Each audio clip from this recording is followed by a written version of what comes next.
This is it then, round 4 of the Michelin MX Nationals powered by Milwaukee. We're at the halfway stage. This man's been riding the track already, first-hand experience. Yeah, went out today, did 2 motos. It was hard. It was a lot harder than I imagined. You know, when you look back, you think, oh, it was easy. This sport is definitely not easy, but it's amazing fun. I had a smile on my face all day. Track was top-notch. They know what they're doing here. We've had straight rhythm last night. That was cool. So you're going to enjoy today. Me and Jeff are going to be on the mic, giving you some MCing. We are. What he said, kick back, get the kettle on. We're in all day, buckle in, uninterrupted live coverage all day on MXN TV. Hope you enjoy.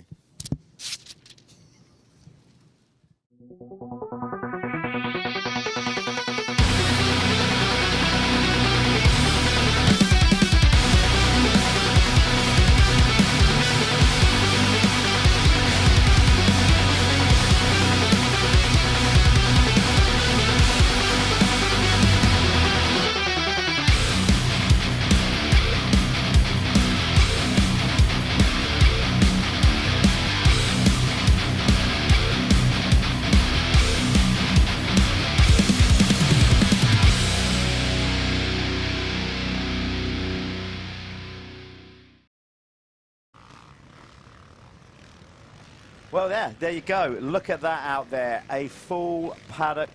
Mate, look at the track.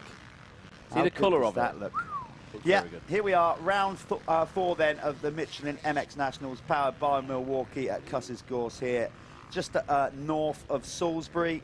As you can see, that's me and Callum there. You can follow us on social media. Callum's way more fun than me. I don't have the time. He's always doing mad stuff on social media. I don't have the time. I make the time. Oh, he makes the time. I'm getting pulled up on that already. There's the course, as you can say. It's like hard pack underneath. It's Salisbury Plain, so it's a kind of chalk-based circuit. But Justin Barkley and the team there work so hard in bringing soil in, Callum, don't they? And wood chippings and stuff to try and make it more rideable. I think there's been a lot of money and a lot of time spent getting the surface of this track to, you know, where it's at now. Because we're similar to Matley Basin. Yeah, we're not too far from there. And if anyone's been there and watched the GP and maybe walked the track after the GPs, it goes straight down to the chalk. So, you know, it takes a lot of looking after. It does. And if the other thing that we've got here as well, we're up on Salisbury Plain, just on the edge of it, and we kind of, the wind can play, not havoc, but it definitely changes the course throughout the week. You know, sometimes when we get like windier conditions, the track dries pretty quick. If the sun comes out as well, it dries very quick. And that's where Justin and his team and Tim are out there. 2 massive water bowsers, constantly keeping the water down as we go throughout the day. So they do a great job. Yeah. I think with this track you have to, don't you? Yeah. Like the way it is and the way, like like in the landscape with the wind and everything, they have to keep the water on it. But yeah, I mean, he's probably one of the best track builders in the world. Yeah. So we'll trust him. Trust him to get on with that. You saw what the weather was doing there. You know, it's a little bit intermittent. We might have the occasional little shower. We had them yesterday, but then straight away, typical English summer. Sun comes out, then you coat on, coat off, umbrella up, umbrella down. It was really quite warm yesterday evening. Yeah. We had the straight rhythm. Yeah, we did have the straight rhythm. If you haven't seen that, please go back and watch it on MXN TV and all our social media channels. It was a lot of fun last night. We had the farm bikes out as well, the little 125 mini bikes shredding the straight rhythm as well. Yeah. Dylan Walsh took the win in the 250s. Dylan looked really good, didn't he? He looked good. Like, Florane gave him a run for his money. Yeah. Yeah, Dylan, I don't think anyone was going to be beating Walshy. No, he was on fire. So he took the 250 title away from Mio, who won that last year, and Walsh didn't compete in the 450 as the reigning champion. So he's now the new 250 straight rhythm champion. And then in the open class, the MX1, Joe Clayton coming back from America, racing MA Supercross, looked really good to get it done. Yeah, they were getting that quad in the middle. Apparently it was a quad. We were thinking it was a triple at the time. They're actually quadding. So they were going triple over the step on, step off, triple again, and then quad over the tabletop. Like, so massive jump. If you watch it back last night, you can even, like, things don't look big on camera, do they? But when you watch that, you're like, whoa, look how much airtime they're getting. Because that was a technical jump to judge. I think most of the guys only did that if they're on Supercross suspension. I don't think anyone really risked doing it with a motocross setup. No, that's what they were saying. So there you go, you get a nice overview. That was part of the straight rhythm. If you're looking on screen now, you can see that bottom corner that they're turning and coming up through the rollers. You can see the guys down there actually with the bulldozers now flattening the straight rhythm. The start was up by those trees, a drop down gate. So go back and watch it. It was a good night. We had a lot of fun with it, which is what it's about. They've got a lot more water down today, though. The track will be very different than yesterday, that's for sure. You can see the Michelin man is there, ready to primed up, ready to go. You're just watching a bit of free practice at the minute. This is some of the classes that raced yesterday. Soon enough, we will be going out there with the pro practice. But before then, we did loads yesterday, went around and spoke to loads of teams, all those kind of stuff. So let's show you what we were up to yesterday and the vibe that was going on around the paddock. Right, we're in the paddock here with the JMR Foundation. Now this, loads of you that follow us on the Michelin MX Nationals powered by Milwaukee will know what this is about. It's close to us, it's very close to this gentleman and his wife. Obviously, this is the Jude Morris Racing Foundation that Mark and Lucy set up in memory of Jude. And you guys are smashing it, regards of getting money together that you're putting back into the sport in many areas. So that's the key thing, Mark. So just tell us how it's going. I mean, honestly, you're killing it with these caps, with all these kind of things. It's amazing. Yeah, it's fantastic. The support from the motocross industry has been amazing. I mean, obviously directly after Jude's accident, we set up a much loved page, and I thought if we can get 5K, that'll be amazing. In 3 hours, we had like 17 grand, and we decided we would raise money for the air ambulances. Obviously, Jude's accident was in Scotland. We're down here at Cusses today, which is our local track. Unfortunately, in motocross, if you need to get to hospital quickly, it's an air ambulance, and rather than donate it to one specific air ambulance, Air Ambulances UK take all of the money and divide it across all air ambulances. So we just felt that was the fairest way of doing it, and to date we've raised 84,000, and that comes from selling our t-shirts, selling our caps, shaking a bucket around. Yeah. Every pound we raise now, 20p of that goes to the air ambulance. So thank you to everyone for the support so far. It's been amazing. I mean, it has been brilliant. Obviously, you guys have dealt with it from the outside looking in incredibly well. I'm sure we all know it's way harder than that, but you must have been, I would have thought, even with your wild imagination, like overwhelmed by the support that you've received from the motocross industry, which shows where Jude was at with how we all respected him. Yeah, I mean, look, I've said a lot. I cannot believe. Clearly, when something like this happens, a lot of people contact you, but we had thousands and thousands and thousands of messages. Everyone says to the kids, "Oh, you spend all your time on your phone. Get off your phone. Get off your phone." They're messaging each other and stuff. We had people saying, "Oh, my lad was riding at Fox Hills, and he messaged Jude, and he said, 'What tire would you run at Fox Hills?' And Jude messaged him back, and It's lovely to know that he was doing that and he was helping other people, and as you know, Oakley Bob called him Factory Jude because of the way he walked around the paddock and looked professional, and yeah, it's incredibly flattering, and we're just overwhelmed with the support, and as I say again, thank you very much to everyone that's helped us, from you guys all the way through to just the whole sport. The tragedy has brought the sport together. Yeah, absolutely. Obviously, his professionalism and morals that he had at a very young age, I'm guessing now that's something that you're really keen to put into the foundation and the riders. Not just helping the riders, it's Jude's legacy, right? Yeah, absolutely, right. I mean, the riders are riding under Jude's name, so, we try and say to all the younger riders, look at the pros. Look at the pros, like you get kids going up onto the podium in a t-shirt and that, and you go, well, what does Jeffrey wear? What does Jeffrey wear? He wears a race shirt, he has his hat on, he has his goggles, he'll have his drinks bottle, all of those things. So we just try and say to the kids all the time, what do the pros do? We've got older riders in the foundation now, and you say like Josh Fell, you see him walking around looking always in a clean kit. He's got a water bottle, drinking, making sure he's hydrated, and just try and make sure that the younger guys are always looking to the older riders, and the older riders are setting an example for the younger guys. Yeah. And on top of that, I don't know if you're at a position where you can talk about it more, but you're planning more than just the academy and the foundation. You're now looking at putting together a group of riders to maybe go and take on the more like European and world stage. How's that coming together? Yeah, it's a tremendous amount of work, and Paul's been brilliant for me. And I spoke to Paul earlier today before he went and got busy, and we're going to catch up in the week. And we'd really love it. We're doing amazing raising money. It's absolutely fantastic. We think we'll raise between 50 and 70k this year, which is just unbelievable. In the current climate, especially. Absolutely. So if we can take a couple of 65 riders and a couple of 85 riders into Europe, I think that's where we want to aspire to be with the foundation and with sort of 3 or 4 group of elite riders. I think that, you know, if kids play football, right, they want to play for Man City or they want to play for Liverpool.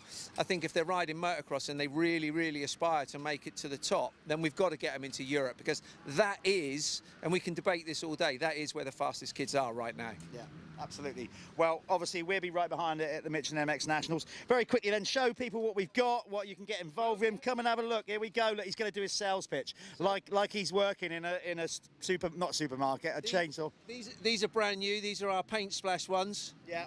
So they're brand new. We're launching them here exclusively at the MX Nationals. They're 15 quid. They'll be 18 quid when they go online. Yeah, the hoodies, like the hoodie I'm wearing now. This is without, the caps have gone nuts. This is our biggest seller. Yeah. During the winter, we've probably sold 3,000 beanies and bobble hats. We could not, you know, you very kindly, when we were at Hawks, when we were at the GP, put a little plug out. We did. We sold 600 hats. Yeah. That's key. Number boards. Number boards to go on the front of your own plate. Yeah.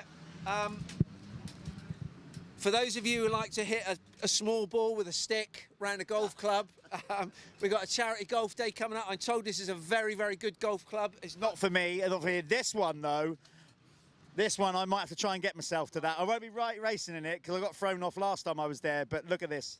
There needs to be an MX Nationals team or an RFX team. We've got 2 carts left. It's at Thruxton, proper race circuit, proper karting. If this is not male testosterone zone, then I really don't know what is, you know. So yeah, we've got 10 carts. We can do 12 carts, so we've got 2 carts left to sell. So I'd love to get some more teams in for this. And Mike from Salisbury Wheel Builders, who was a massive supporter of Jude, he said to me, "Have you entered?" I said, "No, I'm not riding." He said, "I'm having a cart, but you're in the team." I said, "Mike, sign up. I'm driving." So there we go. So we need an MX Nationals team. I think me and Swanee might have to get on the old. We might have to trim the old emergency diet if we're going to make the squad.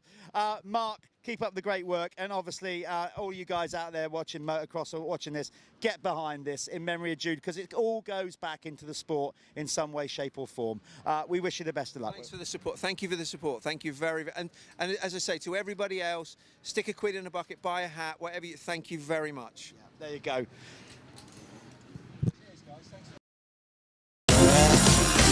You woke up in the morning with initiative to move, so I make a harder move back.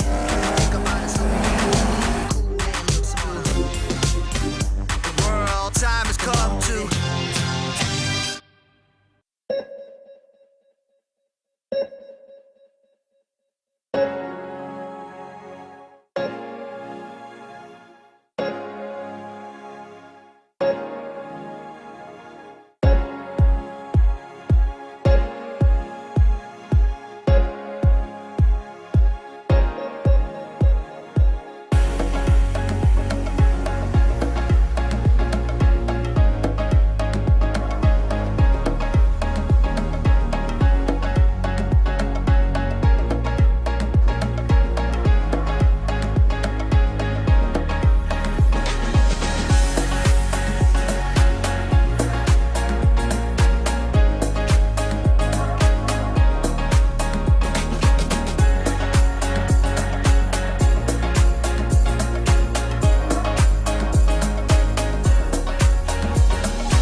another rider profile, because we've got so many quality teams that come and race the Michelin MX Nationals powered by Milwaukee.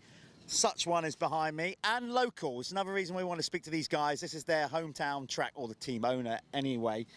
Paul, tell us first and foremost, because let's be honest, you're quite a young team in the grand scheme of things, but you guys have come up and pretty quickly worked your way as front runners. So why do you do what you do? What made you want to start a race team? Well, the boss, Simon Gabriel, he started the team. He's been passionate about motocross for about the last 30, 40 years, really, and used to ride himself. He's got a son that used to ride. Started in schoolboys, really, and I don't know, he's got a successful business, and it's just passion, really, Jeff. That's all I can say, and we are a team that's just starting out over the last few years, but we're gradually getting bigger. Hopefully got some riders that can produce the goods now, so you know, we're trying to improve in everything we do, you know. What about the learning curve of it? Like, because there's no sort of Bible for it, is it? You know, no matter how much experience you think you got, when you're starting off a bit small and then it starts to grow, you know, learning about each other, learning about the bike. Have you found it like sometimes if you wanted to all go, why are we doing this or whatever, you know, has there been any of those kind of moments? We feel like that quite a lot. I mean, we look at the bigger teams, we try and learn off of them. We just try and improve a little bit every time, take on board what people say. We're just looking all the time to just make small improvements, and we feel that we're getting there. We got some good riders, you know, that they're not the best, but they are getting there, you know, and they're coming through, you know. And I guess with brands and people like that, you're probably now getting more response from them, because obviously as you're improving, the results are improving, the bikes each year get better, you know, the infrastructure and all that. You finding that as well? Definitely. We get calls on people wanting to help, which we've not had before. The setup is looking better all the time. We're trying to improve that. Yeah, it's coming together. We feel that it's coming together. So, you know, we've got Brad, who's 5th in the British Championship at the minute. We've got a 250 rider that's slowly improving. We've now got a little 85 rider who's improving. And that's what we're about as well. It's not always about the top riders. It's about taking riders on and improving, you know. We're happy. We're a happy team, you know. We don't try not to moan too much, or we just do our work and hopefully go away safe and happy, you know. It's great having you involved. And so listen up, people, if you're watching.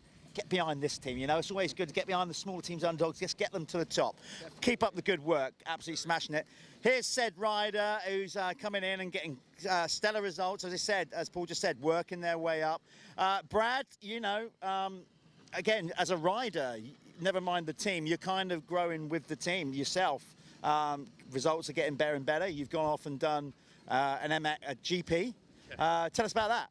Yeah, well, I got the offer to do the Grand Prix, and you know, it was something that I've never done before, and I know it's a hard thing to do. So I felt like where I am in the British Championship and here, you know, the riders in front of me are the Grand Prix, ex-Grand Prix, or doing some. And I feel like that's maybe the edge that I sort of need and something I need to learn. So that was why we done it, and I feel like it's going to develop me as a rider. I think the next one we're doing is Lommel, which is going to kill me, but let's be honest. But I go there with an open mind. You know, if I can get a tour again and just keep, you know, trying to find that improvement. That's the beauty with this team, you know.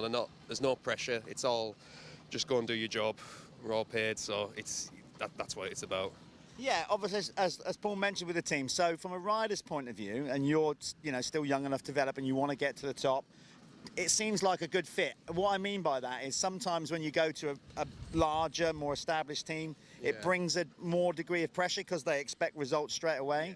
Is that helping you by being on that team that's going with you? Yeah, well, don't get me wrong. I sat down with the boss and he said what he would like me to get, and so far we've passed all them. That means he's going to take his foot off the gas. No, no. But you know, I feel like it's well, I'm just out here trying to enjoy it. That's the main thing, and you know, we all enjoy it. So it just makes life so much easier when you go there and you just go for a good weekend, and the results just seem to follow with it. So yeah, it's good. What about this one? Is this a track that you favour? Well, you can be brutally honest, because everybody's got sort of favourable circuits or favourable conditions. Where does this sit in the grand scheme of your least favourite or best favourite venues? I mean, I've had good results here. I've also had some absolute shockers. I think a couple of years ago I had one of my worst crashes here, but I shouldn't think like that, really. But you know, I feel like it's all about the start. It is most of these tracks now, it's all about the start. So if you get a good start, you're going to get the result. You just tend to get a toe and just follow everyone. So yeah, that's my aim, is just get a good start and just let's see what happens. And the championship in general, last time out at Ling was one of your better ones. First time you got in the top 3 and on the box in this year at least. Yeah. So momentum is in your favour right now. Yeah, I mean, I don't think I got on the box on the 450 class in the MX Nationals, but I'm not too sure. But so it's obviously every time you get on the podium, you know, we all loved it. So it's a good vibe to have. You know, you want to keep on bringing those type of results to the team. So, you know, we'll see. Well, look, it looks like you're enjoying it. You guys are, like Paul said, are always in good spirits. Keep up the good work, mate, and good luck for today. Thank you very much. There you go. That's these guys down at Gabriel Motocross team. Fair play to them. As I said, working up all the time, trying to get to the top. It's great.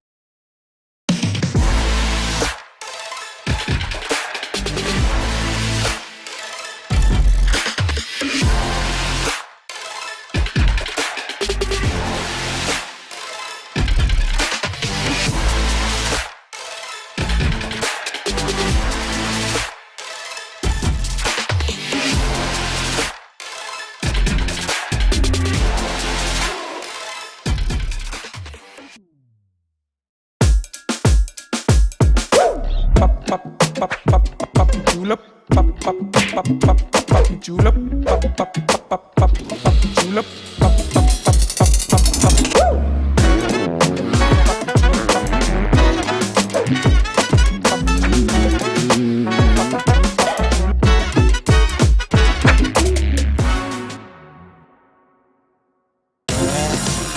Cause you woke up in the morning with initiative to move, so I make a hard move back.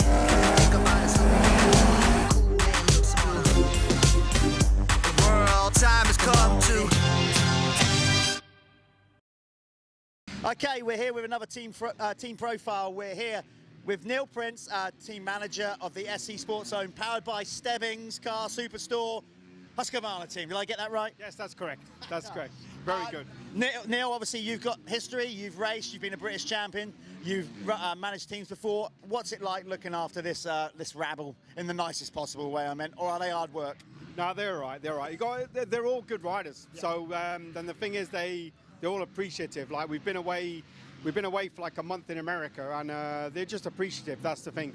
Like, so you don't mind putting the extra time in when you get something back from them. So they're good. They're a good bunch of kids. They're always smiling. They're always happy. We try and cater everything what they need to do the job, and basically just try and make it. You know, you've been a racer, Jeff. Like, if you go to the track and you're not happy, or there's something you're not happy with, if they go there and they're happy with the bike, happy with the team, then the results should hopefully come.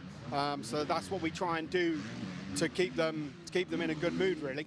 You mentioned about the American journey, whatever you want to call it, adventure. I mean, it was exciting for us. I mean, obviously we obviously lost you from around, but you went over there and we followed your progress. It looked like it was a lot of fun, but also you guys put the work in and got great results. Yeah, it was a lot of fun. I mean, we went the first round and we didn't really know what was going to happen.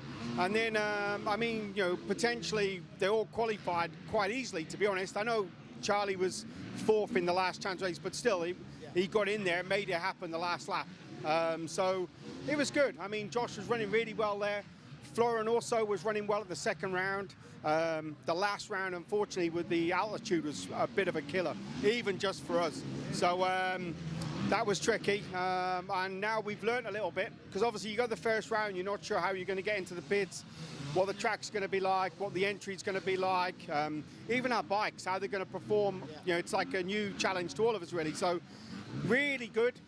It's good that we got a good bunch of riders and people with us. So basically we all bounced off that and we just got on with the best we could in that circumstances, really. So it sounds then you're going to do we doing more? You're going to do more this year? It'd be great if you did. Yeah, we're planning to do the last 4. So that's our plan. Like, I'm now looking into it to get it sorted. Like, obviously, you got to be mindful. Like, this setup is kind of sat at Mun Racing in Texas.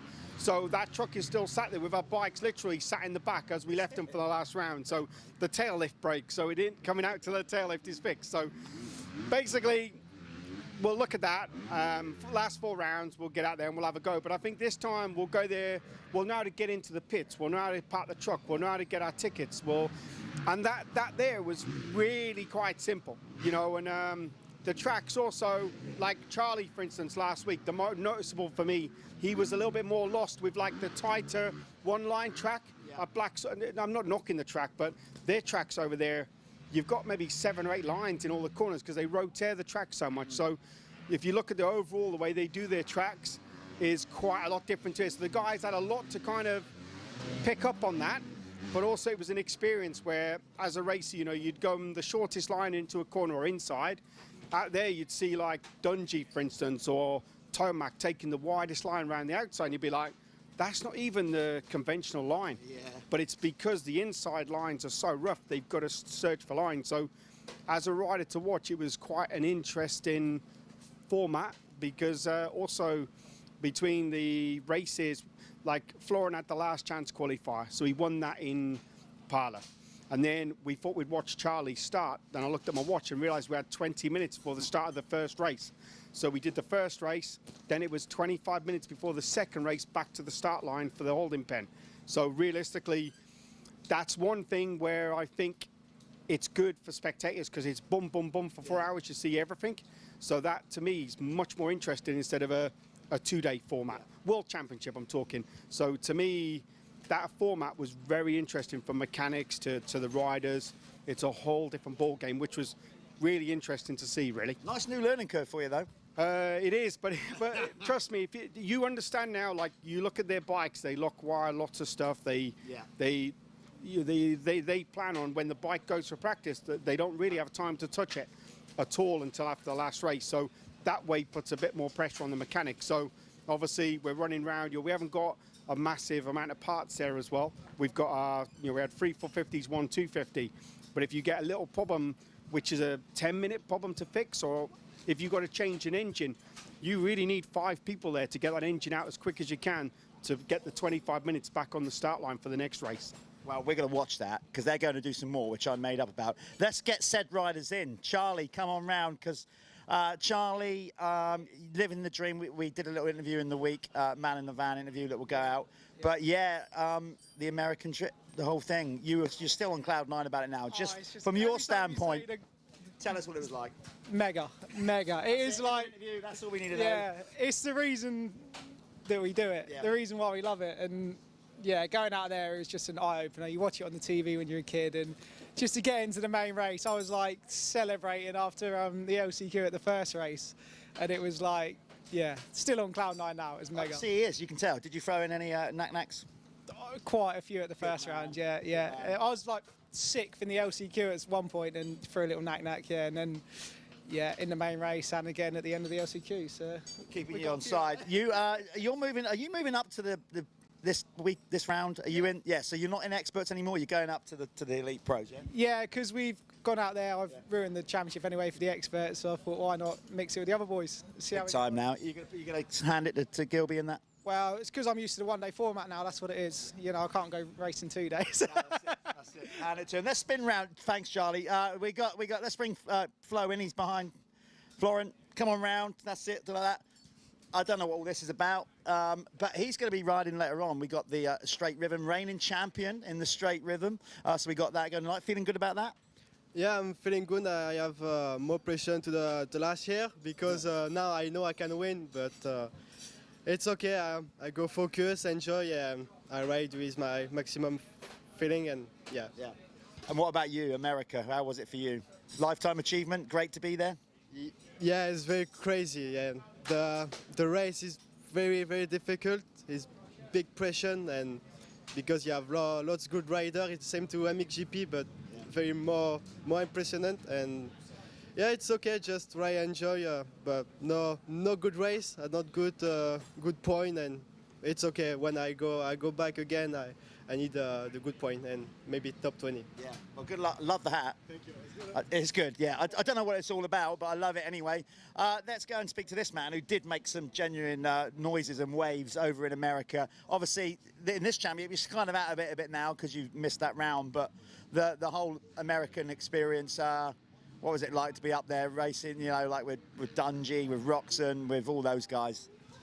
At the first round, I think both motos I lined up between Dungey and Roxon in one, and I think, who's the other two in the other ones? Tomac and Anderson in the other two. So, yeah, it was quite cool, and especially no one knew I was. So I just turned up there and had a good qualifying, and yeah, from then on it just I think I got recognised, and yeah, it was just an awesome experience altogether. You had a good week. You went and won the Patchwick Trophy as well. Got your name on that trophy, which particularly made the old man proud. You got the Gilbert name on there. So here we are, round 4 at the MX Nationals. Bit of you, this, isn't it? I like Cusses. Yeah, this is a bit of me. It was nice to sort of almost get back in a routine this week, because it's cool being, like, obviously in America, but we was like traveling around a lot. So, and then with my crash, I didn't ride that week. Then Thunder Valley, the altitude, it kind of got me in. I think it's all been a bit sort of draining, which you think, oh, you're living the dream and everything, but it does catch up with you after a while, which I don't regret any of it. But yeah, like I say, it does catch up with you, and I didn't ride last week in the week, and yeah, this week we've had a good midweek, won a race, so yeah, coming into this weekend good. Well, we're going to watch Josh. He's going to be at it. He's going to be right at the front. You've got Koulas, you've got Silver. Well done, mate. It's good to have him back in the UK, but it was great to follow those guys with their US adventure. But they're going to be racing right here, right now today at Cusses Gorse. So sit back, watch the action, and enjoy.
Right, we're here in the Revo 7 Kawasaki camp. One thing in motocross, it's a tough old game. It's one of the most brutal sports in the world. And you've got to have a lot of trust in yourself, but you've got to have a lot of trust in your motorcycle. And with trust in your motorcycle, it means you've got to trust your mechanic. So we're with these two, Dylan Walsh and his mechanic Luke, to decide, kind of work out how much trust they do actually put in each other. So we'll start with Dylan. I can see this one going downhill fast. Dylan, obviously, when you go and race and do what you're doing, particularly you've been doing AMA Supercross, which either way you look at it is the pinnacle of the sport. You've got to have total faith in this guy, and I know you guys have got good banter, but I mean, look at him, you know, you got faith in him with what he does, you must do. Yeah, a little bit, but as you know, it's quite hard to find motivated mechanics these days, so we were short, the list was short to pick out of, but no, Luke's good. Supercross is hard though, because I don't know what I'm looking for, he don't know what he's looking for, so we're both winging that one. But no, I trust him, he's motivated. I check up on him here and there, like if he's done stuff, but yeah, I'm mechanically minded, you see. I was just going to say, right, he's already saying no. Are you though? Because some riders haven't got a clue. No, but you genuinely, you could bin him off and you could get through a race meeting, like a club meeting, without him, yeah? I could, but I wouldn't turn up if I had to. But no, I am actually quite onto it. Yeah. Like, I've done all my own stuff, like, growing up, so I do know the ins and outs, but no, it's just like little stuff. Like I'll look at other teams' bikes, and you know, in America, and I'll pick up on stuff. Then I'll bounce it off him. He'll bounce it off me. Like we'll come up with some few ideas, and then I'll say something during the week, and I'll just double check on the weekend if he's done it, or like the night before practicing, I'll say, hey, do this, and I'll be like, hey. Or some days I won't say nothing, and I'll know what track we're going to, and I'll wait to see if he's changed the forks, or you know. The pressure. Yeah, it's little games, but it's good. We've been going good. See, what I'm saying is there's a proper relationship. It's that kind of thing where you put your trust in each other. Does he ever, like, so you've done your thing, and I've seen you in America when he's, you know, at the grindstone working hard. You finish all the bike, does he ever then come in and go, oh, you've done that wrong, you've done this like that? And if he does, what happens then? Do you throw a spanner at him? What happens? No, he does come and do that, yeah. He's got his attention to detail is quite good for a rider. Yeah. Like he said, he's mechanically minded. I get that every time he comes into the workshop. But yeah, he'll point something out, and if it is wrong, then I'll praise him. But half the time he's right. He's always right. It's Dylan Walsh. But no, we get a bit of banter going if he says, "Oh, nuts loose," and it's like it's not Dylan, but do you know what I mean? Yeah. He don't get no spanners thrown at him though. Not yet, anyway. Not yet. Well, this is the big one. We talk about the bike. What about when you're in the race environment? Because you actually pitboard for him as well, right? Yeah. Right, so how does that dynamic work? Because, like, what you put on the board, have you ever had fallouts about what you're putting on the board, what information? You know, in other words, you as a rider, you work all week, putting the effort in, and if he's having a bad race and you're getting frustrated, does the frustration come out on the board? Have you two ever had blows about that? No, not really. Dylan's quite simple on the board. He likes his lap times and the best lap on the bottom, and the top, the lap he's just done on the top, and you put a little couple of words in the position you're in, and that's it really. And I've never changed it really, so we've never had any arguments about pit boards yet. L1 round. 1 round. No, L1 argument. Oh, they've had a tiff. There is been a love. There is, yeah. Well, remember Supercross? What happened? See, first two sessions. Oh yeah. Right, hold on then. So see, this is classic relationship. He's forgotten about it, but he's remembered it. So come on then, what's this? Dylan always remembers, but when you're here, you're used to someone bringing your pit board and your trolley down. Yeah. But tell them where we were. So the first Supercross, we're at Anaheim 1, and we're miles away from the gate, and Luke forgot the pit board twice. First two sessions in Supercross, so totally forgot it. Right. In a panic. We'll come back to him in a minute. Yeah. I'm going to blank him off so you can't make eye contact. So what was said? Where's the pit board, Luke? Forgot it. Eh? Joe's normally here to pull it, or Kieran. Not this time. Was the language? Did he get animated? Was there a few Fs thrown into it? There was a couple of F bombs, yeah, and a couple of other words thrown, but No, it's all right. He got over it. I was going to say, have you forgiven him for that, Nanan? Yeah, I actually wasn't too harsh on him. No. I'd imagine some riders would go pretty hard on that, but I knew it weren't there, so I was like, "Where's the pit board?" And he's looking around. Don't got it. And I was like, "Oh," and then I told him he was a bit of an idiot, and is that where the F-bomb came in at that stage? Yeah. No, that one weren't too bad. It was the next session. Right. When it didn't come back again. Okay, so what you've given him one warning. Yeah. Like a yellow card. Yeah, well, the first one didn't really matter because it's practice. Yeah. But no, he brought it to the first qualifier, and then the second qualifier had no pit board. So he was like, forgot. And that one, I was pissed about that one because that was second qualifying session, and the times went quicker in that session. So I put a heater in, and I was like, oh, I don't think the track's going to be faster. So I just like messed around for a bit, and afterwards he goes, the track was quicker, and I went quicker. I knew I could have gone a little bit quicker, but I had no pit board to find that information out. So there you go. So it happens, you see.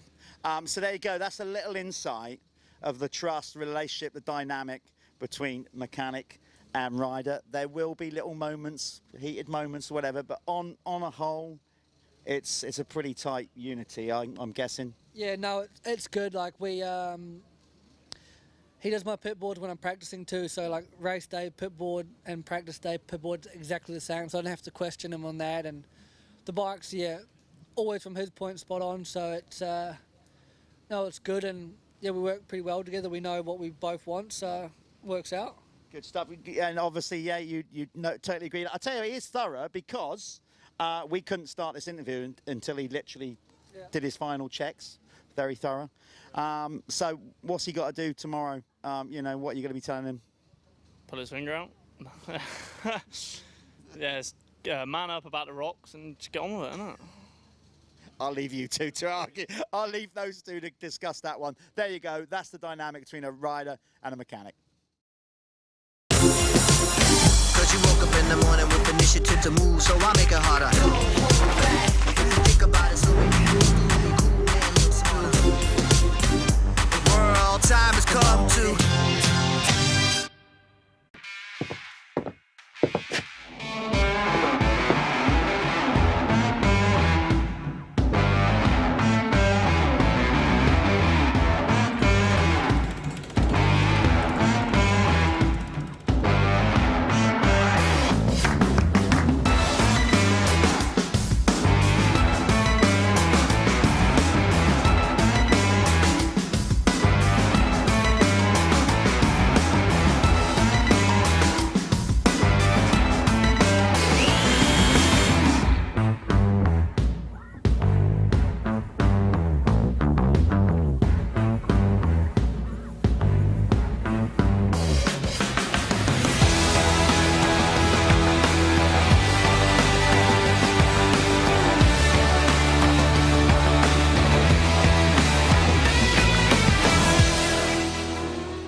Okay, here we are with the on-board with Harry Bradley. But Callum's going to talk through this because you raced this very circuit yesterday. I crashed up there as well, so I crashed on the first turn, first race. So you're watching Harry. We're on a chest mount, so you can see a lot of what he's doing with his controls and stuff. And this is at the end of the day, so this is in the pro session. At the end of the day, Harry is an amateur rider. Watch him go over that tabletop there. And look how choppy it is into the turns. The track actually retained a little bit of moisture.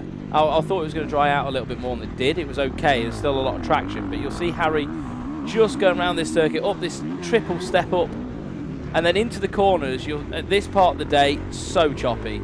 You know, the ground's quite hard. It is, you know, it's a chalky ground, and you get these real ledged bumps that unsettle the bike, and you'll see Harry's bike getting really unsettled going into there. I was actually going to do this, but I was going too slow to even give you a good perception. I mean, Harry even looks slow. GoPros never make people look good, do they? You see what he did there as well? He cased that jump to get the inside. A little bit of intelligent thinking, you know, like, because sometimes you have to slow yourself down using things like parts of the track, not just your brakes. That's what's amazing about motocross. Track changes, and you as a rider can start using the track to go quicker. Gives you a great insight, like you said, Callum, of how much the bike vibrates, how much you're moving. I mean, just look at this shot here, how much that is moving around. Yeah. All that energy comes back through your body, doesn't it? I know that because you're feeling so it and I'm tired. My back. You rode on Wednesday, right? Suffering. Yeah. So my back, my left knee's actually just swollen up. Yeah, pretty suffering right now. I actually went over my handlebars coming down here. You'll see Harry accelerate down. You get quite, and then see them braking bumps into that corner.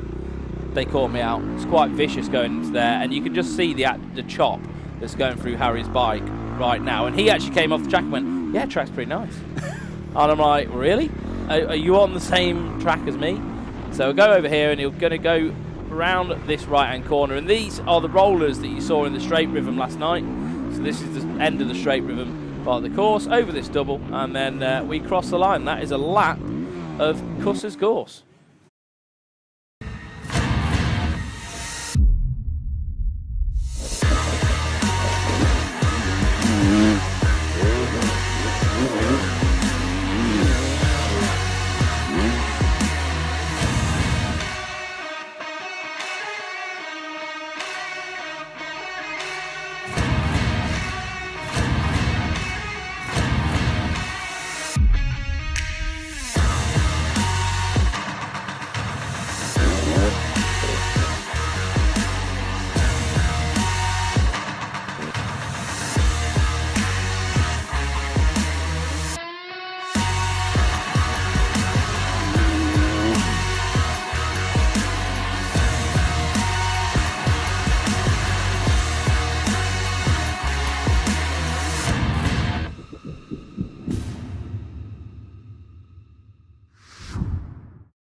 Welcome back, folks. As you can see, then out there on track, the track's starting to cut up quite nicely. These are the elite pro riders out there. The Lyfelinez fastest 40, incorporating the Leatt MX1 class and Apico MX2 class. These guys are just going through their final phases of qualifying. Once they are done, we are going to be racing with the Syntol Lubricants 85cc Open category. I'll give you the running order of what we're doing today. These guys, as I said, are out there just getting some laps in. Callum is frantically beavering away next to me on the computer to get the times up. Obviously, throughout the racing, we will give you a running order of who's where. But let's go through the running order today, then, of what we got going on here at round 4 of the Michelin MX Nationals powered by Milwaukee. Scheduled after this race to start, approximately around 10:30, is going to be the Open 85cc category, brought to you by Syntol, their third moto of the weekend.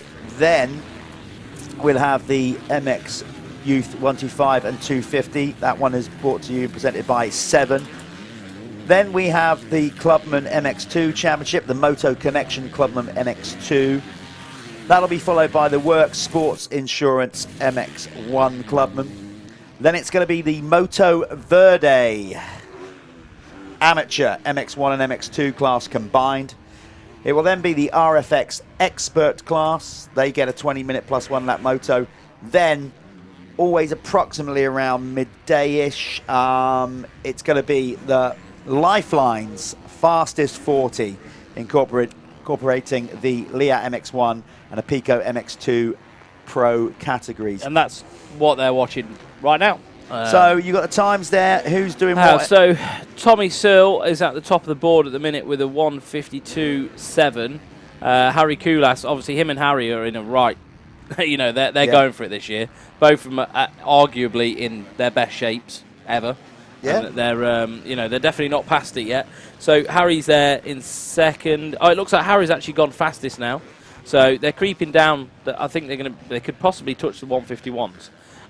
So Tommy Searle in second, Josh Gilbert in third, Jake Millward is in fourth, fifth is Martin Barr, and then in MX2 we've got Dylan Walsh leading the way, followed by Conrad Muse. Nice to see Conrad here.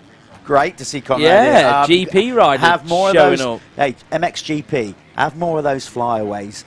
So we can get the keep doing it, keep doing it. Because Conrad obviously would have been there, but the expense of getting there, and he's missed a round or two, you know, so decided to come and race with us. Yeah, well, you may as well race some domestics and, you know, earn some dosh, eh? Yeah. So Conrad's there. Him and Dylan, they're going to be pretty close today. Dylan's a good rider.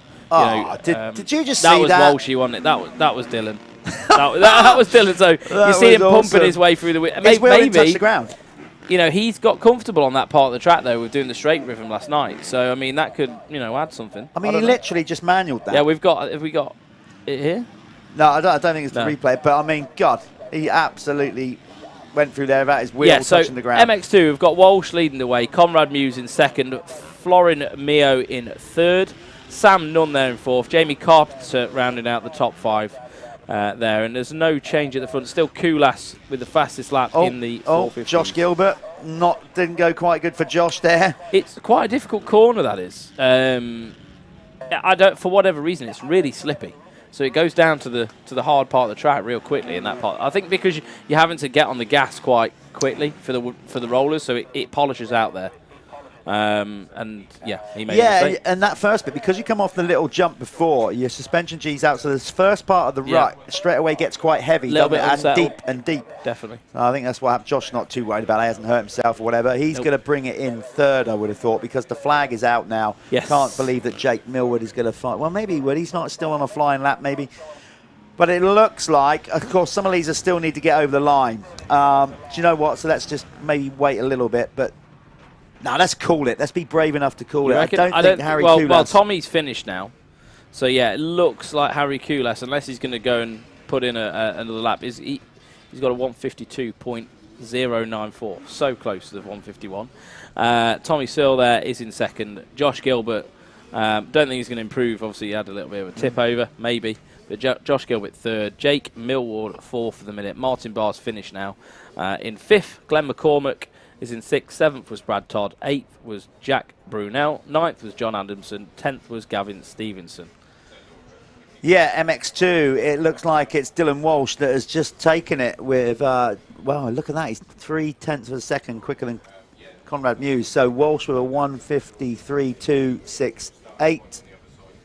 Ahead of Conrad Muse on a 1:53.533. Then it's Mio in 3rd, 1:55. So the top 2 are kind of just out there a little bit on their own. Then Sam Nunn having a great ride there for 4th. Always kind of put Sam down as a good sand rider, but he is getting so much better on hardpack and looking good on that Yamaha. He just needs a little bit of a break. He's had a little bit of bad luck this year with stuff happening beyond his control. So hopefully he'll get a good one in. Jamie Carpenter, of course, is in that title hunt in 2nd. And the championship leader currently, Tom Grimshaw, qualifying 6th, ahead of Michael Ellis, who will be quick round here. Mike loves hardpack stuff. He rides Golden Barn a lot, hardpack. He's very, very good on hardpack. Another local rider, relatively local rider, Adam Collins for 8th. Jay Haig, still recovering from broken ribs and a bit of a bash up. Yeah, he had a big old smash up, didn't he? So probably still quite sore. I'm sure he is. Getting there, though, in 9th. Callum Mitchell, who may well be a bit sore as well, because he took a bit of a dirt digger last night in the straight rhythm. When I was talking to him down there, he was like, I'm still trying to diagnose myself. I don't know. I don't feel great. But yeah, he got on with it. Yeah. That's what we do. That's what we do, yeah. Like, you know, we often wonder when people watching this sport are tuning in, like, we don't really necessarily sell it all the time, because when we say about how stupidly tough it is, it is so injuries, tough. the demands of it, whatever. But on the flip side of that, and this is the bit that keeps coming back for more, it's just amazing that it's so rewarding. Yeah. So anyway, here we go. We got our first race coming up. We're not going to show you tractors going across the track. Let's get ready for the first moto.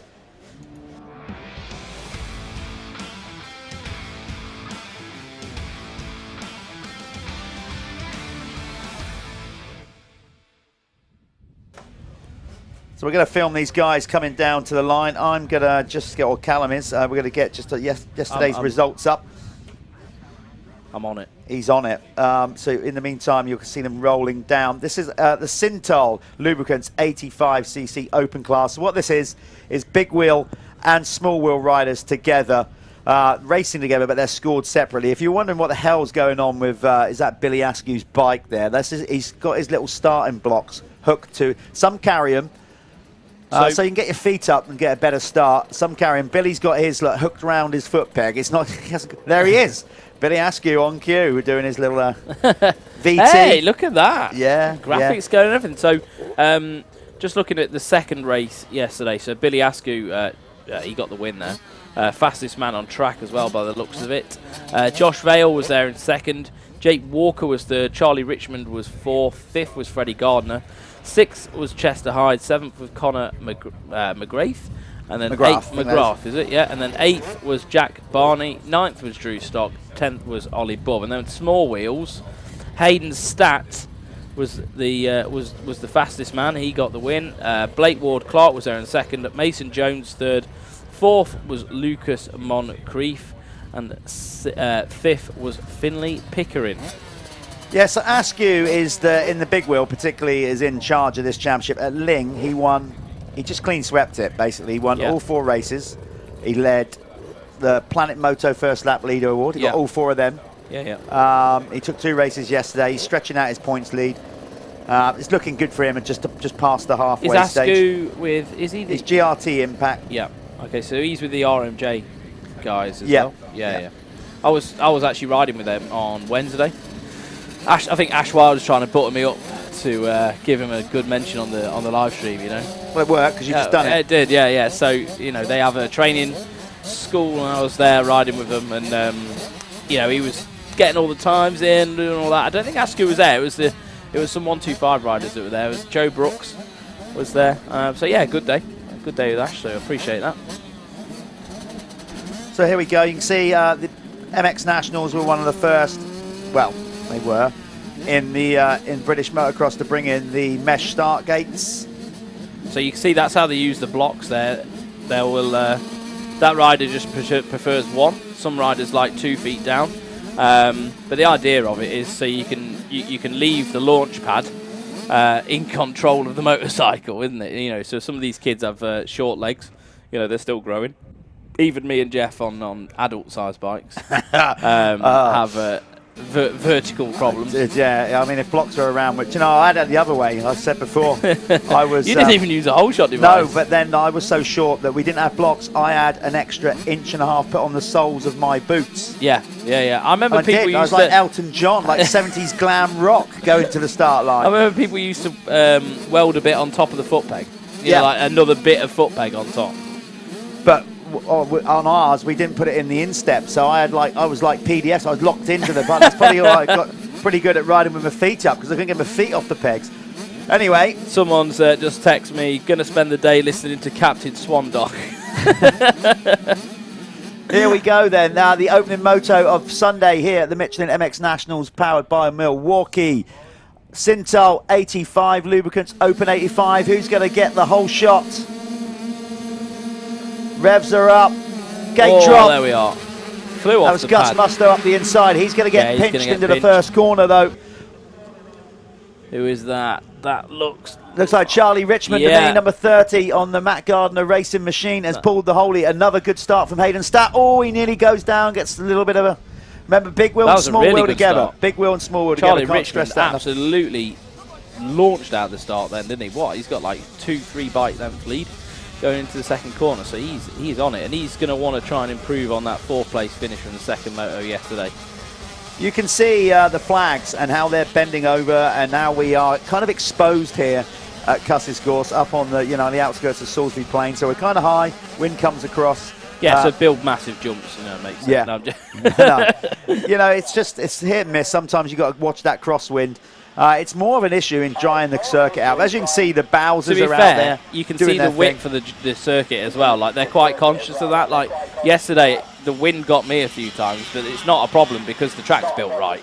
Yeah. You've got enough runoff space. It's quite safe if you did need to sort of get off the track. There's no metal stakes or anything anywhere hiding. You can see it's absolutely perfect. It's still leading the way is the 30 of Charlie Richmond on the Matt Gardner KTM. Right behind him, Billy Askew. It looked like. Yeah, it was. He's already. Yeah, he's just already on the move. There's Josh Vale in the white and blue 479 on the SJP Moto machine. He is, of course, he is one of the Jude Morris Racing Foundation riders. Got some info. We have. So there's Josh. He's signed up. He's having a good year. He's got himself real in shape. He's lost a lot of weight. He has. Worked himself into, he's just got race day. He's really stepped his game up. But he's got to try and find it, step up some more if he's going to catch Billy Askew, because Askew is already in the lead at the end of the opening lap. It's going to be another, by the looks of it, Planet Moto First Lap Leader Award. Sorry about the little bit of resonation there. You can hear us because obviously our live stream feed goes out to everybody here as well. That is, there you go. That's another point on the board towards Askew, that Spanish. Yeah, he's doing all right with that. Well, he's leading. He's got 9 so far. That'll be 10.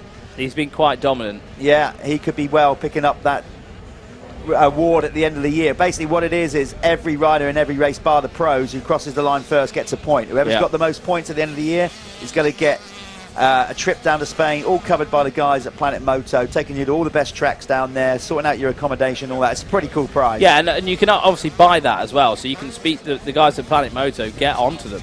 Yeah. So they're doing a ride day at Moto 101 on July 22nd. Everyone's welcome. And go there, have a little bit of a laugh. They've got catering there, everything, and have a chat about the motocross holidays. You might want to speak to Max or the guys. Yeah. And see what's available for you throughout the winter, because we all get fed up of the rain, and we want to escape and get some riding in. So it's a nice solution. Going there, and a lot cheaper than heading over to America and riding some cool tracks. You can just head to Spain. So yeah. And on top of that as well, the guys at Moto 101, Ryan, helping us out with the Dirty Hard Charger Awards, which we'll talk about later on. Let's get back to the race, and that's Jamie Keith on screen in that very bright MX kit. It's not MX kit, that's the name, MX. So he had a problem with his front brake in the second moto yesterday, so he's going to struggle to reach the top 3 overall. He had a DNF, I think, with a sticking front brake. There's Hayden Statt looking good in the small wheels. So yeah, that's what you're seeing on screen is pretty much as they stand. I think in the big wheels. I can't. Yeah, that's the small wheels as well. No, Elfie Getters Green is out there leading the small wheel. Well, we've got 1-1-1. Oh no, Hayden Statt. Sorry, yeah, he's up there in third. Sorry, my bad. Small wheel 85. We've got Hayden Statt leading the way. Alfie Getters Green, Finley Pickering, Blake Ward Clark in fourth, Danny Flood in fifth there. Sixth is Mason Jones. Seventh is Lucas Moncrief. Eighth is Ryan Clift. Ninth, Lewis Jenks. 10th is George Clark. And then in the big wheel class, leading the way, Billy Askew. I think he's just gone over the line as well. Charlie Richmond just following closely behind. Third place there is Chester Hyde. Fourth, he's moved up the order actually. I think he's picked 2 spots off, is Jamie Keefe. So Jamie Keefe on a ripper right now. Good lap timing as well. And then we've got Connor McGrath in 5th. 6th is Jack Burley. 7th, we've got Ryan Wagger. 8th, Josh Vale. 9th, Ollie Bubb. And rounding out the top 10, Will Haddock, who's also on the move. He's charging through the pack as well.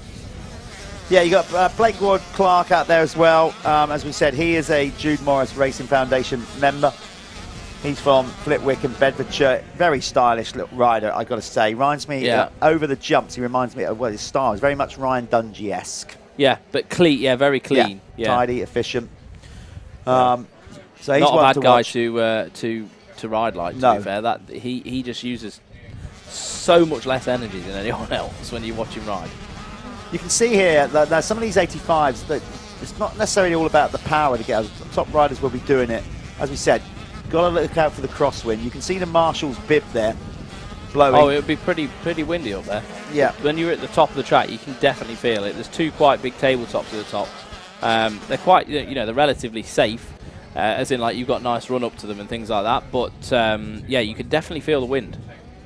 We can hear it. Yeah. There you go on the cameras right now. So sometimes you get days up here, obviously like anywhere, beautiful, steel and whatever, but we are exposed, as we said. So just one of those bit of a gusty days, and the guys will have to be aware of that. So that on screen there was Hayden Statt, small wheel leader in that luminous yellow kit. It's good for him because he's 43 points off the championship lead. Elfie Getters Green is leading it on 263. Blake Ward Clark on 241. Hayden Statt. This was coming into this weekend. Hayden Statt is flying right now. He's on a small wheel and is in 3rd. Yeah, he obviously likes this place. He's just got passed by. I think that was a big wheel that's passed. Is it? Is that Chester Hyde making a? Yeah, Chester just made big wheel just got past him, but. Look at him styling it over the jumps. Looking good in the small wheel category. So, yeah, I was just looking at the championship. I think it's up to date after yesterday's results. Let me just see if it is. No, it's not. So coming into this weekend, Hayden Statt was 43 points off the lead. But he had a good day yesterday, and he's having another good day today. So Hayden Statt last lap was a 2:17. Alfie Gedders Green, who's caught him up, a 2:30. So... Where is that? Was that Gedders Green? I think it was. I think it might have been. Yeah. Can't so see. There yes, we are. It was. So that was the pass for the lead in the small wheels. But Alfie Gedders Green yesterday had a chain snap. Lost a bunch of points. So he's the championship leader. He might still well be in the lead. But that's going to give Chester Hyde a bit of a reason to sort of fight back, isn't it? Yeah. Well, Hayden Statt. Yeah. Sorry, Hayden Statt. Absolutely. You know, you got to keep going until mathematically, till you can't win the thing, you've got to keep going, haven't you? Yeah, definitely. So, nice little tear off there, or roll off there from Jamie Keith. He's very easy to spot on screen. Hayden Statt normally wears bright fluoro kit as well. Makes our job Jamie a bit easy. Keith, he's 4th in the big wheels right now. There's Vale. So Josh Vale's pulling through. Let's have a look. So last lap, he was a 2:11. So yeah, quicker than the guys around him, quite a lot quicker actually. So Vale is on the move in that limited edition fly kit as well. I wore that in my second race yesterday. It's like a purpley thing. It's cool. AC kit, isn't it? Yeah, I don't know. It's some sort of like some artist thing. It was good. It's nice, lovely. Looks good. So yeah, these guys. It's going to be obviously we keep saying about Billy Askew's the year he's putting together. Well, he deserves the all the accolades that are coming his way because he's out front again, checking out, extending. Vale nearly goes down. And then little Hayden Stat making a move back on him. Hayden gets a run light. Look at Look at the difference in size, though. But, you know, that's the thing. Yeah. Sort of same age. And through the rollers like that, you need a bit of strength. You need to be able to pump the bike, don't you? And definitely I didn't have that strength yesterday. I just smashed into every single one of them. So you were just basically like a sack of potatoes just strapped to the bike. I was just casing my way through there, yeah. Yeah. Just bang, yeah, it was, mate. It was just like, yeah, it was bad. I can definitely feel it today. So there we are. That is so. Josh Vale, he's still in 5th. He hasn't obviously made it because he passing Hayden Stat didn't really move him up the order. No, not really. But he is going well. He obviously had a bit of a sketchy start. So top 2 have checked out basically. Billy Askew has now nearly a 7-second lead over Charlie Richmond on the Matt Gardner KTM. And then there's a massive gap after that. There's about another 19 seconds further back to Chester Hyde. So the advantage of a good start. There you go, highlighted right there. You get a clean run, clean track, while the others are kind of like stepping over each other. Those top 2 made a clean break. Billy Askew made light work on the GRT Impact KTM. Yeah, and those 2 will be in a different rhythm of speed as well, because like say it's a rider like Vale who's trying to fight his way tooth and nail through the pack. He's not been set into that pace that the leaders are running. You know what I mean? Like, he doesn't know. It's quite difficult to like go, oh God, I've got to find 4 seconds. Yeah. But if you're actually racing them and in that race, then it's a bit different, isn't it? So a lot of good airtime for Josh Vale here on the SJP Moto Husqvarna. Looking good. As we said, Jude Morris Racing Foundation rider. How long we got left, Callum? Have we got running on the clock here? Let's have a look. So total time. So we've got 4 minutes to go. Local weather, 18 degrees C. We're on it. The guys have done 4 laps so far. So they'll be coming through to their 5th lap. And total time of the race, 7 minutes 46 was total time. That was Billy Askew last time they came through. Let's see if we can find Billy Askew out on track, the race leader, give him some honourable airtime. He's the race leader is 441. We've got Darren, our director in here and producer, is obviously in comms with our camera guys, because the camera guys out there, you know, they're just filming riders. They can't concentrate on who's leading, so we need to tell them. I love seeing the parents, you know, passionate people, mechanics and everybody hanging over the fence there for the riders. You can get so into it, can't you? You've been there?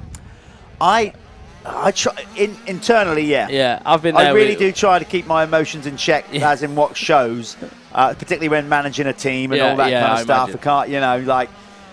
But sometimes you just can't help it. It's hard not to. It's just very difficult. Yeah. So listen, I try to, but I'm not saying I've never been like over the fence like a demented screaming like Captain Caveman. Come on! I think we've all been there, haven't we? Yeah. Yeah. Anyone who's a fan, anyway. If you haven't, you know, you're really not loving it enough. No, exactly that. So we're trying to find Billy Askew out on track somewhere. So he's out there. Should be coming around here, yeah, somewhere now. Just looking at the sector time. He's in a darker kit today.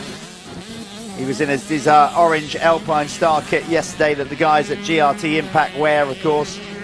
So this is the Syntol Lubricants 85cc big wheel and small wheel class. Syntol's a new oil brand that's just hit the market. And yeah, go and check out their products. They're here. Go and have a chat with them.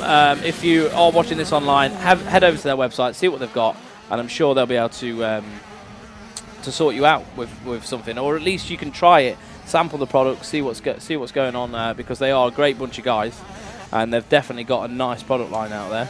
They are. So, yeah, absolutely. Charlie Richmond is now 12 seconds. So Billy Askew is kind of there. We go. We've got hold of him now. He's wearing that black kit. He's harder to find, blending in with the dirt. So we're going to stick with Billy probably now, bring him home, because he must be getting close to being on his last lap. Lovely style. Yeah. Lovely style. You see he rides on his toes.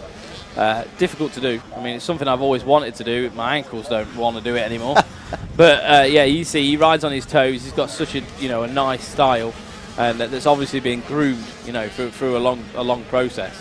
You don't just get that good through not putting in the work. No, So- that's the thing. Technique comes first. Yeah, if you've got good technique, you can find speed. The speed comes. Yeah, it's as simple as that. It looks like he's having a lot of fun, to be fair. You see him come up there, a little bit of body English, you know, just sort of dangling off the bike. He obviously feels very comfortable. Because you can be, you know, you can be a twister, as we call it, you know, and hang it out, whatever. But eventually, if you don't have the technique to match the speed, It'll bite you. That will bite you. Yeah. And at some point, you're going to throw it down the track. That's when you start picking up injuries, all those kind of things. Yeah, I mean, I don't know whether people follow the American stuff, but like someone like Alex Martin, for example, he just sits on the bike, twists it, always bites him.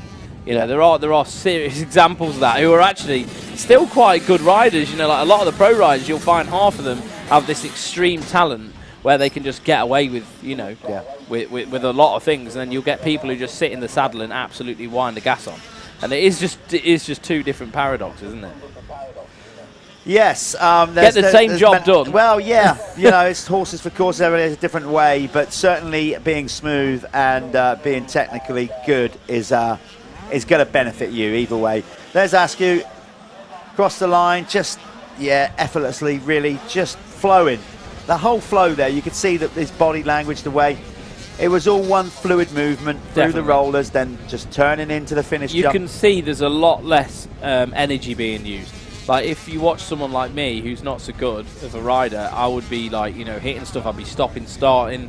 I wouldn't be getting over the bumps as nicely. You know, these are all things that, like, they help you go quicker because you are just using way less energy. And you can focus on actually just, you know, pushing the bike and going a bit quicker. And can we carry a bit more speed into that corner?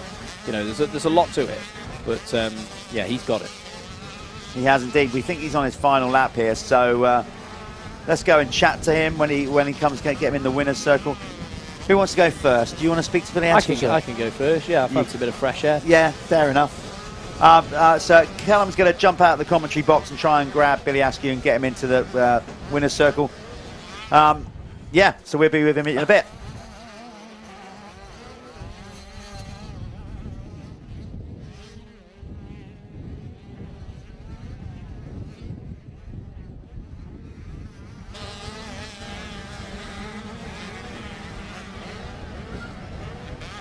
Yeah, so we're going to bring Billy Askew home on this last lap.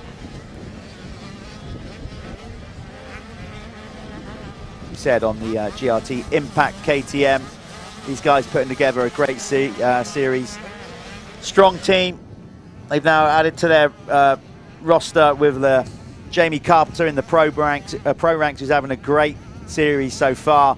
Currently second in the championship. So the guys at GRT Impact, great outfit, well polished, super professional, from youth all the way up. They've got auto riders all the way up to Jamie Carpenter in the pros, which is just a great program to have. So here's Billy Askew on his last lap. Just got to come through here. I think he's on his last lap. There he goes. We just missed him over the finish line. Did we? No, he's got another lap. He's got another lap. Okay, so we thought we had one lap to go. That's okay. We'll still follow him around for a bit. He's worth watching. As you can just see, he's blowing past some of the small wheel riders that he's coming round to lap. Well, some of the big wheel riders as well. But emphatic, 16-second lead. He is the rider to absolutely beat in the 85s. He's in complete control of this championship.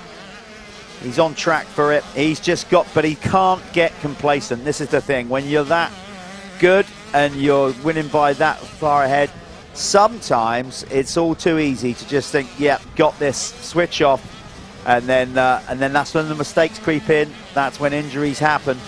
So I'm sure Billy is being told on a regular basis to race the stopwatch, head down, don't take it for granted, just keep doing what you got to do until that championship #1 red plate belongs to him.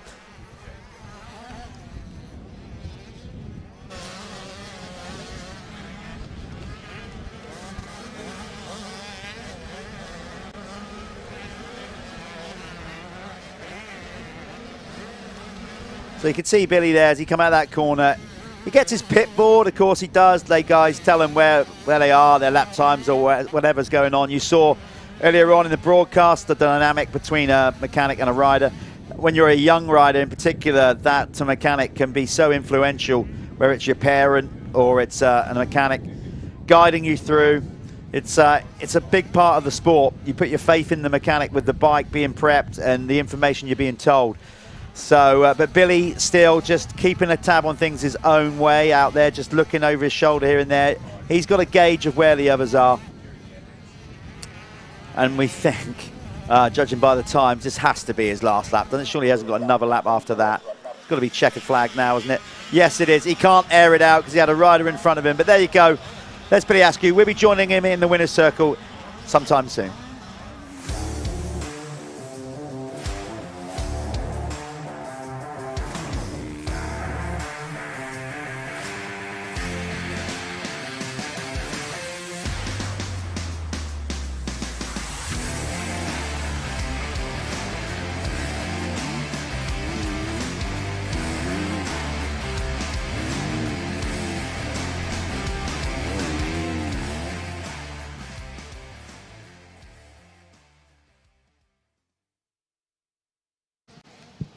So we're with Billy Askew. God, that confused me. It's coming out behind us. He just won the big wheel class. Mate, how was that? You good? Yeah, I got off to a good start and then passed a few lads and then just rode my own race really, tried to get through the back markers as clean as I can and just finish on top really. I saw like you ride with a lot of efficiency, don't you? You just try and like you've got a good style and you're just picking them off. What's your plans for the rest of the season? You're going to just keep picking these wins off and try and get the championship, I suppose? Yeah, I'm just going to try and get as many wins as I can, just be consistent and try and get the championship, really. Yeah. Right, you go and get your face cleaned up, and sure you want to go and have a shower or something, and we'll see you for the next moto.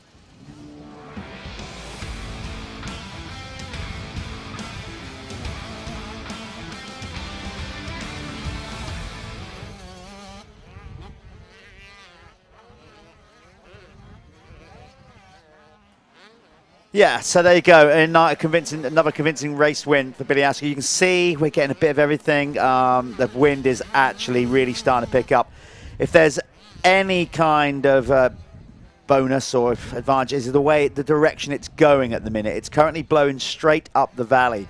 So a lot of the 3 or 4 biggest jumps, you kind of got to have the wind behind you. You're going into the wind. If that wind direction changes through about, like, say, 90 degrees, that's going to cause a real issue because that's going to be a major crosswind across the biggest jumps. But here we go then. This is the Youth 125 and 250 class, brought to you by 7MX, obviously James Stewart's motocross brand, up top range kit from Bubba. So the guys from 7 getting behind what we're doing here. In the 125 category, so far, Charlie Heyman has had the perfect season. He's done it once before. He's on track to do it again. He has won every race in the 125 category. In the 250 category, Tyler Westcott on the Planet Moto HJA KTM, with a bit of support from Planet Moto as well, leads the way in the 250 category. But Heyman looking for that second perfect season. I remember Carmichael did it once and then we thought, how amazing is that? Then he went and did it again. Heyman could repeat the Carmichael thing. Does it have the same prestige? I don't know. No, not quite the same prestige, but still not to be knocked. So, is that Joe Brooks with a start? Brooks with a start. Hudson Roper on Team Green and Charlie Palmer, his teammate there in second and third. Cashmore moving into third now. Charlie, now go for it. Brooks has started finding a little bit more pace. Absolutely. He needed to. I mean, I think Brooks has been doing the European stuff, has he? I think he's been doing some of the EMX 125 stuff, and I think it's just gave him a little bit of a push. Obviously, Heyman's not been doing that. So, you know, are we going to see a little bit more, you know, a little bit more from Brooksy? Well, what he's saying is, I'll tell you what, he's definitely getting closer to Charlie Heyman. I think so. So Charlie Heyman is under, I wouldn't say he's pressure because he's won every round, you know, and obviously, like, if he can do a perfect season, that'd be amazing, but it's winning the championship that he's worried about. Yeah. So he's totally in the driving seat there, but if anybody's going to basically stop that streak, it's probably likely to be Joe Brooks on the GRC. I think Joe Brooks got he got a good result last weekend as well. I think he may have beat Heyman in one of the motos. I'm not too sure on that. That wasn't with us anyway. So we're going to see a repeat of that. Heyman's obviously got a terrible start, so we'll see where he is when they come through. You've got Wolbini out there as well, going back to the youth classes for this one, I think in preparation to go and race the Junior World Championship.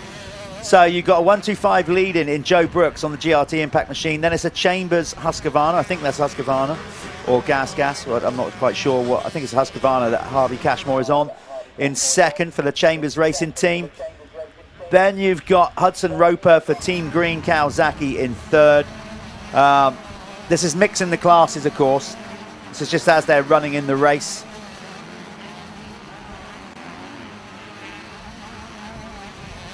Another rider with impeccable technique. I think we got a problem with our... No, they might start coming in when they come across the line. Across the line. Yeah, so Joe Brooks looking that was so nice. good at the minute. And he is your Planet Moto first lap leader. So a point on the board towards that Spanish motocross holiday for Joe Brooks.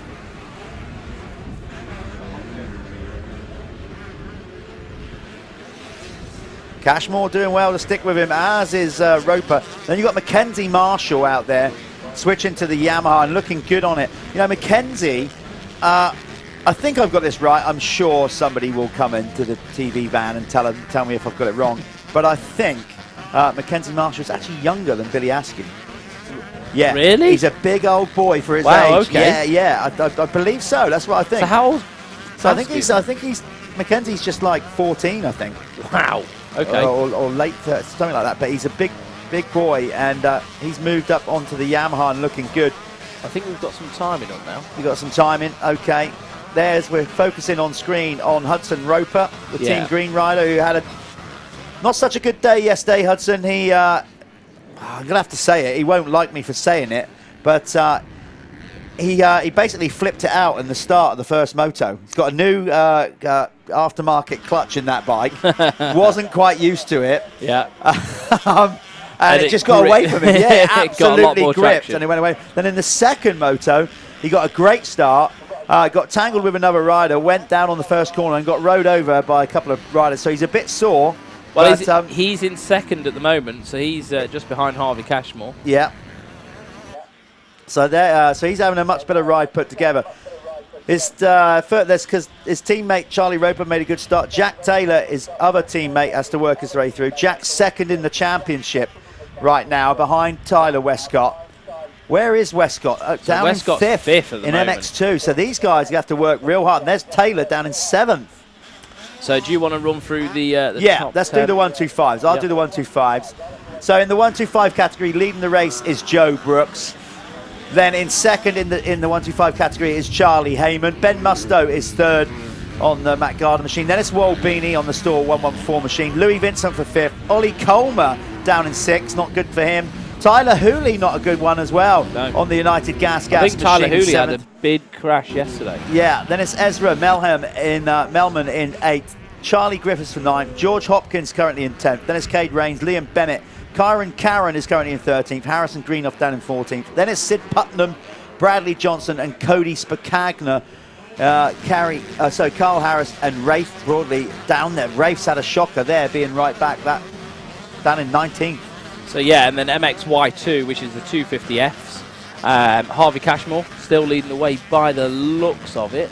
So, maybe not. Hudson Roper may have made a move. But yeah, anyway, I'm going to go off to Harvey Cashmore leading the way, Hudson Roper, Mackenzie Marshall in third, fourth place is Charlie Palmer. Tyler Westcott is in fifth. Obviously, he's going to want to pick through them, isn't he? Then sixth, we've got Bayliss Utting. Seventh, Jack Taylor. Eighth, Arai Elcock. Jake Barker in ninth. Leon Williams, 10th. Matt Cooper in 11th. Seth Manners in 12th. And Corey Collins rounding out the back of the pack. While we were going through the running order, look at this battle. Oh, who's that gone down? Roper. Oh. He has not had a good weekend. He was running there in second and he's thrown it away. And that's going to allow Tyler Westcott through and a few others. We were watching a great battle, though, further down between a mix of 125s and 250s. Here it is again. There's the two Kawasaki Team Green teammates, Charlie Palmer and Jack Taylor. You've got mixing up with him, Ollie Colmer on a 125. You've got Bayliss Utting coming down here in front of him. just brilliant racing in this class, as always. Oh, there's Tyler Hooley nearly washing the front end. Oh, well, it's, you know, Joe Brooks, fastest lap, 2:01. Well, Keck's fastest lap goes yeah, to he's him. going to get himself a pair of knickers. Yeah. So, anyway, you know, like I was saying before, it's one of them tracks. You do have to be quite careful on the front brake and on the gas out of some of these turns because it gets slippy. Obviously, they keep trying to put water on the circuit as well, so you do get those little slippy areas where you're going to lose a bit of traction. Obviously, if you're using a Michelin Starcross 6, beautifully done. you're going to have a little bit more traction than everyone else with that new silica technology that they've got going on. You love it, don't you? This is where you get into your technical element. Oh, You yeah, love all I that. love that You love sort all of that. stuff. Yeah, they've got this new silica I'd technology. just like to point out at this point, Callum's not that into tyres that he goes around sniffing rubber. But you do know. I like this sort of stuff. Yeah, no, so the the new Michelin Starcross 6 is, yeah, it's available to buy right now. Go and give it a go. Go and try it out. Obviously, this class is brought to you by 7. Yep. And talk about 7, he's probably 7 seconds ahead right now. Oh, look at that. Yeah, brilliant, brilliant. Brooks is flying, yeah. Heyman has got his work cut out. We've got a yellow flag down there on that big step up. I hope that's nothing. Yeah, so Charlie Heyman, he's 10 seconds back at the minute. Yeah, that's a I think Heyman is a bit more of a sand guy, I'd say. You know, from where he lives and stuff. But yeah, Brooksy's found something. Oh, that's a big one there. That can be a big one. That's why I was opting out of doing that jump yesterday. Yeah, I don't know who that was on the deck there. Right on that landing as well. So, what a pass! So, Bayliss Utting is nearly like, do you know what? Not only am I going to pass you. Look, and no, Roper down again. Is that the same corner? It looks like the same corner. Oh, he's having a shocker. Meanwhile, Bayliss Utting and Jack Taylor are going at it. Bayliss literally whipped his bike and almost knocked Jack off. Taylor's got the better of him again there. So what happened there is Jack Taylor went to the left of that jump, out of that corner. It gets the acceleration chop there is crazy, absolutely nuts. You know, Utting just got on the better line. He dived up the inside, and then that was it. But now they're battling again. Utting carrying a little bit more speed into the rollers, but didn't quite get over them. And the 22 Jack Taylor looking Jack good. Taylor has got the better of that little one there. Oh, look at that though. Utting has got some good lines going on. So he just came from like a few bike lengths back right to the back of Jack Taylor again. Well, this is an interesting one because there's not much between them in the championship. Well, enough, but not loads. Utting is currently second in the championship, and Jack Taylor is third in the 250 category. So that's why they're dicing it out. Tyler Westcott has a healthy. There's Jack Taylor, the Team Green rider from South Wales. So he's, yeah, he's battling with second in the championship because, well, Ty Westcott has got a pretty healthy lead coming into round 4 this weekend. It was 57 points on the HJA KTM. He's in control of the championship, basically, Callum. So the 36 of Hudson Roper needs to just sort of take a chill pill. Let's just sort this out. Say that, not now. I mean, the race has gone away from him now, so he's going to have to, you know, just come in from that one and debrief with his dad and just he probably gutted. Hey, sometimes, like, you know, not everything can go right for you on a weekend. You know, that's just something you have to come to expect. Especially in motocross. It's not like road racing. The track changes consistently. Every lap you come round, you think, oh yeah, we'll go in that line again. It might be gone. You know what I mean? Someone might come into it too hot and blew it out. So yeah, it's not like road racing. There's a lot more factors. And that's what makes it amazing as well. So, do you know what? While I've been watching all this racing, yes, that could be Joe Brooks. That on the jump down, because I did actually look at that bike on the floor and thought it did look like the white back end of a GRT impact machine. And do you know what? I think it is. So Joe Brooks is down on lap. We think that is Joe Brooks down on. Now listen, I was just about to say, you mentioned it just then about what can happen on the weekend and how luck plays a part. We were on about the perfect season, that Charlie's done it once, Carmichael did it a couple. So to do that, the skill and the luck and everything you've got to have to put together for a perfect season. Look what's just happened there. Charlie Heyman was definitely beaten in this race. Yeah. He was not going to catch. No, I don't think so. So we've got, how long we got left? We've got... Here we are. 6, no, I doubt it. Here we are, you know, Joe Brooks has crashed, laid it down, and yet again, Charlie Heyman is at the front of the 125 class. This comes to making mistakes, it comes to bike prep, it comes to how you've slept, everything, you know what I mean? Like every single thing, all these little ingredients come into a race day, and if it's not right, things can go wrong. Yeah. You know, Heyman just has this way. I think he works very well with his dad. Him and his father, they just get on with it. They do it together, don't they? There's not too much politics. I think they keep the program really simple, and obviously it pays off because you know there's a lot of attention to detail just from his father to him and the motorcycle. Absolutely, yeah. There's a lot of things or elements that make up a perfect weekend, or you know, or getting you the race results. We must be getting close to the 1 lap to go. I would have thought. No, we've got 5 minutes still to go. So 5 minutes. Yeah, we've gone 88 minutes through the moto so far. So these guys, so big old.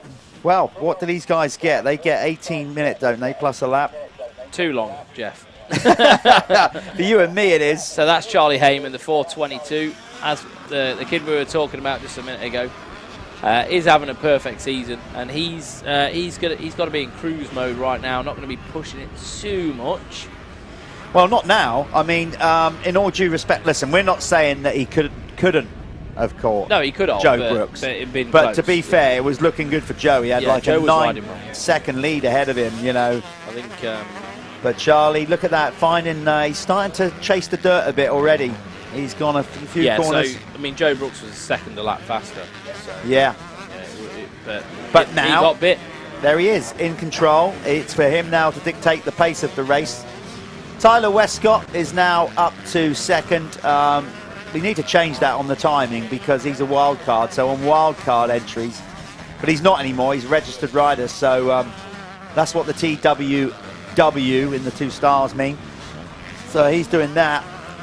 Mackenzie Marshall having a blinder in third. Well, second really in the 250. Sorry, I've just been totally distracted. I've just been presented with a sausage roll. Yeah. Amazing. Which is enough to throw anybody. Amazing. Yeah, so then Harvey Cashmore in 4th in the race, but 3rd in 250s. Musto is the 2nd place 125 rider. Then it's Wal Beanie, the 3rd place 125 rider. Arai Alcock. Jack Taylor would therefore be in 4th in the 250s. Do you want me to confirm that? I've got the master computer next to me, haven't I? So Arai Alcock 4th, yes. Yeah. The 250s. Jack Taylor 5th. Bailey Sutton 6th. Charlie Palmer 7th. Hudson Roper in 8th. 9th is Jake Barker. 10th is Seth Manners. And then MXY1, we'll just have a quick catch-up. Charlie Heyman obviously leading the way now. Ben Musto 2nd. Walbeanie's in 3rd. 4th is Ollie Colmer on that GRT KTM. So still got one of them circulating out there. We've got Tyler Hooley out there as well on the 101. 6th is Lewis Vincent. 7th, Erez Melman. 8th, Charlie Griffiths. 9th, George Hopkins. And 10th is Cade Ryans. Now, Cade Ryans, I really want to ask Jeff a question right now because he's just filled his face with sausage. I'm not going to do it to you, mate. I'm not going to do it to you. So you are watching the 7 MXY1, MXY2 class. Just if you're watching for the first time, not understanding what's going on here, MXY1 is 125. MXY2 is 250. We put them both into the same race because purely being they're the same age. So it's the same age category, and it makes sense. It does. So I finished now. Now it's your turn. So, yeah, you know, we're always pretty busy at MX Nationals, so we're kind of breakfast on the go for me and Callum. Anyway, yeah, Charlie Heyman is looking good in this one. If we scroll down to the top, if you could do that for me, Callum, that would be cool. Just to see the running time, race time, what we got left. We got 2:14 left. So, yeah, we'll keep an eye on that. 18 minutes plus a lap for these guys. As we, again, give them a little bit more race time to get them used to a lot of the top-end guys in the Youth 125 and 250 category will pretty much go straight into the expert class or elite class. So let's get these guys getting used to doing longer motos. Obviously, they're longer than the 85 races. We've got some of the Clubman classes that are a little bit less. Clubman only get 15 minutes plus a lap. These guys as well, you know, they want to be pro riders, don't they? Yeah. You know, the sharp end of this will be the next group of pro riders that come through. I can see Joe Brooks' dad and is that Ash Greedy walking back over? So Ash he's Wild, got Joe's crash helmet in his hand. So I really hope Joe Brooks is okay. That's yeah, we'll try and get some info on that because there might be people at home that want to know if they want to give us it. Yeah, I mean, you know, you never want to see people getting injured or anything like that, but particularly it must be so nerving as a parent having a rider out there knowing the, you know, but at the same time, look at this, Westcott, look at that, Charlie's like, have it. Yeah.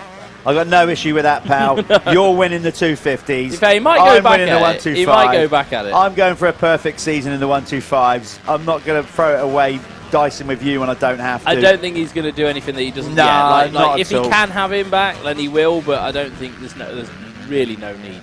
No, so this is the battle for the actual race win of the race. But please remember, if you're new to the Michelin MX Nationals, these two are in separate race classes. Tyler is out there on a 250 4-stroke, so he's leading the 250 class, and then tucked in behind him now is... And you'll see the difference with the riding as well. Like on the 4-stroke, Tyler Westcott's able to get them inside lines up to the step-ups and things like that. And you'll see Heyman riding it wide. You know, it's probably a track that doesn't really favour a 125. Yeah. Over a 250F. No, it's hard pack underneath. The You've got to keep it 250F rolling. is definitely the faster bike. So that's the time. Is that the time elapsed? Yeah. So it's going to be 1 lap to go next time around. Hopefully we can stick on Tyler Westcott as he goes over the finish line to see if it's the 1 lap board. It should be, because the time has elapsed. Yeah.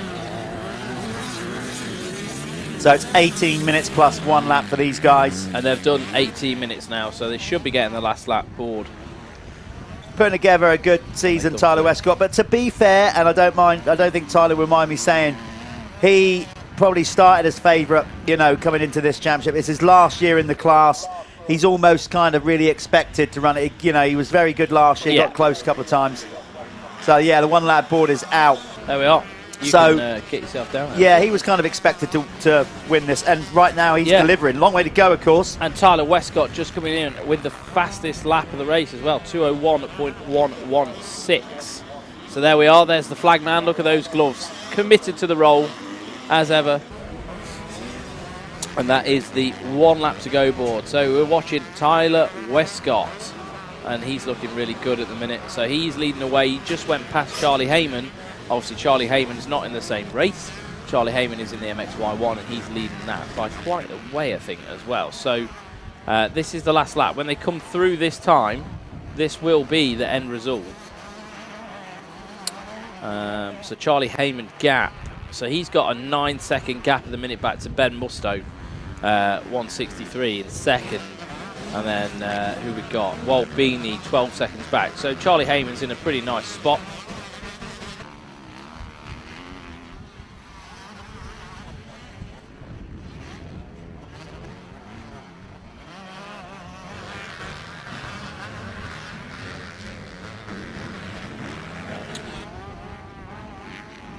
Sorry, I'm just catching up on something then. Here we are. Yeah, so there's the difference back as well to Heyman in the race. You can see that on there. It's two and odd seconds. Heyman's obviously not going to put up a fight. There's really no need for him to do that. Like Jeff was saying, he wants to go for the perfect season. Charlie Heyman's won every MXY1 race so far, and he wants to keep that going. And here we are. Westcott's going to be taking the flag in just a moment. He's just on the last part of the circuit now. 202, flawless ride. He will be going up to the pros next year, or the expert class. It's good that here we do have that expert class, which feeds them in nicely into the pros. But here we are, Tyler Westcott taking the win. No drama there as he crossed the line. Just another day in the office. We're going to just go see some ads, and then we'll be seeing Jeff down in the winner's circle. So thanks for watching MXY 125 at 250.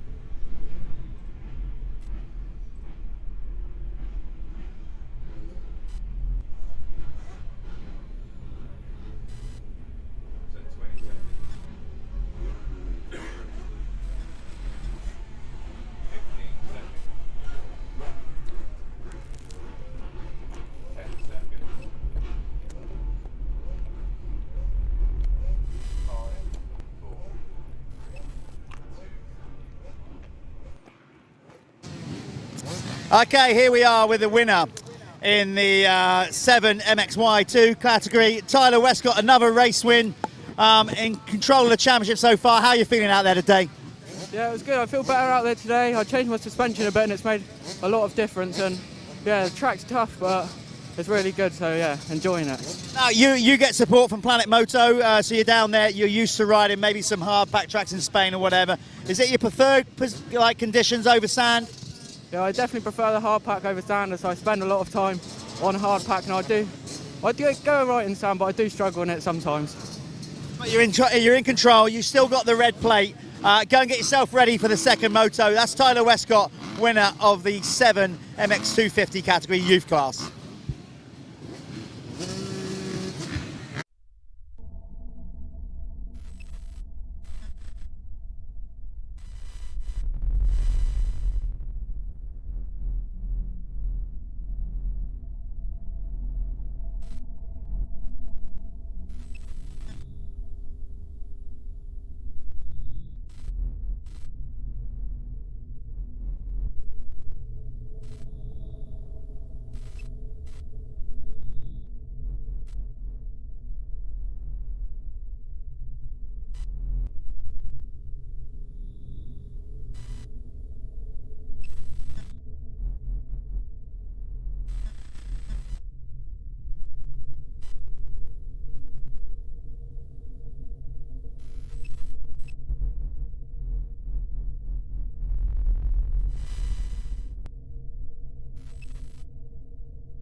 Right, so here we are with the Moto-Connection Clubman MX2.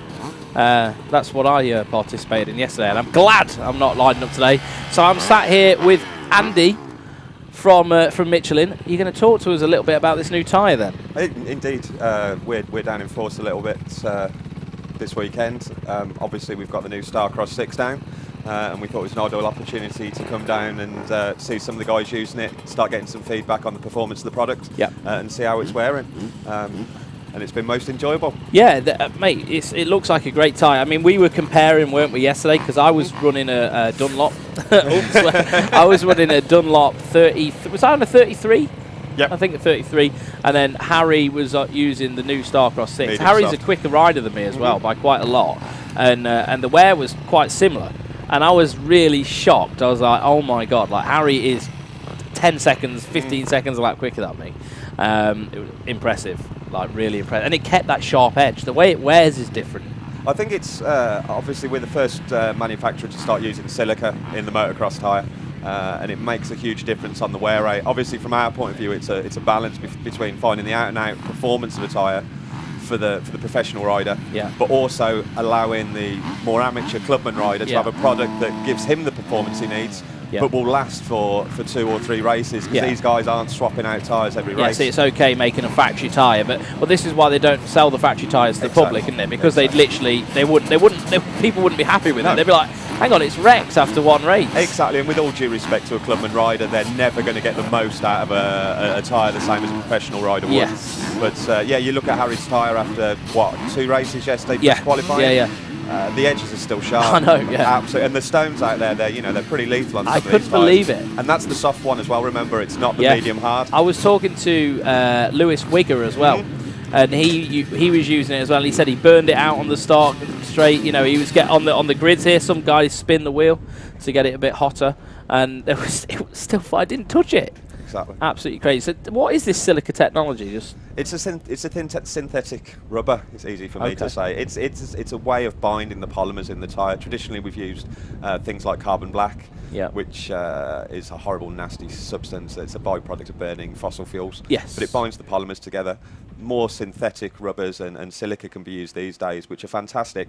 They don't work so well in hot temperatures. Okay. So you don't get them so much in like race tyres in terms of slicks and stuff, but more so in lower temperature products like off-road tyres, and certainly things like racing wets that keep generally cooler. They're much better for binding the polymers together, and it means that the tyre will last longer. And it's also keeping that performance level, like we've just said, at the same level for as long as you can. And we're not using dirty products as well. Like, is it more recyclable, or it's certainly more environmentally friendly. Throughout the process. Absolutely. And the biggest issue at the moment is that unfortunately the world's biggest exporter of carbon black is Russia. Right. So hence we've had to change our supply chain model. The carbon black is used in all tyres, not just motorcycle. And so that's a problem throughout the world. That's a problem throughout the world for all the tyre manufacturers as well. And yeah, obviously the price has gone up because supply's become limited. It's meant that we can't produce every tyre we want at the moment. And that's hence why we've probably got shortages of certain, what we consider maybe more leisure product. Not personally what I consider leisure, but what maybe the company would consider leisure. And motocross is maybe not as much of a priority as tyres for things like fire engines and logistics trucks. Lorries and things like that. Which is awful when you come to an event like this and you have to say to someone you're not that important. But I think everyone kind of gets it, and the guys who work we're all in having fun. There's things the wheels need to keep moving on everything else. But most of these guys, they work for companies that have probably got shortages in other areas, and you're talking to the guys and you can't get this, you can't get that, you can't steel, there's rubber shortages across the board. Not just tyres. It's massive. Well, thanks very much, Andy. You're most welcome. Cheers for popping in. I'll come down and see how worn that Harry's tyre is later. Yeah, go and check it out and report back to us. I certainly would. Good to see you. Right, see you later. Thank you very much. So there we are. That was the man from Michelin, letting us all know about the Starcross 6, and we are watching George Boyce. Boise leading the way, number 10. He had a very good day yesterday, I believe, as well, and running that new Fox setup as well. It looks like a Spider-Man. It's like a chubby Spider-Man. No, I'm joking. So yeah, George Boyce, number 10, looking pretty good at the minute. And who have we got there behind him? I'm going to get my live timing up. If anyone wants to check out live timing as well, get the Speed Hive app up on your phone. And you can follow the live timing and follow your riders. See how they're getting on. Jeff's got another sandwich. So Jeff's on his second sandwich now. I'd just like to point out that's not true. Yeah, okay, it is. Well, Ben Thompson's just made the move on the Boysmeister. So Ben Thompson. I indeed have a second sandwich, but I've yet to dive into it. Yeah, so you had Andy James in there. I was listening to that out there. Yeah, all interesting stuff about Michelin as a brand, and of course without Michelin, who have been with us from the get-go. Well, there wouldn't be an MX Nationals without Michelin's investment. No. That's what got it off the ground, and they've continued to stick with us. Keeps a roof over your head, mate. Absolutely. yeah, thank Andy for that. Yeah, so great stuff from Michelin and all the guys. You can see a very, very healthy paddock out there in the background, stacked out with teams and riders. We've got so many competitors, 300 plus people that come and race the MX Nationals, varying classes, and this is what makes it pretty unique. We've got this kind of structure for the MX Nationals where we've got the youth riders, but then you Clubman, which you're watching now, Clubman MX2, brought to you by Moto-Connection. Then you can, if you start progressing in that, you're feeling a bit better about yourself, you can move up to amateur. If you start running good in amateur, you can then go to expert. And if you're suddenly getting good enough where you're a front runner expert, before you know it, you're in the elite fastest 40 in the Lyfelinez fastest 40 motos. But right now, you are watching the Clubman MX2 Moto-Connection, and it's George Boyce leading the way over Ben Thompson. Good to see Ben Thompson back out on track. Toby Lightbound.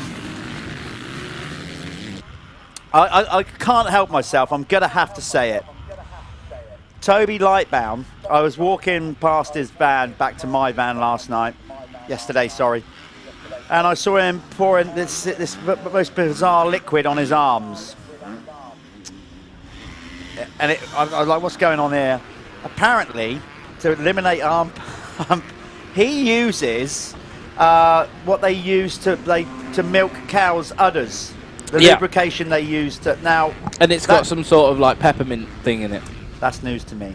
It's a mad thing. It's it's like deep heat, but times 10. Yeah. So that's what you need. Apparently, to stop you getting arm pump, you need what cow udders need. I think that's in a lot of the arm pump stuff. I think the Motoverde stuff. I think ingredients wise, I mean, obviously they do more technical things than just that, but so I think that is something to do with it. There's a little hack there for you guys out there. So go to your regional farmer, dairy farmer, if you're suffering from arm pump, and just tap on his door, say, here's a big bottle of... Yeah, can I have some of the stuff that you use to milk cows with? It comes in a massive, like, white thing as well, doesn't it? Yeah, anyway, there you go. You learn something every day. So, George Boyce leading the way, but it looks like he's not. He's been passed now by Ben Thompson. I'm just going to refresh this on here, Jeff, folks. So the Moto-Connection Clubman class, we say it every round, and we say it with just reason. These guys, the Clubman class, are British motocross. Without them, it doesn't work. Simply doesn't work. They work. Oh! Nice race going on. Boyce running up the inside, but then look how the track's working there. Inside, outsides. Boyce are looking really good, actually. Like he's, I mean, he had a good day yesterday as well. Was that some fireworks? No, that's on there. The wind, the camera suddenly picking up the wind. Wow. Yeah. So yeah, he had a good day yesterday. I think did Boyce get 2 wins yesterday? I think he may have. Let's have a look. So you can have a little look at that. He always looks trick. He's always got the latest Fox gear going on. And the design scaffolding. Or scaffolding by design.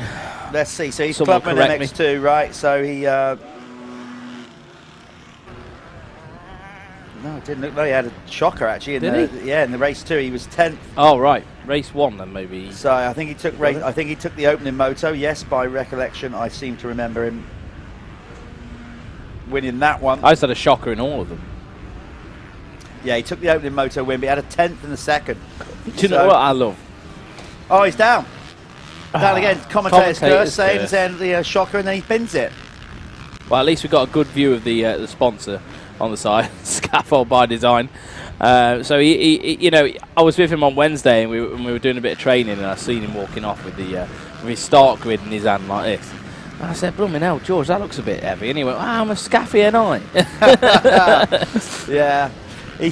Lingy was complaining about arm pump money a little bit, as was Lee Tolan. Like, come on, boys. Yeah, you hoik scaffolding stuff up buildings all day. If scaffolders are getting arm pump, you know how difficult this sport is. That's it.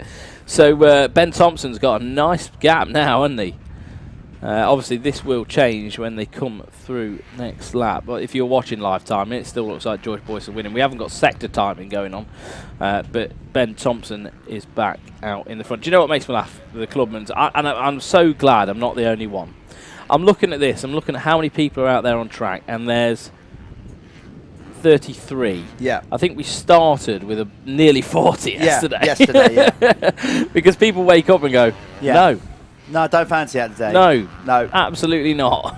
That definitely don't. They're like, and you know, sometimes they come in and you know, they're not athletes, pro athletes, whatever. They come in, they go, do you know what? I might have a beer tonight.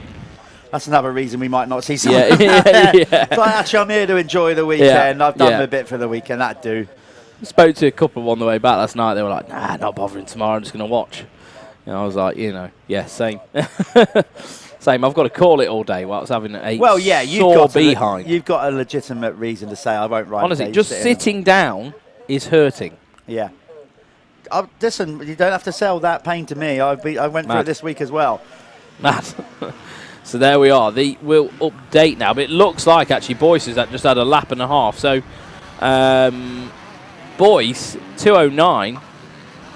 So, oh no, that was that. No, George Boyce 216. But he must have put some magic together on the back end of that lap, because he's caught right the way back up to Ben Thompson now after crashing. So look, he's there already. So those two absolutely checking out. And we've got Luke Corker in third, fourth Toby Lightbrown, fifth we've got Jake Taylor as well. So Jake Taylor's actually out there on the new model Husqvarna that he had shipped all the way from America. Really? Yeah. Factory Clubman. So reason being is his dad owns K-Tech, and they needed to get the bike as soon as possible to start developing like the shock and things like that. So it's not just like, oh yeah, I'm just going to do it just for the sake of doing it, because that would just be daft, because I think it cost a fortune for them to do that. So Jake Taylor, if anyone wants to get their eyes on the new model from KTM and Husqvarna, Gas is out there. Oh, there we are. So, Boise hit the triple, and I don't think Ben Thompson did he? I think Ben Thompson was sleeping there. A little bit. To be fair, going on my midweek performance, it looks like Ben Thompson might have hit that. He's hit the wall. Oh no, bike problems. I thought I was slowing down. Have we got a puncher? Or does he think he's got a puncher? Because sometimes when you get tired, you can start thinking you've got a puncher. Yeah, or is the rear brake sticking on? No, you can't quite. The tyre looks okay. Yeah, maybe he had a little stone in the rear brake or something like that, because that happens around here as well. If something goes in your head as well, you want to start. You start thinking, is it a puncher? What's going on here? He's definitely looks got like a bike he's retiring. Is he going to check the rear tyre? He's got a puncher. He's got a puncher. There you go. Thanks for clearing that up for us, Ben. Yeah, thank you. So. Anyway, gutted for him, because he was leading the race, and that's obviously on that step-up jump was why he rolled up. You know, he must have felt it as he stepped down, and then gone, oh, hang on, because he'd wound the gas on and it would have spun. So yeah, fifth was Jake Taylor, sixth was Mitchell Collins, seventh Charlie West, eighth Jasper Gibson, ninth Tom Hughes, Max Fletcher's in 10th, 11th Matthew Fuller, Tom Haddock in 12th, Joe Cooper in 13th, Giles Richards in 14th, Max Flint in 15th. Jamie Collins 16th, 17th we've got Charlie Parker, 18th Liam Deegan. Oh, one of the Deegans out here. Who's that going stage right off the track? Sorry, somebody just peeled off to the right like. He's got some TV time. Yeah. So that was 12. So who was that? Let me have a look. That's the trouble though. They got 12 on the bike. They might be registered. So 19th Elliot Cook, 20th. Is Jack Loveridge. Yeah, that was Giles Richards who just kind of aborted. So that's it now. George Boyce, he's going to have a healthy lead, I think. And it's going to be Toby Lightbrown now in second, is it? Yeah, Lightbound. Yeah, he's Bound. I always want to say Brown. I don't know why. So that's like you said, that new Fox kit got a bit of like Spider-Man. Isn't it? Yeah, he's going to hate me. I said it looks like a chubby Spider-Man going around. No, to be fair though, he's actually an athlete. He's just got a body armor under that kit. But I do think it's like a Spider-Man-esque sort of Let's be honest, thing, both you and I are in a definite position to call anybody chubby. No, because the oh my God, I would come back. I couldn't wear that kit. Look at the. So I saw Michael Lindsay in America go out in this kit, and the other day, and he's a mature man. He's put on a bit, and it really didn't look that good. I was like, that's for a slim person. The squares sort of kind of stretched out to triangles. They started warping a little bit. No, hey, Fox do some cool stuff, don't they? Yeah, they do indeed. Is this the checkers then, or we got one to go? No, no sign of Barry. What's the time on the clock? We've got 1 minute. It's It's going to be a 2-lapper from here. 2 more laps for Boise. No, so yeah, I mean these boys. I mean Boise gets out in the week to ride, like a lot of them. I think Jake does as well. A few of these guys that do, but they've all got they're all working as well. They've all got to go to work. As much as their parents might own the companies that they're working for, things like that, doesn't matter. They still got to graft. I know Boise puts in the graft sometimes. Weekly. So, and he was definitely working hard even on Wednesday. He was at the track. He wasn't messing about. It was like full. We were down to business. Yeah. So yeah, well that's why is it the front? Yeah, absolutely. I said they into it, and we said there's all levels of riders, Clubman. But as we've said time and time again, it doesn't matter what class you're in, you still need levels of commitment, dedication, effort, all these things if you want to be at the top. It doesn't matter what class you're in. No. And these guys, they might not be pros, but if you go away and you've given it your best shot and you've given 100% every weekend, that's all anybody can ask. Yeah. Really, He come jogging past me yesterday. I was walking back to the van. He was like, "You riding tomorrow?" I'm like, "What are you jogging for, freak? Like, what are you doing? Stop doing that." Yeah, I've got to say, it wasn't a bit of my motocross career that I particularly enjoyed. Hated it. But you do have to jog your legs out and stuff, don't you? Sometimes, it's like I wish I had done a little bit more of that, 'cause my leg, or some stretching or something, because I'm in a lot of pain today. Just sitting. Yeah. Like being alive hurts. Yeah, it's a tough old game, but we love it, and we hope that you do too, watching it wherever you are in the world. We have had so many people tuning in from various parts of planet Earth. So we've had guys tuning in from Australia, New Zealand, America, Canada, South America. We've had a few people tune in. Yeah. Nice. So wherever you are on planet Earth. We've got Earth, fans, mate. Which is good. It's what we're getting the series out. Well, I'm not sure it's us, but the series has fans. My Facebook yesterday come up with a thing in it, and it was just a little pop-up, and it said, reply to fan messages to increase your your reach. And I'm thinking, how have I, I'm not that. Get you. I should not have fans. Get you. You'll be walking into McDonald's soon. Oh, I'm gonna walk in. I'm gonna walk in doing the octopus walk. Yeah, you know what I mean? Yeah. And then I'm like, who's this guy? That's that Callum Swan guy over there. MXN-TV. Where's his mate? Where's his little leprechaun mate? That Jeff Perrick guy. I'll take that. I'm like a smaller version of Uncle Fester. But George Boyce is looking good in this one. He's taken a race win yesterday. He had a bad one in race 2. That might be a stretch for the overall. A 10th is not a good score. No. It's a podium job, though, isn't it? Yeah, if he comes out and wins the next one as well. Of course, he's got to get over the line in this one first. Yeah, let's not talk too soon. He has dropped it once already. Yeah. I've got my missus absolutely rinsing me for here and saying that I'm talking too much about me being in pain. Maybe mentioned that you rode in the week again. I'm Did you ride? I did. I rode on Wednesday. So yeah, Mel, if you're watching, you know what to do. Turn the telly off. Yeah.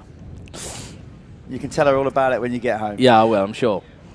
So, yeah, George Boyce looking good. We have got coming up after this one, of course, the next Clubman class, the MX1 MX1 Clubman cars. Who's Brought the to you sponsor of by that? Worx Sports Insurance. Yeah, baby. I'll talk to them all about that all day long. I'm going to give you a spiel. Okay. I've got it all mentally.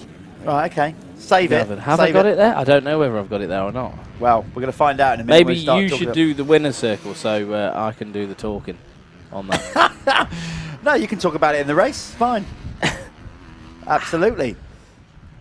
Let's George Boyce up on the pegs. Right, let's go and grab him. Go and grab him before he sneaks through.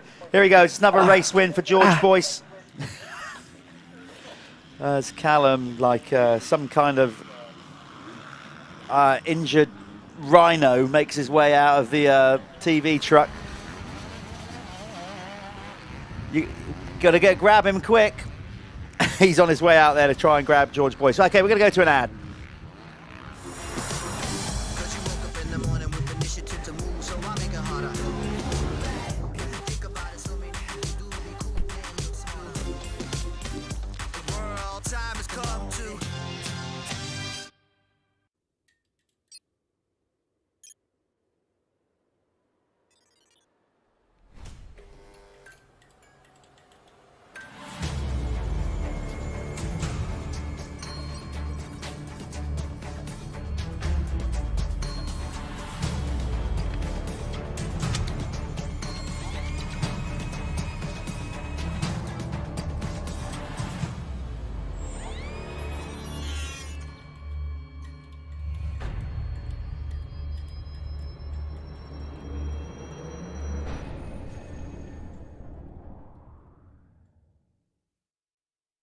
I am here with Spider-Man. No, it's George Boyce. Mate, scaffolding by design rider. You made that hard work, didn't you? What's going on, mate? Well, it started off well, had a little tip over, but managed to pull it back, got out quick, just pushed on to the end and just got it done. Yeah, I mean, like, what happened in the second race yesterday? I had a bit of a come out the gate and got a bit sideways and collided with another rider and went down, but I finished 10th, so it wasn't too bad. Yes, you had to pick your way through from the back, so we've got another win. Hopefully, you know, it's going to be a podium job. You're not going to win the overall, I don't think, but we're going to do as best we can, yeah? Yeah, we'll do the best we can. Anyone you want to thank? Design scaffolding, technical solution, off-road world. That's about it. Yeah, cool, good man.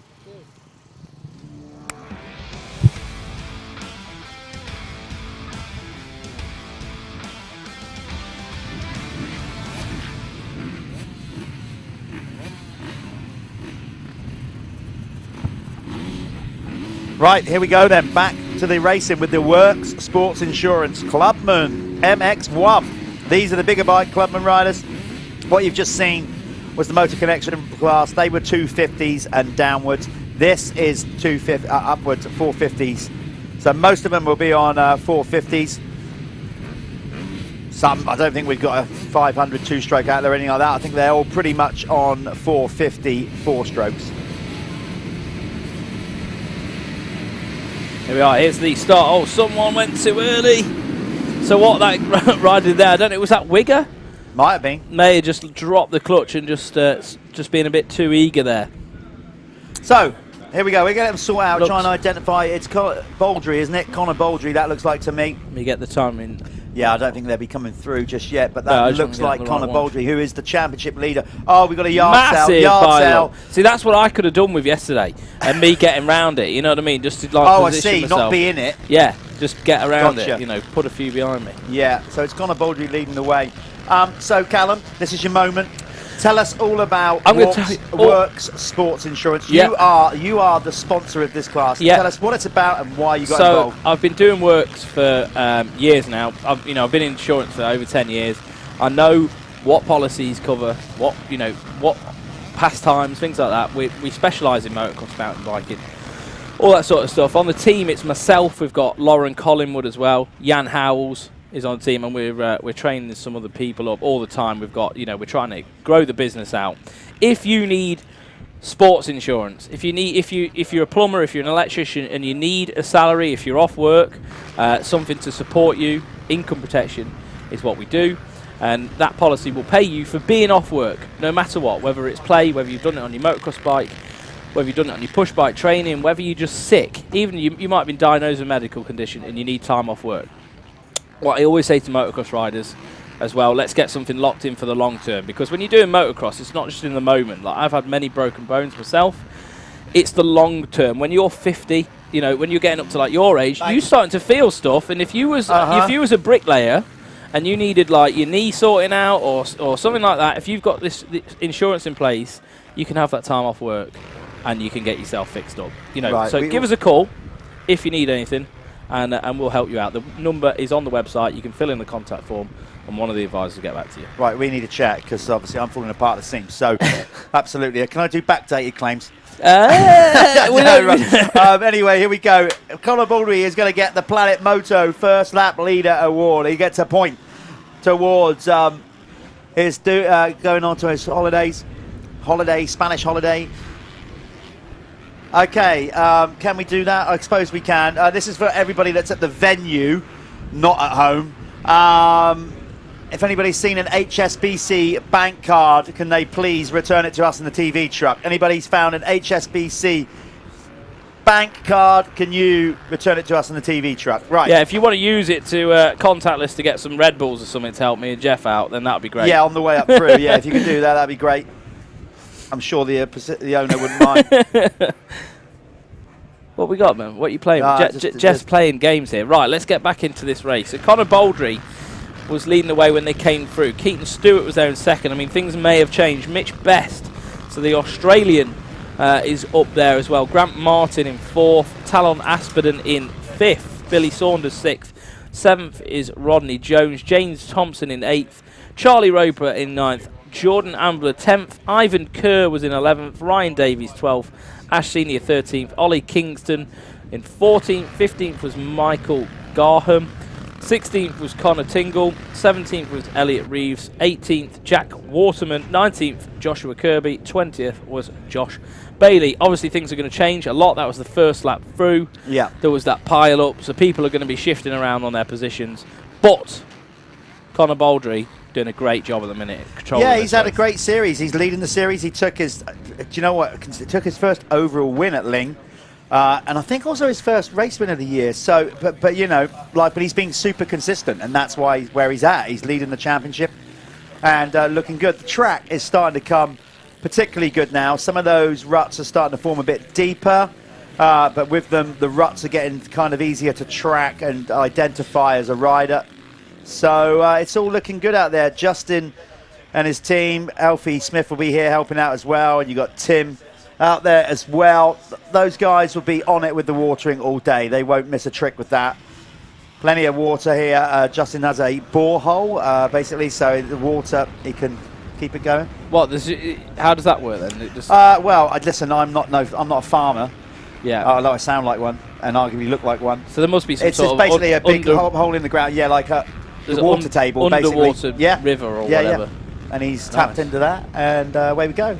Just unlimited water. Well, it's just obviously part of a farm here or whatever. So and he has the kit as well. He's got the water bowsers like the American jobs anyway. He drives down the side of the track, spraying the water on. So much better to do it like that. You're not putting tractor lines in the track. So he has all the kit here. Mitch Best and looking good. Yeah, and he's designed the sort of circuit around the fact that he can get access round with the tractor. And that's everything. You go to those AMA races, and there's always that a run road round the outside where they can all get round the venue, around the circuit and water it. And Justin's just obviously well travelled, built GP tracks, Supercross tracks, Arena Cross tracks. We've got a Supercross track here as well. You're doing an event, is it? Airborne Gunner? Yes, we got our Steelhawk Airborne Gunner Supercross here on the basically on Tuesday, the 9th of August. The likes of Jack Brunel, Dylan Woodcock, Joe Clayton, Ben Clayton. So we're doing that on a Tuesday night, the beginning of August. So looking forward to that. And then we got our Rocket Till Sundown Motocross on the same day. So, and we're doing it because Justin has provided a venue that allows us to do that. He's built a Supercross track and a Motocross track. And I think he's like with the straight rhythm and stuff. He's keen to just do the bit of go a bit different and just try new things.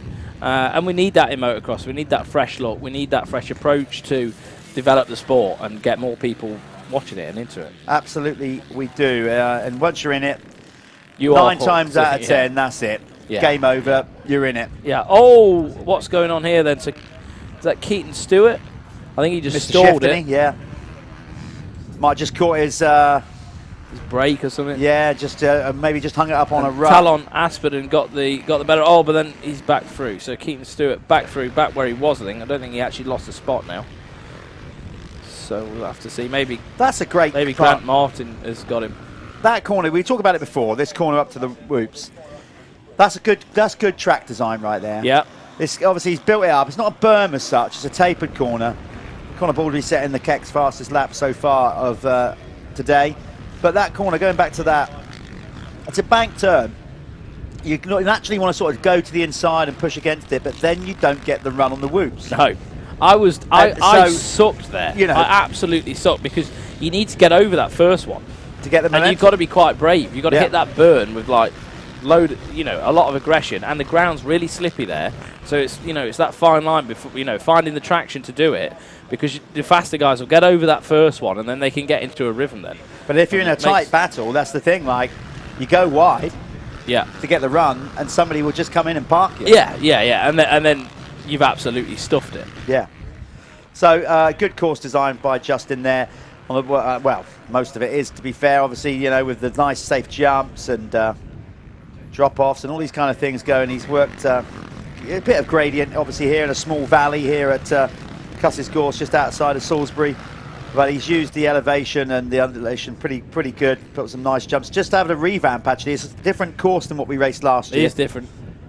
Over in that top section. It's the inside bit. It's just it's probably a bit longer lap now. Yeah, a little bit of a longer lap, I'd say. But Conor Baldry is, from what I've seen of him over the last year or so, couple of years, is Conor's energy efficient for clubman rider. Look at him; he's got a nice style. He doesn't overwork the bike. Look, crouched in there, back down. I think like with the 450 as well, you've got to have a style where you want the bike to work for you. You know what I mean? Like you don't want to be riding the bike too hard. You've got to almost let through there, see? Yeah, really that smooth. Was lovely. And really smooth on the throttle as well, and got that front wheel over the first roller. But he didn't take his feet off the pegs, kept his foot on the pegs all the way through. That's the traction as well. Yeah. So if you keep both feet on the pegs, obviously you can push down into the foot pegs, get a little bit more traction. So yeah, real nice style, and very energy efficient, like you were saying. Almost letting the bike do the work. You can hear he's always in a tall gear as well, and just chugging along. Like the 450s are so powerful these days that if you try and override it, she'll bite back if you're not fit enough. Absolutely, that's a bit of me. I try, so I like to just try and use the torque of the bike. Well, yeah, I could never, sometimes I used to get actually frustrated with myself because it's just not my character to, I wanted sometimes to go, George, just hang it out, just hang it out. Yeah. Go for it. You go slower. I had a built-in mechanism that wouldn't let me do that. Other people can do that, so it depends. Again, character, all these things, so many elements that come into making a good motocross rider. There we are. So is that Grant Martin on screen there on the Yamaha? Looks like it. Yeah. Looking nice. I like the setup. Oh, no! These guys don't do us any favours at all. He literally just come onto the screen. I know. We finally got to speak. He got up into the top 3 as well. So he straight away, like looking good, give him a shout, boom, within 2 seconds he goes and stalls it. He's got that whole American vibe going. So that Ren kit, that is Fox, isn't it? It's the guy, it's Pete Fox. Yeah. It's the guy who invented Fox. Yeah. That's his own brand, isn't it? That is. And I think the youth Kawasaki guys using that now? Francesco. I think they are, aren't they? Yeah. Is main ambassador to do it with it, and Ivan Tedesco. But he's in Fox again now. Oh, is he? Okay. So when he's gone on, because he's doing pro now, I think they're back in the Fox. So I think it must be the Team Green. Yeah, no, the Team Green youth riders in America can choose their own kit deals. Oh, is it? Yeah. Okay. So that's how that works. And they can earn a bit of money as well. Yeah, well, they do, don't they? No doubt about that. How long we got left in this one, Callum? Do your magic there. 4 minutes and 15 seconds to go. So 3 laps maybe. So Grant Martin, I mean, he's going to be back in 5th now. I think he's behind Talon, or no, he's got through Talon. He's got Keaton Stewart in front of him. He's going to want to get near that podium though, but I think, is he going to have time to do it? He's riding well. He looks good. Carried lovely bit of speed through them rollers then. Yeah, I think he could get Yeah, he's going to put a move on here. That's Callum Baldry. Maybe we can just go back to that battle. If Darren, our producer, can get both the TV guys back to Grant Martin, number 36. I can do a bit of a top 10 rundown as well as they've gone through the line now. So Connor Baldry leading the way, Mitch Best there in second, Keaton Stewart on the 69, who's going to be under pressure in a minute by Grant Martin. Talon Aspenden in 5th, 6th is Rodney Jones, 7th is James Thompson, 8th Ivan Kerr. So a bit not the best race for Ivan. Here we go. Is it? Oh, there we are. Look, we're back on it. See, we didn't want to miss this. This one's shaping up. Our TV production. Oh, straight down the inside. But he's exposed himself. So he's got the inside. Get on the gas. Yes, nice move. Yeah, I think Keaton Stewart might have to surrender to that one, but then he could get on the inside here. I don't know, he's going to go. He's not giving up on it, but he's ran it wide. Trying different lines. He's going to get the run down the hill though, but the 450 should come. Yeah, he should be able to get over that double down there. From that the was inside, fine. yeah. The ease that just looked, I'm jealous that 250s are difficult. Keaton just in rider there in 3rd, number 69 now, just starting to light it up a bit much. He's actually trying to got get some back to him. Good lines, I think Grant Martin has. He's staying out of the chop, even going up towards that jump there. He was on the inside, probably hindering himself a little bit by using less track. Yeah. But making the best advantage on it. You know, some of the outsides, the accelerating bumps here get quite vicious. So, you know, he's using his head. You know, it looks like he's doing a good job. And I think that's going to be it for him. He's not going to be catching Mitch. Mitch is, you know, he's a good 10 seconds further up the track, I think. Yeah, and this is one track that Mitch Best, our Australian rider who's come out, this is the power of the stream. Basically, last year he was sat back there at home, down under, and he's got friends over here, and he thought, oh, I'm going to go and do that. Blew me away, that did, when someone told me that. I'm going to go and live in the UK for a year, and I'm going to go and race the MX National. What? Fair play. Yeah, fair play. Absolutely great. So hello to everybody watching in Australia. Yep. We'll try and get a little bit of your man on TV in a minute if we can. He's in 2nd. Maybe we should try and find a little bit. Can we try find 53 of Mitch Best on the screen? So yeah, he's in 2nd place behind Connor Baldry. Just for all you Aussie fans out there. Yeah, you can give him a wave, so we're going to get him. Is that him? No, was that a bit? We're trying to find him. We're trying to find him. We've got our TV crew out there looking for him on track. Still got a minute to go, and then +1 lap. So hopefully we're going to get. Show a bit of Best. There he is. There he he's is. Not far behind Baldry. He's actually not. He's closing in. So what we got now? What was his last 5 lap? seconds Yeah, last look, time. he took nearly 2 seconds out of him last lap. Yeah, this is it. He's got a couple of laps to go. It looks like his form's dropping away a little bit, though. But the speed's going, though. Yeah, he's still got speed. I mean, that's what happens, isn't it? You can still go fast, but your elbows start to drop, don't you? You get a bit tired. It's getting close. It is getting close. Okay, we came to Mitch Best at a good time here, because he is definitely taking some good old chunks out of Connor Baldry for the race win. So let's stick with this one. He's closing in really fast. There's Connor Baldry in front. Can Mitch get the race win? And you know what it's like. You're working away, you're getting the pit board, you kind of know you're getting a bit closer. Yeah. Then all of a sudden, you see them. That's it. Well, they were both in the same camera shot then. And then that's a whole extra thing. Then all of a sudden, the kind of pit board's out the window. You're like, come on. Yeah, that gives you a little bit more motivation, doesn't it? It's just got to be careful not to go too crazy, because this track, again, like, you can lose traction, make silly mistakes. It's the one lap to go board, let's stay nice and smooth. So here we are, Mitch Best getting through the rollers really clean as well. And we are 1 lap to go, shaking his arm out. Obviously got a bit of arm pump. He wants to go for this win. The 53, the Australian Mitch Best. Oh, it's on like Donkey Kong. Here we go. Game on. Game on the last lap. No wonder Mitch was having a shakedown. I knew his form had dropped off a little bit. Like, he looked like he's getting a little bit tired, but I wonder if Connor knows he's there. I wonder, he must have had, I don't know if Connor's got a pit crew. Well, you don't know, do you? No. But he's ridden an immaculate race. But what's going to happen here? Mitch he's got to get within striking distance within the next 3 or 4 corners, I think. Otherwise, he's not going to make it happen. Mitch is going to be absolutely gritting his teeth right now. Oh, yeah, he is. This is everything he's got. These guys, You know, they're just normal guys. They go to work. You know, Mitch Best's over here. He's working as well, I think. He is, absolutely. This is it. This is it. He's right on him. This is a great Worx Sports Insurance Clubman MX1 race you're seeing here. Mitch Best is digging deep on the last lap, and Baldry coming in to lap traffic. The same line then. So let's see where's this going to happen. I think if it can happen, it's going to be after this tabletop as they drop back down the hill. As long as Mitch can get close enough, he needs to get within a wheel's distance, I think, to make anything happen. But Baldry's going to know he's there now. Mitch Best round the outside. Look at that! Hey. Look at that! Oh, nearly did the old Everts-Stewart manoeuvre there. Feet up round the outside. And it's where I thought it was going to be as well. This is it. He's got this section. Mitch, he should have gone on the inside. I don't know if he should have done, because he's got a nice little run down the inside. He's going to park him. Nice. Oh! There you go. Was that a mistake of his own? I don't know. Was that? We just lost the camera angle to see what actually happened there. Did they make contact? I don't know. Mitch, let's go and see. Well, we're going to find out. Is going to we're going to go to the winner's circle. Pumped.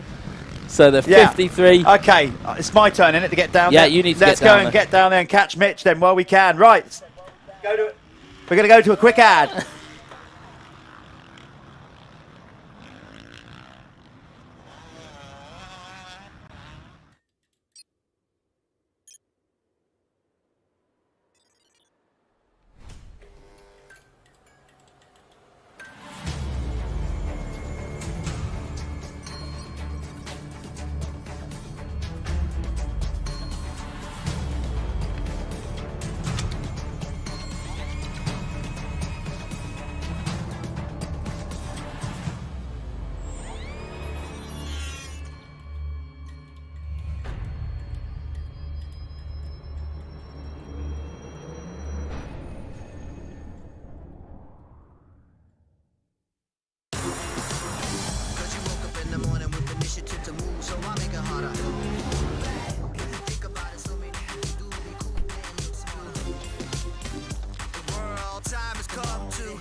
Here we are then with the Worx Sports Insurance MX1 Clubman winner.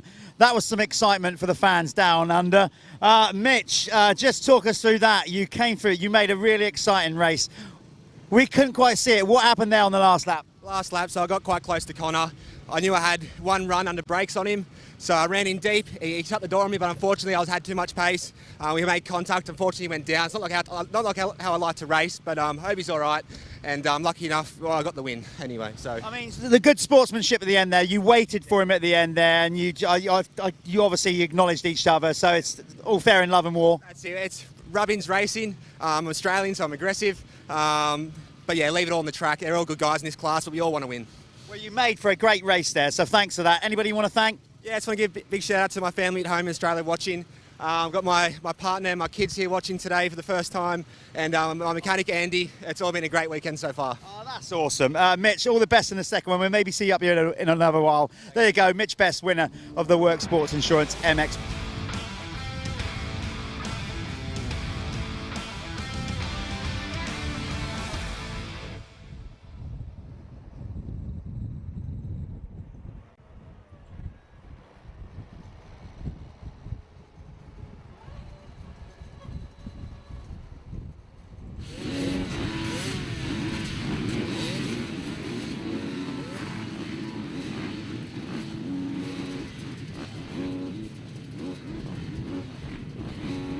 Okay, we are back at it with the Motoverde amateur class. These guys are mixed together, MX1 and MX2, but scored separately. We'll get them underway. Who's going to get the whole shot? That is a terminology for the rider around the first corner. Who comes first?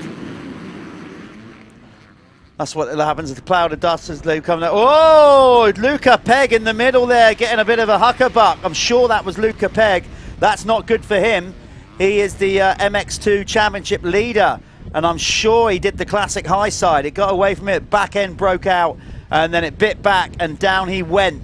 We'll be able to get confirmation on that when they come round on the first lap, as they sort themselves out. A few riders going off track. Of course, the ruling kind of thing is, as long as you enter the track, do it safely. As long as you don't pull in front of another rider or gain position, then you're good to go. So we get these guys sorted out on the opening lap. We refresh the timing will refresh in a moment. Track is in good nick. The wind is drying out quick. The sun's starting to come out. But as I said before, Justin will be absolutely on his A game with the watering. As you can see, the Bowser is there, ready to go. Full tank of water, ready between motos to splash it down on the circuit. While these guys sort themselves out, it'd be always a good opportunity to catch up with what's going on the track from our race director. But not only that, basically the whole championship series organizer, Paul Irwin. Paul, good to get you in here because obviously busy old time out on track.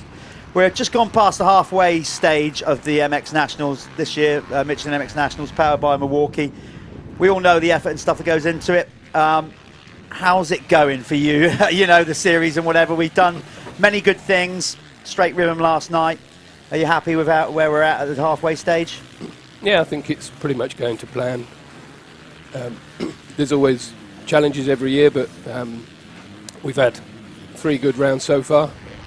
I think this one's going pretty well. So, you know, it looks, the racing's good, the track's holding up. The wind's not helping today, but we're keeping the dust under control. There's a lot of water gone down. So far, the championship's going to plan.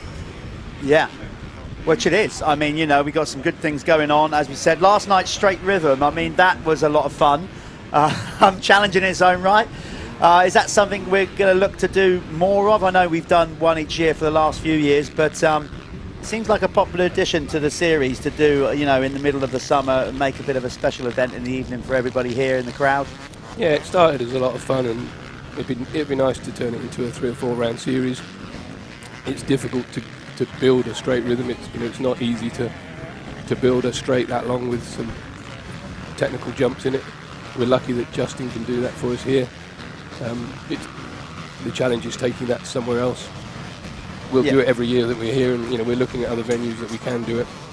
There's certainly a demand, but you know, the riders, every time they do it, they love it. You see the smiles on their face, and yeah, I'd love to make more of a thing of it, make it more of an event. The farm bikes, they were fun. Well, I thought they were great. I had a lot of fun calling them. Yeah, but it started as fun, and you know, yeah, we're going to turn it into, just keep building on it, really. Yeah, well, basically like the series itself, you know, we're coming up to the 10th year, believe it or not. Do you feel, yeah, the look on your face when I said that. Has it gone quick? Has it gone long? I mean, judging by your reaction, it's probably gone, God, it's happened that quick. Here we are, like 9th year. It'll be the 10th year next year. So when we started the series, it was always about building something sustainable. Happy that we've managed to do that. Yeah, 10 years has gone in a blink of an eye. Yeah. There's a lot of memories being created. We've been all over the country to fantastic venues. We've learnt so much about running motocross events. Yeah, I think back how long I've been coming racing. I started racing age 7, 52 tomorrow, and it's happy birthday. Thanks. Oh, he's got the nod. He's got a bit more mileage in him, and he's trumped me there. He's got an extra 3 years of me in the game. That's the thing. Yeah. I've got a few more questions to ask you, but we'll come back in a minute because I'm going to give Niall Cregan some kudos because he basically, not only did he get the Planet Moto First Lap Leader Award, so that's a point for him. He is looking mighty fine out there. He's not, basically it's a name that Niall, we haven't seen him running near the front much at all this year. I'm not sure if he's wild carding, but he's not registered on the timing as a wild card. Don't remember calling Niall's name out too much, but he's clearly enjoying himself around here today. He's pulling out a nice lead. Nearly 6.5 seconds over Callum Gordon. Callum Gordon took his first race win in last time out at Ling, wire to wire. So the family were made up of that. Confidence is going good because Niall is leading the MX2 category, and in the MX1 category here in the Motoverde amateur class, Callum Gordon is leading the way. So there you go. They're like buses. You take a race win, confidence goes up, and more follow. So let's give you the top running order of the amateur MX2 class first. Niall Cregan is in the lead ahead of Sean Springer. Then Jack Seaborn making a comeback, which is good to see him out there. Harry Fletcher is in 4th ahead of Archie Hicks. Then it's Ricky Carter for 6th. 7th is Lewis King London. Then it's Dan Bruff. Dan's got some work to do down there in 8th. Then it's Josh Bassett, Luca Pegg. So that was Luca Pegg that crashed on the first corner for 10th. Ryan Tanner is in 11th ahead of Harry Barker and Harry Foster. Then it's Lewis Glynn. Logan Wilcox is 15th. 16th is Keelan Southwood. Then it's Callum Watson for 17th. In the amateur MX1 class, brought to you by Motoverde, it's Callum Gordon leading the way ahead of number 4, Harry Bradley. You saw Harry doing our onboard camera action at the opening of the show. Billy Wynn is in 3rd ahead of Josh Greedy. Ryan Adder is 5th ahead of Aaron Gardner. 7th is David Rushton. Then it's Joshua McCorkle in 8th, going down the list actually, not good for him. John Kirk is currently in 9th. Ryan Osborne for 10th. Then it's Paul Atkinson, Ross Millard, and last year's Clubman MX1 champion, Alex Christopher, moving up to the amateurs. That's a perfect link to ask you this next question, Paul. Something that the MX Nationals have done differently, of course, and you, having been a rider at a high level and whatever, you've worked really hard, the team have worked really hard in trying to build a structure as we go along to develop riders. So by adding the amateur class, the expert class, it seems to be working really well. There we got like Alex Christopher won it, moved it up. We've got a rule in place that if you win 2 back-to-back championships in any class, obviously other than the pros and the youth, you've got to move up. So that seems to be working. We're getting riders moving through the system. Yeah, the amateur class has proved to be really, really successful, and they're actually really quick when you look at their lap times. They're not. There's a lot that could progress to expert quite comfortably. There's a few clubmen that move up and try their hand, and some of them get on really well, some of them don't. But it's nice to be able to see that there's progression for everyone. You know, if someone's having a good year, they can take the next step. Harry Bradley will almost certainly be expert next year. And yeah, you look at his lap times, he's quick enough to be top 6 in the experts at most events.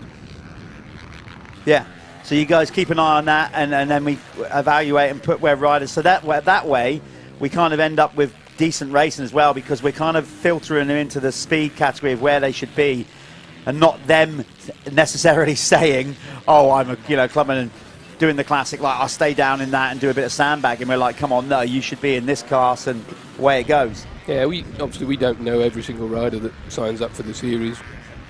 We've now got a lot more history, so we know a majority of them. But if someone really quick signed up to be in the Clubman and was walking it every week, we would tell them they've got to go up. Yeah, we want as close and fair racing as possible. Sometimes you get local legends at certain tracks that can ride sand, but not hardback. But yeah. I laugh. The reason I laugh is because, like, back in our day with GPs, where you'd suddenly have, like, you go to a Dutch GP and you'd have, like, Gert Van backdoor suddenly come from nowhere and be topping qualifying. Yeah. But that's a good, obviously. So that's a big thing with the MX Nationals compared with a lot of the other championships around Europe and in the UK. Also, the sport recently, it's not been all straightforward. We're losing some tracks. Tracks are getting harder to find. We've got the electric movement starting to come. That's obviously a few years away from it yet. But venues, this series has grown so big just by the number of competitors. Even that is great that we've got so many riders, but it causes problems in other ways in finding venues. I mean, we literally get into a stage where we are filling a paddock.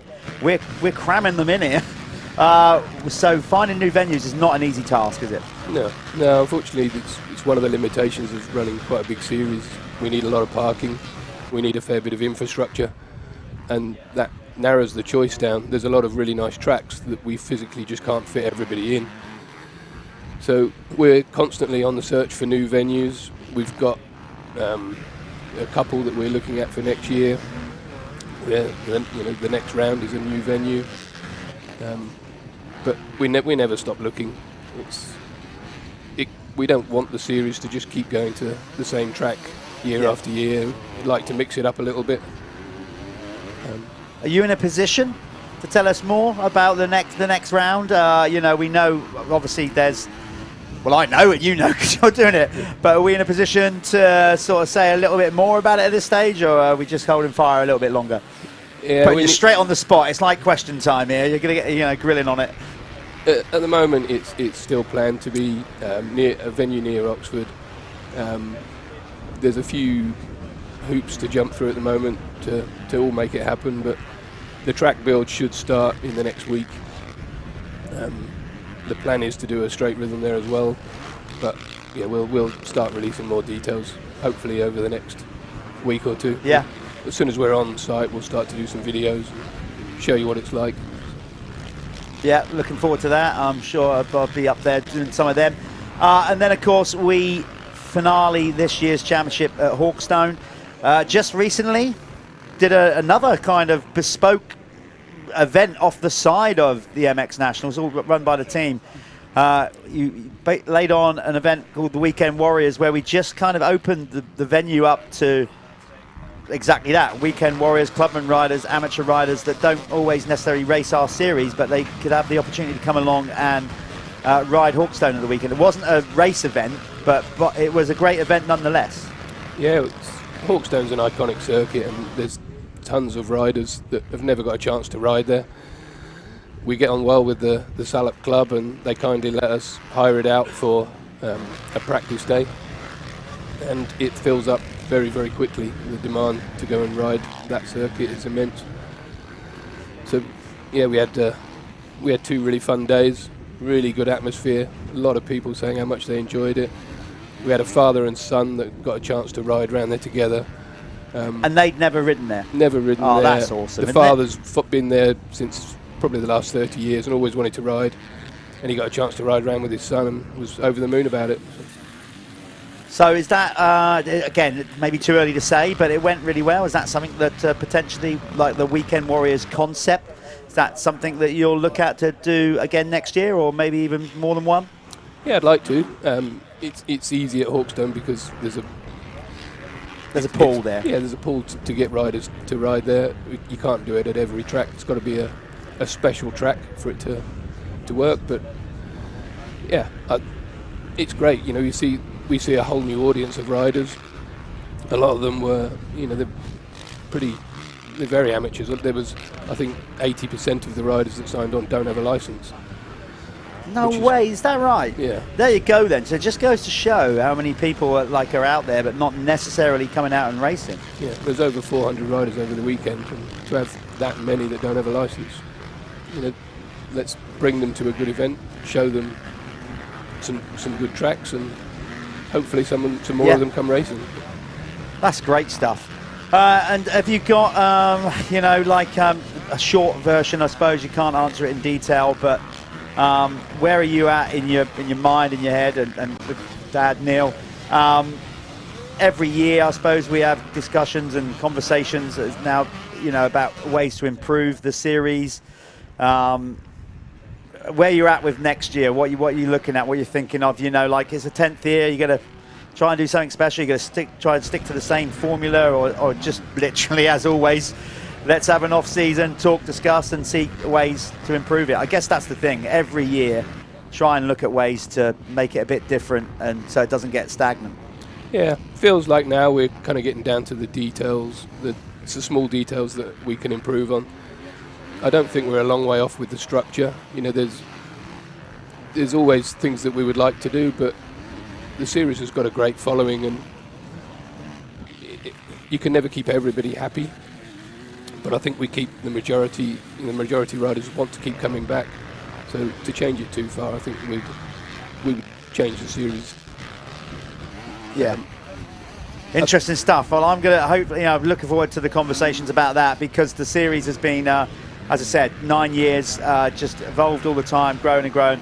Of course, with the help of some incredible partners, Michelin. I mean, obviously you'll have something to say about that. Without the guys like Michelin and Milwaukee, it just doesn't happen, does it? No, Michelin have been with us since day one. They've been superb support. We certainly wouldn't be here without them. yeah, they're invaluable to us. So.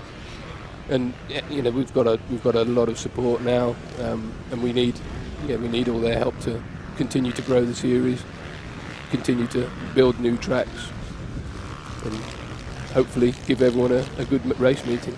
Yeah, well, I think most people in the paddock would certainly say that, because we're getting pretty much full lineups in most classes at every round. So well done to yourself, to your dad, to the whole team and everybody that pulls together the Michelin MX Nationals powered by Milwaukee. I suppose we better let you get back out there as race director. You're normally out there in the infield getting covered in dust and mud. Yeah, and we managed to drag you in here for a moment. That's the other thing. See, you're actually running the series, but you're hands-on. You're not like swanning around with a nice suit on, looking all sharp. You're very much hands-on. It's a big deal. And I mean, bottom line is, you and your dad started. You didn't have to start. Oh, wow, who was that going off the side? Just hands come off the handlebar. No, that was number 99, Billy Wynn. So Billy, God, there you are, look. That's how tough us motocross riders are. Just a little like high speed, get off the side of the track. Classic hand came off the handlebars on landing. Down he went. He got away with that one. You've done that. I've done that. All been there. We've all been there. Got the T-shirt on that one. Yeah. So all I can say is, everybody, you know, thanks for the obviously brilliant hard work, and long may we look forward to, as we come into the 10th year, to many more. Yeah, no. Thanks to the team that work with us. We've got a very small team of people, but they work long hours, and yeah, they do a lot of work at these weekends. So couldn't do it without them. It's a pleasure. It's all good. We'll let you get back out there. That was our race director and series manager and promoter, Paul Irwin. Here we go, and then we're going to wind this one down. We got Niall Cregan still in the lead. He's having a great ride. Niall, obviously, sorry we didn't give you too much mention there time, but it was great to get Paul in here to get an insight of where we're at with the Michelin MX Nationals, where we've been up to this point, where we're going. Potentially new venues are being earmarked.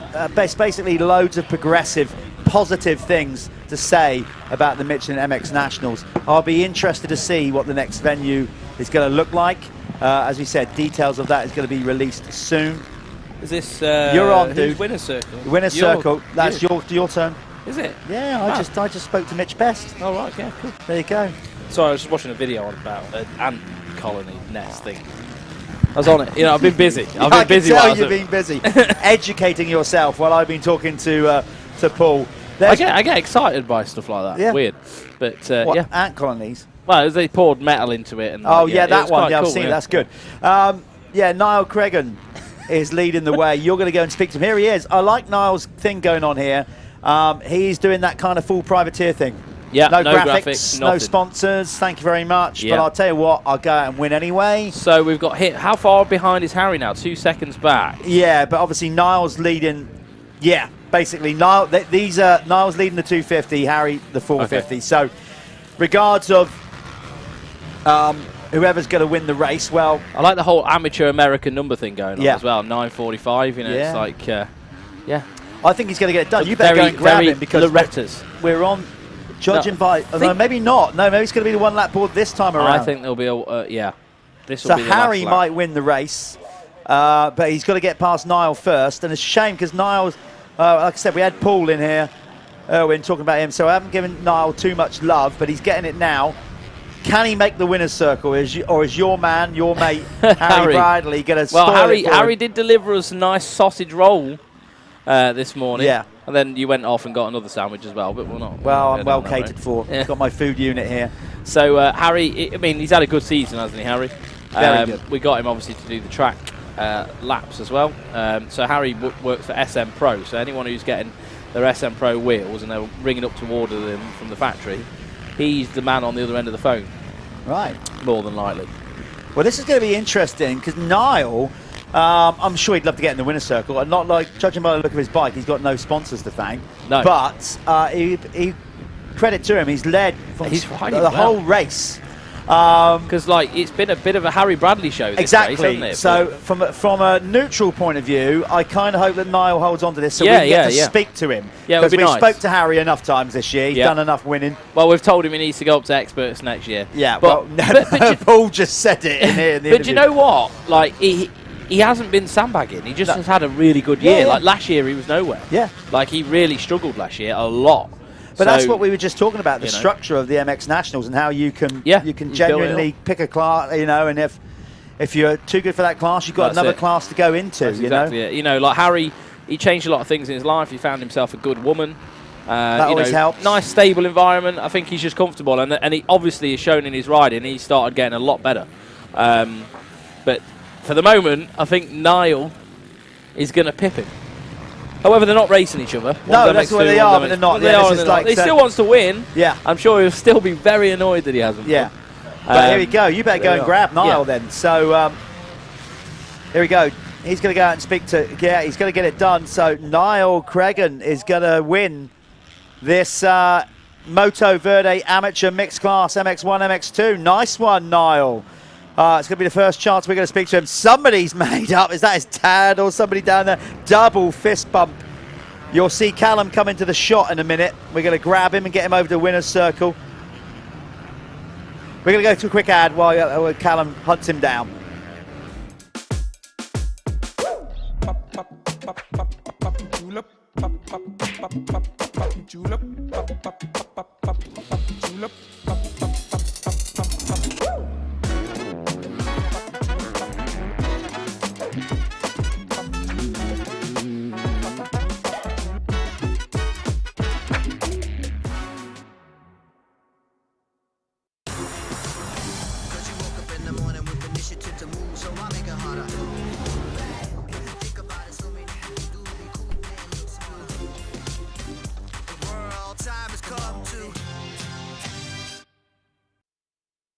I'm here with Niall Cregan.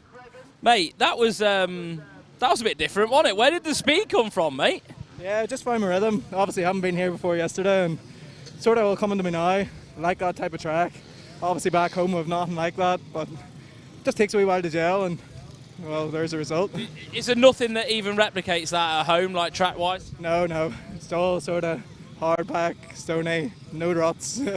So it's definitely different coming here, you know. He puts a lot of work into the track, and I think obviously it would be stony and, and blue groove, but they really do work the track. Mate, that was phenomenal. Is there anyone you want to thank?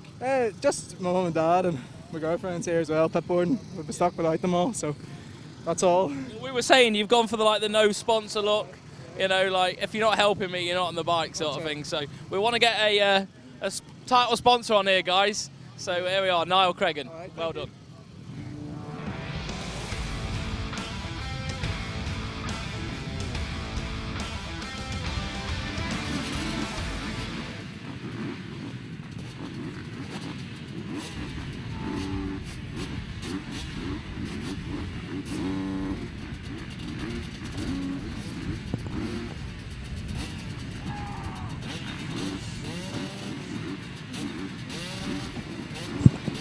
You could hear there on the live stream, Jack Lindsay. Some two stanking. No, not the bike. You could hear him then. That's why I wasn't talking, because I could hear somebody screaming. Right. So I didn't deliberately talk, because you could hear them firing themselves up. Right. So Jack Lindsay was like banging the bars and like, yeah. And you were eating. And I was eating. Again.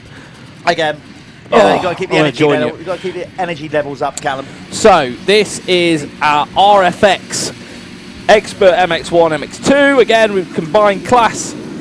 We'll do our best to split that up so you know who's doing what. But who's going to get the start? Yeah, Southgate. Good start. Yeah. Sean's away with God, it. that's a mandatory strip down start, that is.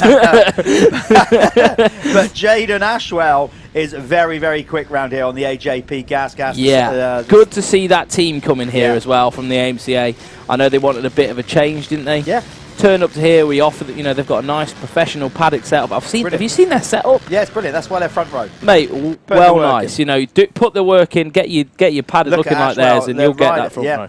Anyway, Jaden is from Zimbabwe. Now basically living in the UK, riding for the AJP team.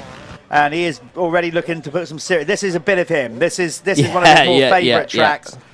He looks really good at the minute. Yeah. He's got that. He's quite a tall rider. I mean, obviously you can see that from him, but he's got that almost that Jasicona style where it has to sort of. That was a class so nice. move. he has to use his legs and everything for an advantage. You know, like being a tall guy, I think it can hinder you in some ways. So you better start making that work for you, or you're going to not get anywhere with it. It's going to be good, and I'll tell you why it's going to be good. Greedy there as well. Whenever you've got Ash Greedy on a circuit, expect some fireworks. Yeah, okay, I don't mean literal ones. Obviously, he'll do anything to try and beat you. Like, you know, like if you leave the door open, Greedy's coming through it, and he's going to smash through it. There you go. Already trying it on. He's already gone past. Jaden might have to go. You know what? He's wild card. Oh, see that? Greedy jumped straight to the outside, tried to shut the door. Typical Greedy move there. He'll give it everything he's got. But he does stuff like that to intimidate you. It's not necessarily trying to be dangerous. I mean, like sometimes he's, you know, questionably he's done some passes quite aggressive. But he'll do things like that to get into your head, show the wheel. You know, it's part of his character, isn't it? You know, the bottom line is he's a racer. Oh, he'll do anything. That's it. Yeah, you know, and not everybody has that. I'm surprised he didn't do straight rhythm last night. Yeah, me too. Me too. Anyway, he gets the Planet Moto First Lap Leader Award. So that's kind of cool for Ash Greedy. A point on the board towards that, but he hasn't done. No. The whole series. So he's probably. Has he been injured at the start of the year? No, I don't think so. He's just been doing AMCA racing and couldn't make it to the early rounds. Okay. That kind of thing. So he's with us now, though, and it's great to have Ash with us. Yep, some top riders up there. So Ash Greedy, and you've obviously got Jaden and Sean. Well, this is going to be interesting, though, as we come out of this weekend, because Sean Southgate coming into this weekend, they had races yesterday, so this is the championship up until the 2 races yesterday at the halfway stage. There was only 16 points in it between Southgate and Ashwell in the MX1. Not much in it at all, and then McCaw quite a ways back in 3rd. But in the MX2 Amateur Championship as well, let's just have a quick look who's leading that. God, Greedy looks Not good. amateur, sorry. Yeah, expert. Let's get to the expert category. One moment. Bear with me, folks. Greedy looks really good at the minute. You can see he's got a real nice flow around this track. Probably similar sort of ground to what they get in Wales as well. Yeah. You know, from what he's used to, like stony base, you know what I mean? So he's probably got quite, as much as it doesn't look it, I think he's probably got quite good throttle control, good feel for what the back wheel's doing. Bike looks good. He's got like that rear end seems to be sitting down. Yeah, it's squatted. It looks comfortable. A lot of drive out of that. In the MX2, Louis Kessel, rider number 7, is the championship leader. He has a 17-point lead, or did coming into this weekend, ahead of Josh Coleman. And there they are, 6th and 7th in the race. So that's your championship for MX2. Yep. We'll try and switch to that in a moment. Yeah, so Expert MX2, I mean, they are going to be coming round again in just a moment. So I'll probably call them in as they've come through, just so it's a bit of a fresher take on what's going on. Obviously, you've got the leaders coming through now. Greedy's crossed the line again. Let me just refresh my Speed Hive. If anyone else wants to follow the racing, use the Speed Hive app. You've got it. You can get it on your phone. You can see what's going on. You can see who's where. If you're following a specific rider, you can look at their lap times and all that sort of stuff. So we'll wait for a few of them to get over the line. I'm going to refresh this, go through the MX2, just to make sure you are up to date with your riders, because for whatever reason it's not naturally refreshing. Oh my gosh, we've got Greedy on the floor. There we are. That's how quick it can happen.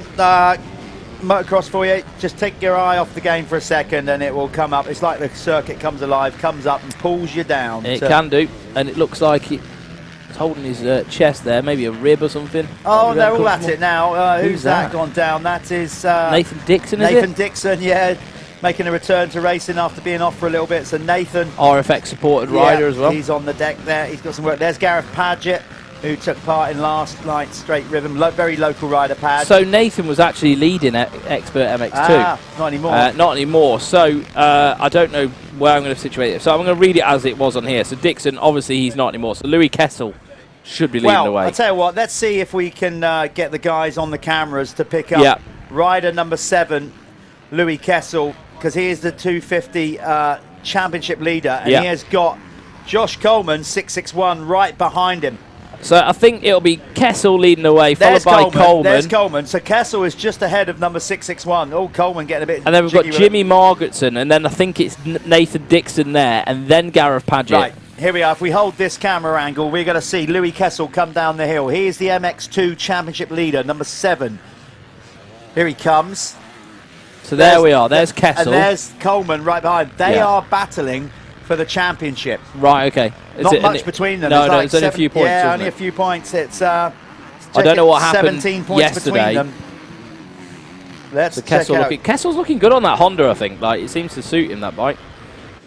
Let's have a look what happened yesterday then in the MX2 category. We did miss some of the racing yesterday. We were running around like... well, you were. Well, I certainly was, yeah, like doing a load of other stuff. So yesterday... Blue Arse Fly, I think is what yes, you were... Kessel was down in 6th yesterday in the second moto. Coleman had a 10th, so they weren't running near the front at all yesterday in that race. And let's find the opening moto that they had yesterday. And in the opening one, yeah, Kessel had a 7th.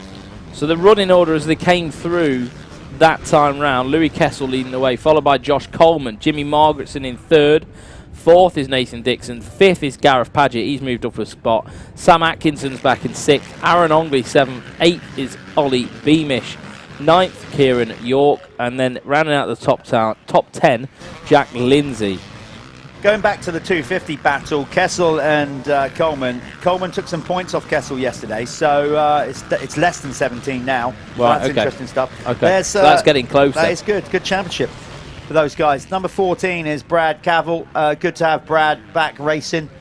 He raced the MX Nationals for a fair amount of time, and I think it was a couple of years ago now, whatever. Like his dad always used to come out of racing, family sport. He suddenly lost his dad, his father. And Brad then took a bit of time off.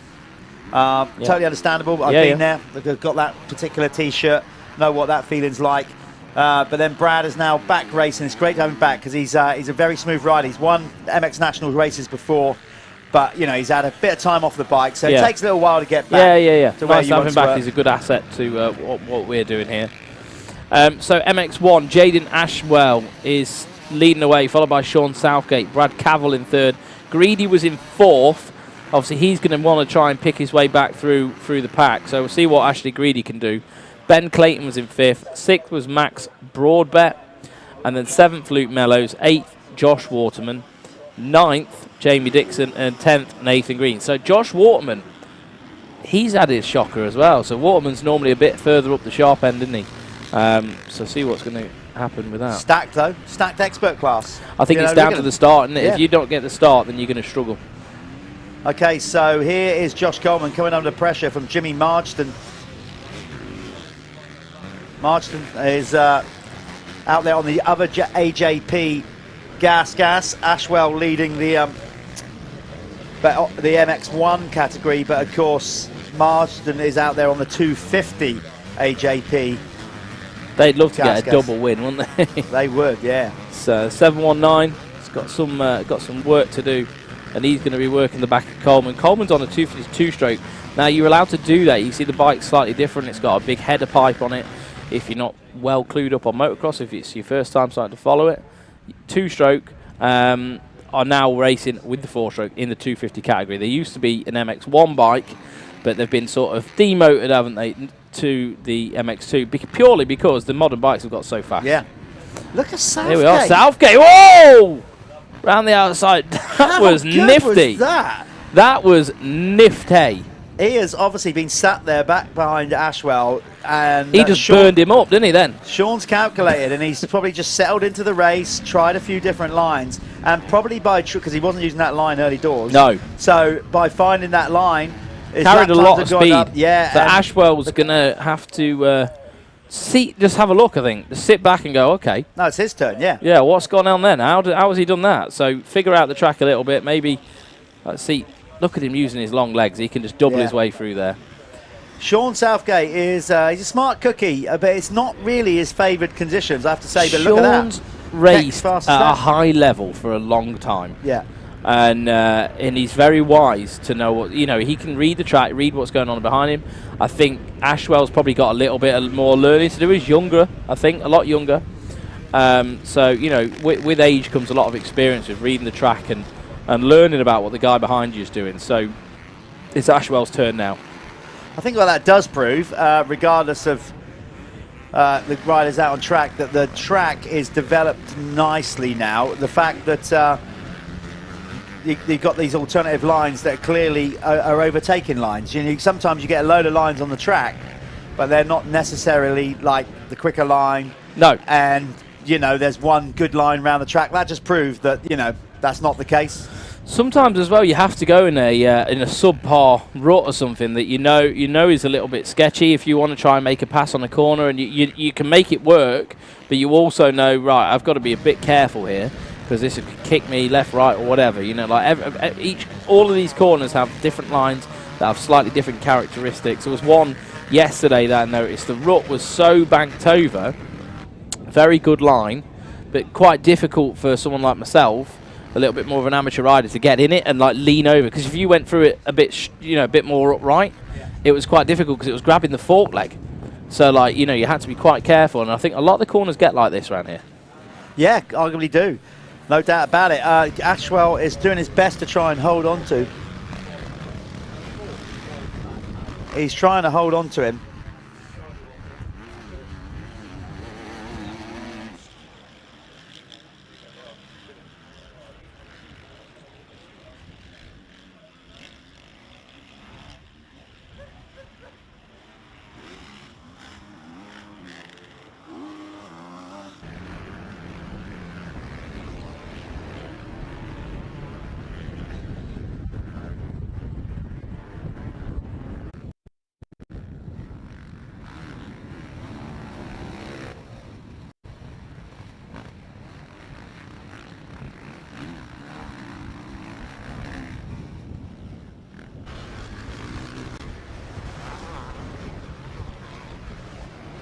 Sorry about that. We just had to take a quick break because we had a phone missing. So yeah, at least that's resolved. Been here overnight. Had a little sleepover, didn't it? That was my bad, because somebody handed that to me last night and I forgot to announce that this morning. Anyway, there you go. They've got back to their rightful owner. Sean Southgate then looking good to take the race win here. Yeah, very nicely done. Old, shouldn't have too long now. 6 minutes to still go. A long time to go, isn't it? They're turning some laps around here today. Yeah, anything can happen. The track's running fast, I think. Yeah. It's running quick at the minute. It obviously slows down as it starts to chop out. But yeah, as I was saying before, some of the lines here in the corners, because they do such a good job of prepping the track and dig it quite deep. You know, they go a good foot into the ground. You do get those curved over ruts. Which, yeah, I mean, you can see them. Yeah, you can see them. You need to lean the bike over to get into them, and you know, when you start getting a bit tired, and you're not as good as Southgate, but that is exactly what can happen. Yeah, fork leg can just get grabbed by the rut, and it just pull you off balance a little bit, and that was exactly what I was trying to explain. He's checked out from Ashwell now. I didn't expect that so quick. Kessel having a good ride back in third, but Coleman is only so that championship, the MX2 is a bit tighter than the MX1. Southgate is obviously looking pretty good in the MX1 championship.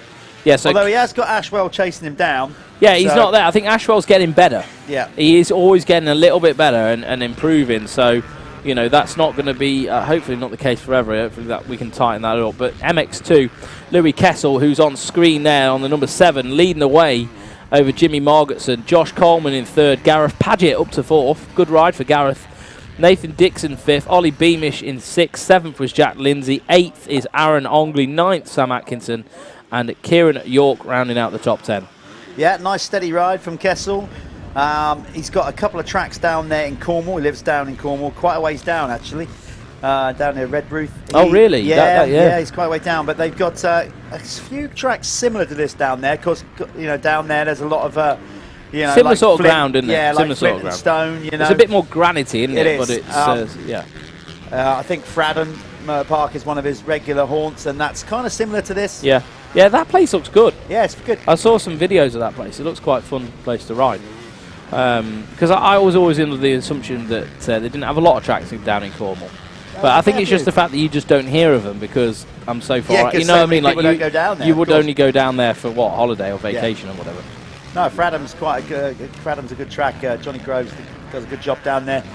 But Kessel, yeah, I think he's quite at home in these conditions. And, he looks comfortable on that bike as well. Yeah, because the Honda's quite a small bike, really. Yeah, I know. It's surprising how well he looks on it. You know, he seems to be able to move it round.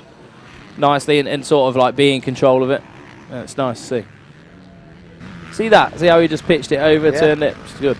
And he's just using that to, you know, using his size to his advantage. But Jimmy Margetson, right on him. Yes, so, this is good. Let's stick with this. It's going to be a good old battle, this. Keep an eye on the time, though, Callum. Let's do that so we don't miss the race winner. But this is... so 3 minutes and 3.5 minutes to go.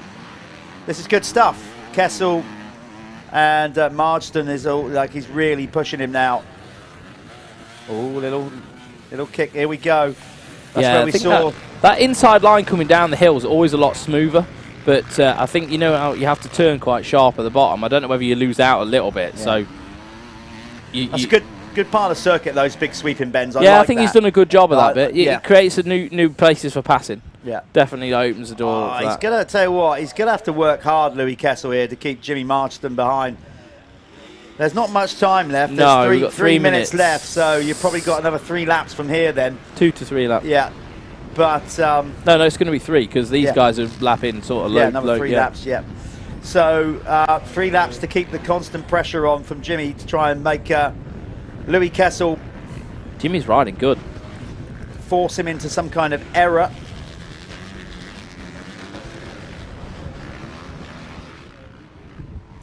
Well, the good thing is that Jimmy is not following. Not much, anyway. No, some corners you have to. You know that's the better line. You see there though, like, you know, there are other options, but like I was saying before, like Kessel was in the favoured line then. Yeah. Margerson had to go in a little bit more of the choppy stuff to try and, you know, get a wheel in. Yeah. But that's what you got to do, you know, but that's what this track does. You actually have got those options, whereas a lot of places you haven't really, have you? No. So see what he did then? Cased the top of the double, got on the inside, and look, he really is pushing Louis Kessel now. He is indeed. This is going to be close. He's within striking distance now. I don't think Margerson's going to do anything silly, though, is he? I think he's really sort of thinking about this. I think if he can get this next 2 corners right... Down the hill. Yeah, where we saw Mitch best. Maybe not to the same degree of aggression that Mitch ran it in. No, I spoke to Mitch afterwards. I don't know what he said to you on the thing, but he didn't mean to do that. He was just coming. He came in so hot he couldn't stop. Here's Jimmy then. He's got the inside. And he got on the gas nice and early as well. He did. He's going to go. Not quite, but he's good on this corner. He holds a very tight line. Look at that. Now and that's very smooth up there as well. See, I'd go for the undercut here, but he keeps running that wide line. So I'd go see if he could come round and see if he can get up the inside. See if the lines might not allow that. Here we go, though. He's going to get a run on this time. Louis got to get these whoops absolutely on bob. He's on the gas here, look. He did. Louis Kessel was great through This is going to go down to the wire, I think. There's some big... We might have to follow this one down to the wire because Southgate's got a 14-second gap over Ashwell now. Yeah. So nothing's going to happen there. So I think we need to keep our eyes on what's going on here. Yeah, we'll try and get the lead, at least try and get the leader, Southgate crossing the line. But might have to keep this one. We're limited on time, of course, because the next race in the winner's circle, so sometimes we can't always follow a battle unless it's for the lead all the way to the flag. But we will do our best for you. And next up we have the fastest 40. That's right. Lifeline's fastest 40. You were just about to take a drink, weren't you? No, well, I started commentating into my coffee mug there, thinking that was a microphone. Yeah, we got the Lifeline's fastest 40 coming out next, incorporating the Leatt MX1 class and the Apico MX2 class. That's going to be a dinger. God, I thought I didn't know. Like, I thought, does Jeff need medical? Like, what's going on? Have we broken it? Is he finally broken? Finally had a mental breakdown. Someone just carry you out of the booth, just still going. It's like Ron Burgundy. I'd have a mental breakdown live on air. Let's go and pour milk over yourself. Yeah. I'll tell you what, Louis Kessel is doing a I think he's done a mighty fine job, and I think he might actually be able to do this. And I was having doubts. Yeah. I was having doubts. There goes some of our production team flying across the screen. Past. Like, oh, here we are, though. Can he make this inside work? Oh, he tries again. Can he get this switch back? Like you were saying, it looks like he's going for it. Oh, he's there, he's there, he's there. He tried pulling the move. That time he did try it. He's closer than ever now. I think he's got to try and sort of show his hand, like, and try and make Kessel make a move. Do you know what I mean? Yeah, like, give him a false, like, say almost he's got going to this fluster side. him a little bit, yeah. So Kessel tries to block, and then... Thing is, Kessel's quite a smart rider. Yeah. Like, he's not someone you can, I don't think, trick very easy. Because you see when he's riding, there's not... because there's not a lot of drama, I think he's able to focus a lot on what he's doing. You know, he's got quite an efficient style, especially for a bigger guy. Like, he looks, you know, like, he makes it look very easy. So he's obviously quite aware as well, because he's not he's not just giving it death on the gas. He's quite aware of what's going on around him. Yeah, he's holding it well. Of course, the air's thinner up there where he is as well. Yeah, well, that's true. So Riding here we... at altitude. I think we had, for a minute... We've got 1 lap to go, so we're going to have to try and find Southgate. Here's there we Southgate. are. So Jeff's going to go down and catch a word with Southgate in a minute, but there's the 301 on that Hertz Honda. These guys run a good, solid team. Look, what I mean by that is you easily identify Sean all the time because he's always in blue kit. Yeah, all blue kit, all the time. That's their team. Look, there he is. That's Southgate. He's your man. Nicely up on the pegs. He's rode a blinder because I have to say, I thought that was nice. I thought Jaden Ashwell was going to come out swinging today. More of his thing, and but Sean showing why he's the championship leader. Ashwell still rode relatively well. Not going to take anything away from him, I don't think. Like, Southgate's been at, you know, he's raced pro level motocross for a long time. He's in the experts here. I know he does the British Championship as well. So, you know, he's a seasoned rider. Jaden Ashwell's obviously got a lot of learning to do, and he was obviously trying to push this speed at the start of this moto. And well, there we are. That was Southgate crossing the line, and the rest is history. So we'll wait for Jaden, and here we are, the battle still going on for MX2 supremacy. Louis Kessel versus Jimmy Margetson, and I think Kessel's gonna have it. That was a good battle the whole way through that race. Those guys are going to be pumped with that one, and Louis Kessel should give himself a good pat on the back for that, because that was hard. It's very difficult when you're trying to race forward and then also trying to protect people coming from the rear.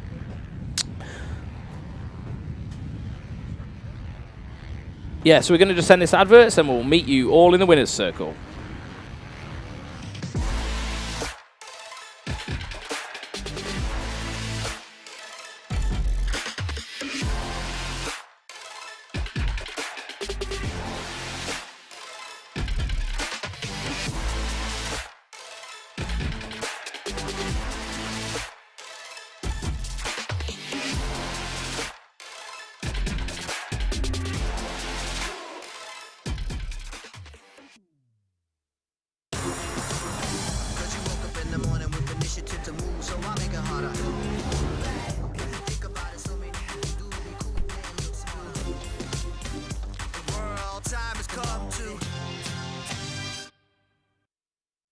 Here we are then with the RFX expert MX1 winner, Sean Southgate. Sean, I didn't have you down as a kind of hard pack rider, but that was solid. And I mean, the pass for the win was fantastic. Yeah, I don't mind these conditions when I just don't like it when it's like hard and fast. I like it when it's a bit of technical involved, because I don't know, I just seem to ride better when it's a bit ratty. And yeah, I got lucky around that corner. A good job there was a dust berm there, because I think I would have been in the camera stand, but nah, it's good. I enjoy it. I think it's a bit hard with the track this weekend because the wind's like yeah. So they're fighting it all the time, but now I'm happy with that. That's good. Anyone to thank? We say how distinctive you are every time. You guys run the blue kit, so obviously anyone to thank with the team? Yeah, definitely Steve and Tyre from Hearts MX. Yeah, they do everything for me, so it's a big help. And R&R, they're just come on board with me as a personal sponsor, so yeah, it's good to give them a little shout out for the help they've now given me, so yeah, I'm well chuffed. Nice one, clean vision. There you go. Well done, Sean. We'll maybe see you in the next one.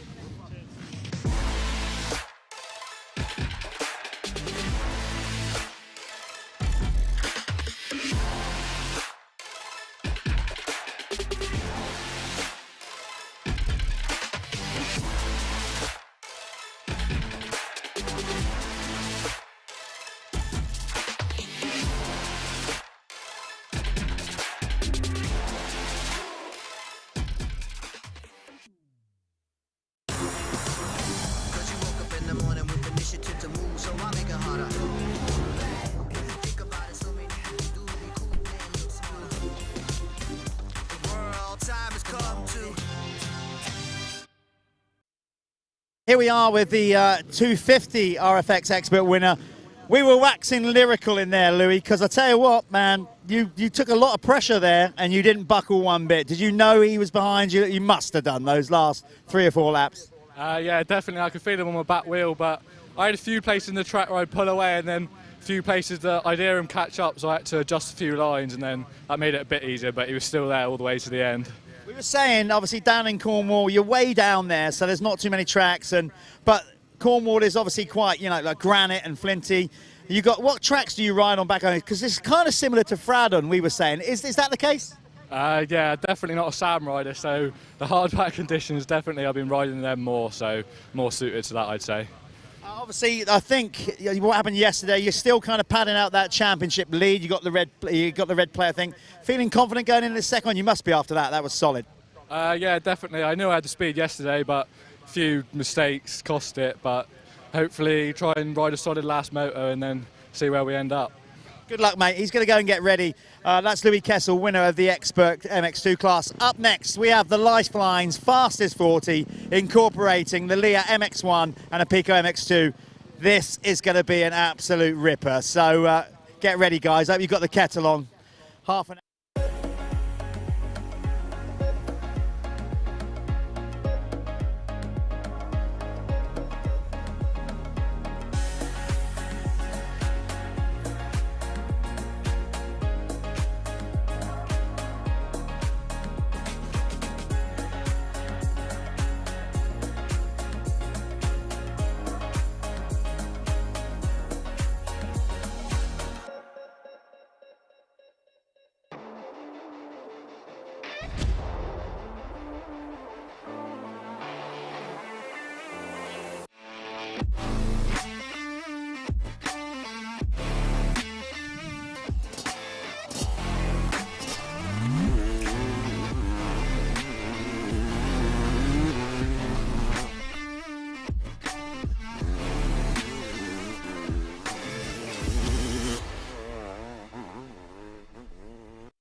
What you're seeing there is an empty motocross track. Now, see, I never, you know, that is now going to become a battlefield. You know this bit where you said I was in the background and I crashed? That's where you crashed. I've not seen this yet. No, that's where you crashed right there. I know it is. Well, just in case you rang your bell and you can't remember, you were lying down on the ground right there in that corner yesterday. I just touched the brakes, and the next minute I was on my head. Yeah. So we're just getting ready for the Lyfelinez Fastest 40. There you go. We do it a little bit different here than some other British Championships. What you've got is you've got the best 250 riders in with the best 450 riders, all in. The wind is picking up. These guys are skilled, very skilled enough to deal with that. They are. They kind of turn into the wind. They know which way it's going, all that kind of stuff. There they are in the pit box waiting zone. Yeah, the good thing about this race, mixing the two classes together, you've got an actual full gate of pros. Yeah. Or near enough. You know, like when you watch some of the other British Championships, you've got like 20 guys on the line, and it sort of takes away a little bit of the excitement. You know, obviously they're working on that, and we all need to work on that. We all need to work on absolutely. that. That's not good for anybody, you know. But then that's still, you know, look at World Motocross. Yeah, well, that's even. Do you know what I mean? You know, so, but it's finding the guys that have got the caliber to you know, to be there. Yeah. And then getting other guys brave enough to step it up. Well, what are you going to say here? I don't think we've got quite a full lineup of 40, but what we're basically saying is you've got the best riders, regardless of what capacity bike they're racing, coming to the start. Where's two of the best right there? Conrad Muse, British champion. Harry Koulas at 151 in front. Conrad Muse, British champion. Tommy Searle, British champion. Yeah, there you go.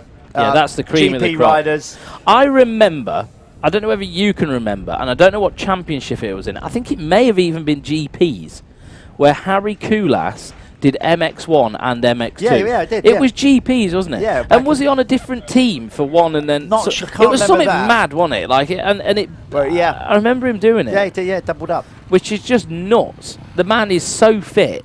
Yeah. He's just an animal, isn't he? And he's ridiculously calm and cool. He's got Nice guy. Yeah, Real very nice guy. He's got the championship lead as well, Koulas in MX1, of course. MX2 championship leader is number 16 with the red plate, Tom Grimshaw. Yeah. The first time Tom has ever led a pro That's good. national championship. There's Jay Haig there. Here's So- something about Grimshaw. You'll like this. All right. I was with him at the Patchquick Trophy on Wednesday. We had like a little signing thing. Don't ask me how I got represented. I didn't ask for it, but I had little posters to sign and all that, being a previous winner. And Tom told me it was only the last weekend at Blacksall was the first time he ever got asked for an autograph. What? I find that incredible. That's mental, but you've also got to put yourself in a position to be asked for an autograph as well. You know So what I mean? Like, Tom Tom's a bit more of a guy that Yeah, sort of like yeah. sits back, doesn't he? You know. So you'll see a lot of these guys cruising down here. Reason being, if you can see, Shipton there with us. yeah, their forks. Look how compressed their forks are. For anyone who doesn't know the sport, they have a little button, and you can see it on the left fork guard, and you can click that button on, and they hold the forks down, and that's basically for the start. To get out the start, it's the launch to get out the start, and it's a start device. So they'll cruise down there, because if they hit a bump and knock it off, they've got to then they've reset. got no one down there. There's no mechanic to put it back on. Yeah, so they're going to line up. So they alternate down as they qualified. Obviously, the fastest MX2 rider will come to the line first, then the fastest MX1 rider, and that's how we work our way down. So it's kind of a fair Clayton starting system. That's Joe Clayton, last night's MX Nationals Straight Rhythm champion, brought to you by Phoenix Tools, Carbon Comps, and in memory of Melvin Brunel. Yeah. He took the win in the straight rhythm last night. There's Grimshaw, number 16, the championship leader in the MX2. Jamie Law just slotting in next to him. We've got Carpenter there as well. Petr Petrov. Full lineup. Look at that. We're stacked. Yeah, I told you, man. Like, you know, it's a full gate nearly. Full gate of pros. Brilliant. Healthy. Look at that wind bellowing across it. It is going to be an issue. It's starting to change direction a little bit as well, which means that's going to get more problematic on those big jumps. But these guys are so good. And they cut through the wind as well, because they're travelling so quick. I think like sometimes they can just actually slice through it. But it's scary when it can happen. It's happened to all of us. You're up there, you're powerless to it. Well, you have to lean into it. It's the maddest thing ever. You know, you tell people, like, what do you do when it's windy? Well, you sort of lean into the wind. And hope it stays there. But it's nice to have flags around so you can actually see which way the wind's blowing. Look at that. Brad Todd on the far inside. He took his first podium of the championship this Ling last time out. So let's see what kind of start he gets. He's going to have to get a good jump from there. Didn't get a go. Adam Collins also had a bike problem, so Adam's left on the line. Who's going to get the whole shot? It looks like Searle's holding that inside line. Yeah, oh no. There's Gilbert. Gilbert, and then is that Grimshaw? No, that's Who's that? That's McCormick. Glenn McCormick. So yeah, problem with Adam's bike there. Gilbert, he absolutely loves this circuit. And Shipton got a good start as well. Yeah. Yeah, Harry's buried, and now you said Harry was going to win. I did. So we got a little thing going. Yeah, you I said thought Searle probably. Yeah, I thought Searle. So for the sake of diplomacy, let's hope Gilbert wins. So It's a track that I think it's suit Tommy's start. Depends how much money's on the line. Is it enough for Tommy to go for it, to give it 100%? I can see Dylan Walsh already making some serious moves on that Revo 7 Kawasaki on the 250. He's going to have to get some stuff done. So I'm going to get this timing sorted out here, GFO. Josh Gilbert will be hard man to catch round here. He loves it. Tommy will be up for it, though. So Gilbert was leading the championship, but then went and raced in America. And do you know what? None of us here at the MX Nationals, as much as we want him to race the entire series, an opportunity like that to come along for a young rider, we understand why the team felt they had to go and do that. It would be counterproductive of someone in the UK telling him not to do it, wouldn't it? You know what I mean? We want to make the sport better. We want to make people. Well, now some people in progress America, into professional racing. Some people in America now know who Josh Gilbert is. Yeah, and they fans might of be it. now tuning in. I thinking, imagine. Oh, I know. This is that guy that was at Hangtown and the guy that was at Parlour.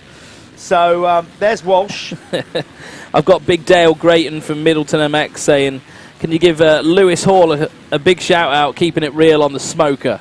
Wow. So Lewis Hall will be out there somewhere on the 2-stroke, giving it his all, because he always I'll tell you does. what, Lewis Hall last time out at Ling was so unlucky. Yeah, he was. He basically, you were away, but he got into the I lead. was watching it, though. And rear wheel puncher about 2 to go when he was leading the MX2. This isn't his sort of track either, is it? I mean, Lewis always grafts. He'll dig his heels in. He'll do what he can. But it's not sort of his speciality. Millward is on the move now. So let me get the timing up. So, hey, Shipton's having a really good ride. Oh, he'll be up there. Don't worry about that. Shipton will be really quick round here. Yeah. So just get this is loading. We've got a bit of an issue with this bit. There's Kulas, the championship leader, making a move on McCormick. So the Cabs Greens Crescent Yamaha rider. Does he, though? Has he got it done? Yes, yeah, he's got it done. So he goes up a spot. He is now on the rear end of Jake Millward. Millward's doing good because normally, I mean, this is not a criticism of Millward, but it's just what he gets very good starts and sort of gets picked off and moves back. It's good to see Jake actually going forward. You know what I mean? Like he's like got mediocre start, good start. Yeah. But then he's actually like creeping forwards, which is good to see. Well, this will be a good one in this Lyfelinez Fastest 40. If you want to know what Lyfelinez are, go and check them out. It's a brand new sports nutrition brand. Dave Hamlet and the guys here. Basically, like hydration and stuff to keep you going. He's got a load of new flavours down there and whatnot. So, go and check out Lyfelinez. They are the title sponsor. Yeah, they're here, of the and you can go and try it. I think they've got samples out there, so you can go and have a swig and see whether it helps you for your race. I think it's more like hydration, electrolytes and things like that, isn't it? But a new brand, exciting brand. Fair play to Dave for that. We have also got Leatt, front runners, of course, in neck protection, but now making kit, boots, helmets, all that kind of thing. They are the sponsors of the MX1 category of this race, and then the guys at Apico Factory Racing are the sponsors of MX2. So that's basically how it's going to work. Look at all these guys. So many riders out there. It's absolutely awesome to see. I nearly swore again then. That would have been really bad. I'd have just walked off. I'd have been like, right, I'm done. Well, it looked like Harry Kulas had just made a move on Millward. Millward will fight back, though. He will definitely fight back. I know he's wanting more. It's getting tight at the top as well between Josh Gilbert, the race leader. Yeah, Tommy seems to be catching him. Look, see, Millward will fight back. He's one of them guys. He's like I can't remember who to reference him to, but he will just instantly attack back. And I think that can just sometimes, it's hard to beat someone like that with that aggression. Oh, so there you go. Gilbert's made a mistake. But Tommy was putting him under pressure anyway, definitely closing in on him. So your new race leader, number 100 on the Crendon Fast Track, Hitachi Honda, it's Tommy Searle. So as they came through as well in MX2, just to keep you updated, Conrad Moose is in the lead and he has passed Dylan Walsh. We've got Jamie Law, 2-stroke. That's very good. The track's starting to get hard. It would be difficult to ride a 2-stroke. Jamie Law on the Apico factory racing bike in 3rd. Tom Grimshaw there in 4th. 5th is Florin Mio. Also, he went out to America as well, so he had that experience doing some of the AMA stuff. Michael Ellis is in 6th. 7th is Jamie Carpenter. 8th is Charlie Cole. He looks like to have moved up as well, and Sam Nunn's been pushed back to 9th. Rounding out to the top 10 right now, we've got Jay Haig there on the Crendon Fast Track Honda. Yeah, that 250 class is stacked. Michael Ellis would be quick. He's likes this kind of going, as does Charlie Cole. And flow as well. This is a typical Frenchy track. Yeah, as in the ground. Yeah, absolutely. Charlie Cole, not too far from here as well, down there just north of Southampton. So a track that he knows very well, as does Jamie Carpenter from Ringwood. That's why I thought Tommy's going to do good here, though, because Tommy loves the French tracks, loves the hard part. He's very good with that. Yeah, fastest lap time, 1:56. I don't think he needs the kecks. No. Maybe those can be sent to someone else. Ed? Can we do like second fastest lap? Yeah. Well, anyway, he'll be saving 20 quid. Yeah, he's all right. So he'll be made up with that. Yeah. Here comes Shipton on the. Is it Fuss? I think it's first Marsh. Marsh. Husqvarna.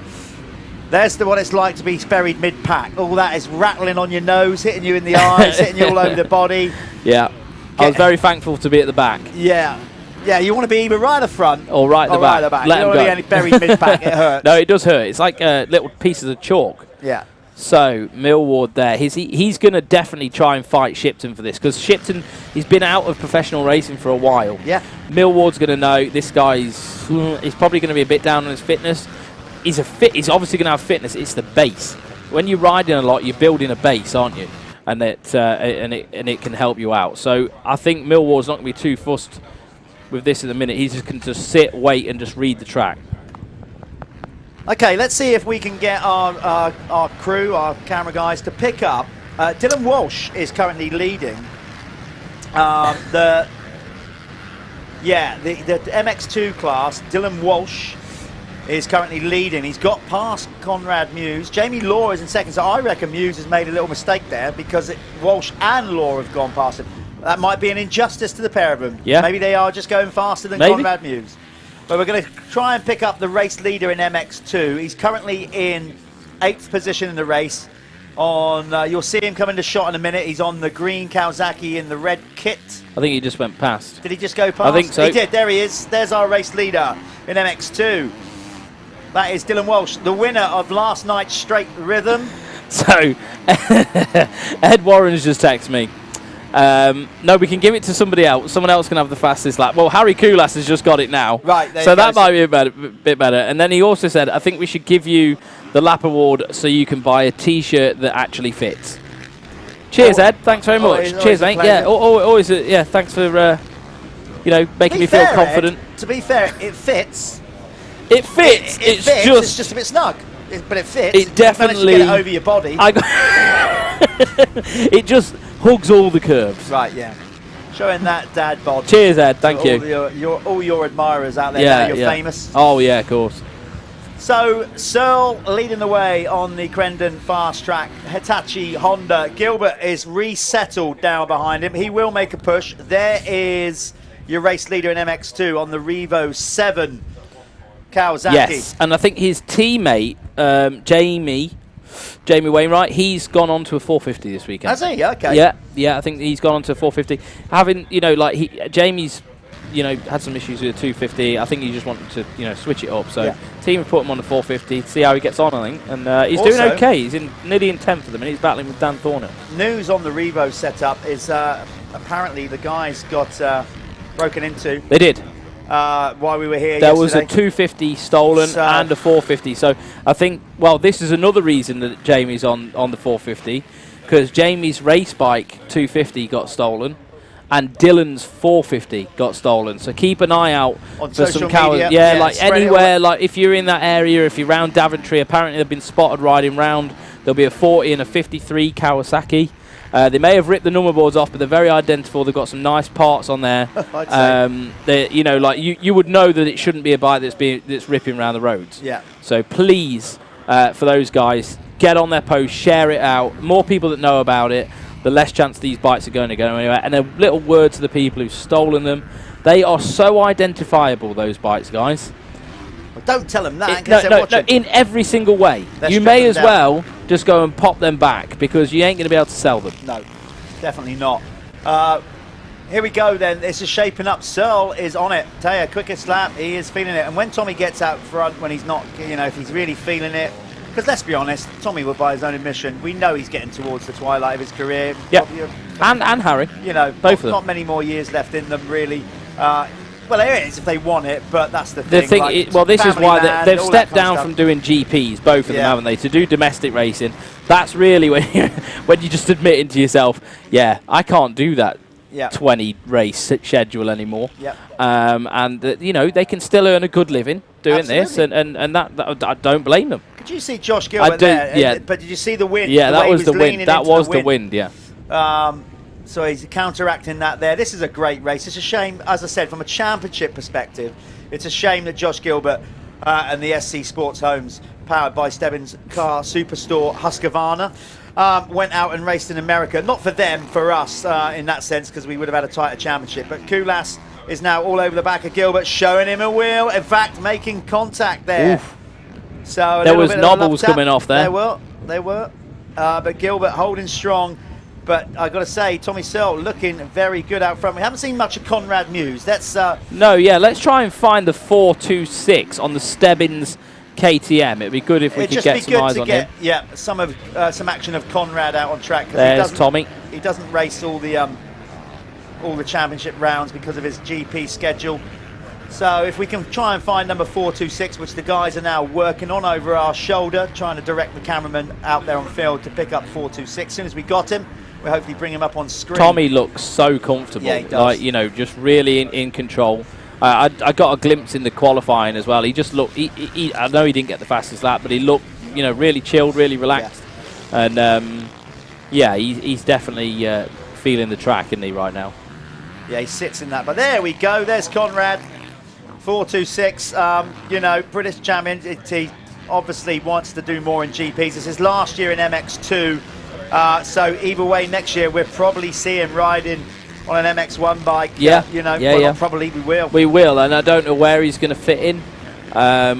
You know, I mean, I hopefully one of these teams pick him up, but I think he's quite happy with the little program he's got going on at the moment with his private sponsors. I mean, sometimes it makes life a lot easier when it's like that, and you don't have quite the pressure. But he's trying to catch up to the back of Dylan Walsh right now. So him let's stick with and it. Walshy, let's have a look at the times. Not much at all. So, I'm glad we come back to Conrad because we are now last lap round. Sorry to put in there, Jeff.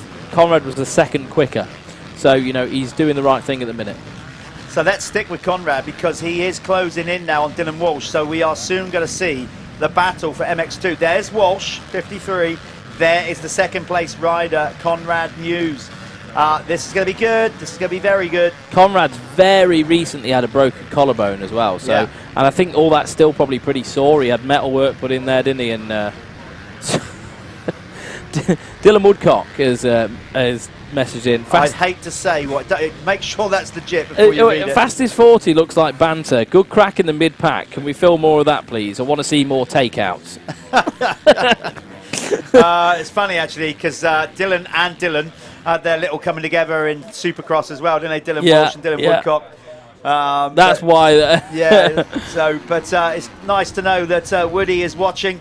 But, of course, he's concentrating his time more these days on Supercross. And, of course, he's training to be a stuntman. Yeah, so he's he's going through that courses, process. I think he's like trying to follow in his dad's footsteps, isn't he? Yeah, and good on him. So there we are, a bit of encouragement for Shipton, I think that was for. Yeah. So if we pick up any choice language, we apologise in behalf. But it's okay because we've already had it. We've already had it. I got that out of the way last night. Yeah, there'll be no. But how can I get through a whole day's worth of streaming without doing it? Soon as straight review. I tell you why, actually. I tell you, no. People bring beers and stuff. Yeah. Like, get one in me, and that's it. Moral compass has folded in half. It's gone. I just can't. Yeah. That's it. No, I'm just going to have to go on a ban. No, not for the straight rhythm. No, this is fine. Yeah. Look forward to doing the straight rhythm again next year. This is getting a great race. Oh, right, okay, so Conrad's close now. Yeah, he's really close. I'm glad we're following this. In the meantime, Searle has a 4.1 second lead over Kulas, Gilbert, Millwood, then Martin Barr. Then we are on this battle that we are now watching. We have got Walsh going past, and Martin Barr throws. What was that? I don't know. Did he throw his neck brace or must something? have come loose. Yeah, because it wasn't his goggles. I think Martin Barr's. Yeah, he rides with a neck brace. He does. So it looked like something a rock might have hit it. Yeah. Imagine if he's like, "Oh right, this feels great." Oh my god. Yeah. So This is it. This is the battle for MX2. Sometimes, though, you know, if you're used to riding with something like that, that can really get in your head. You know, like if all of a sudden it comes loose or something. I think I had the same thing at Hawkson with the old style design Leatt stuff. I mean, I know it's come a long way since then, but there we are. So Conrad is really going to put his head down now. This, the MX1 category brought to you by Leatt, and we're very thankful of that. And the guys at Apico Factory Racing, and of course Lyfelinez. Go and check them out. We said before, Lyfelinez, new sports nutrition brand for all kinds of action sports. Motocross, of course, being the best of the best if you're biased like us. Yeah, for sure. So go and check them out. Lyfelinez.com. See what they got to offer. Get yourself some sports supplements to help you with your racing. Yeah.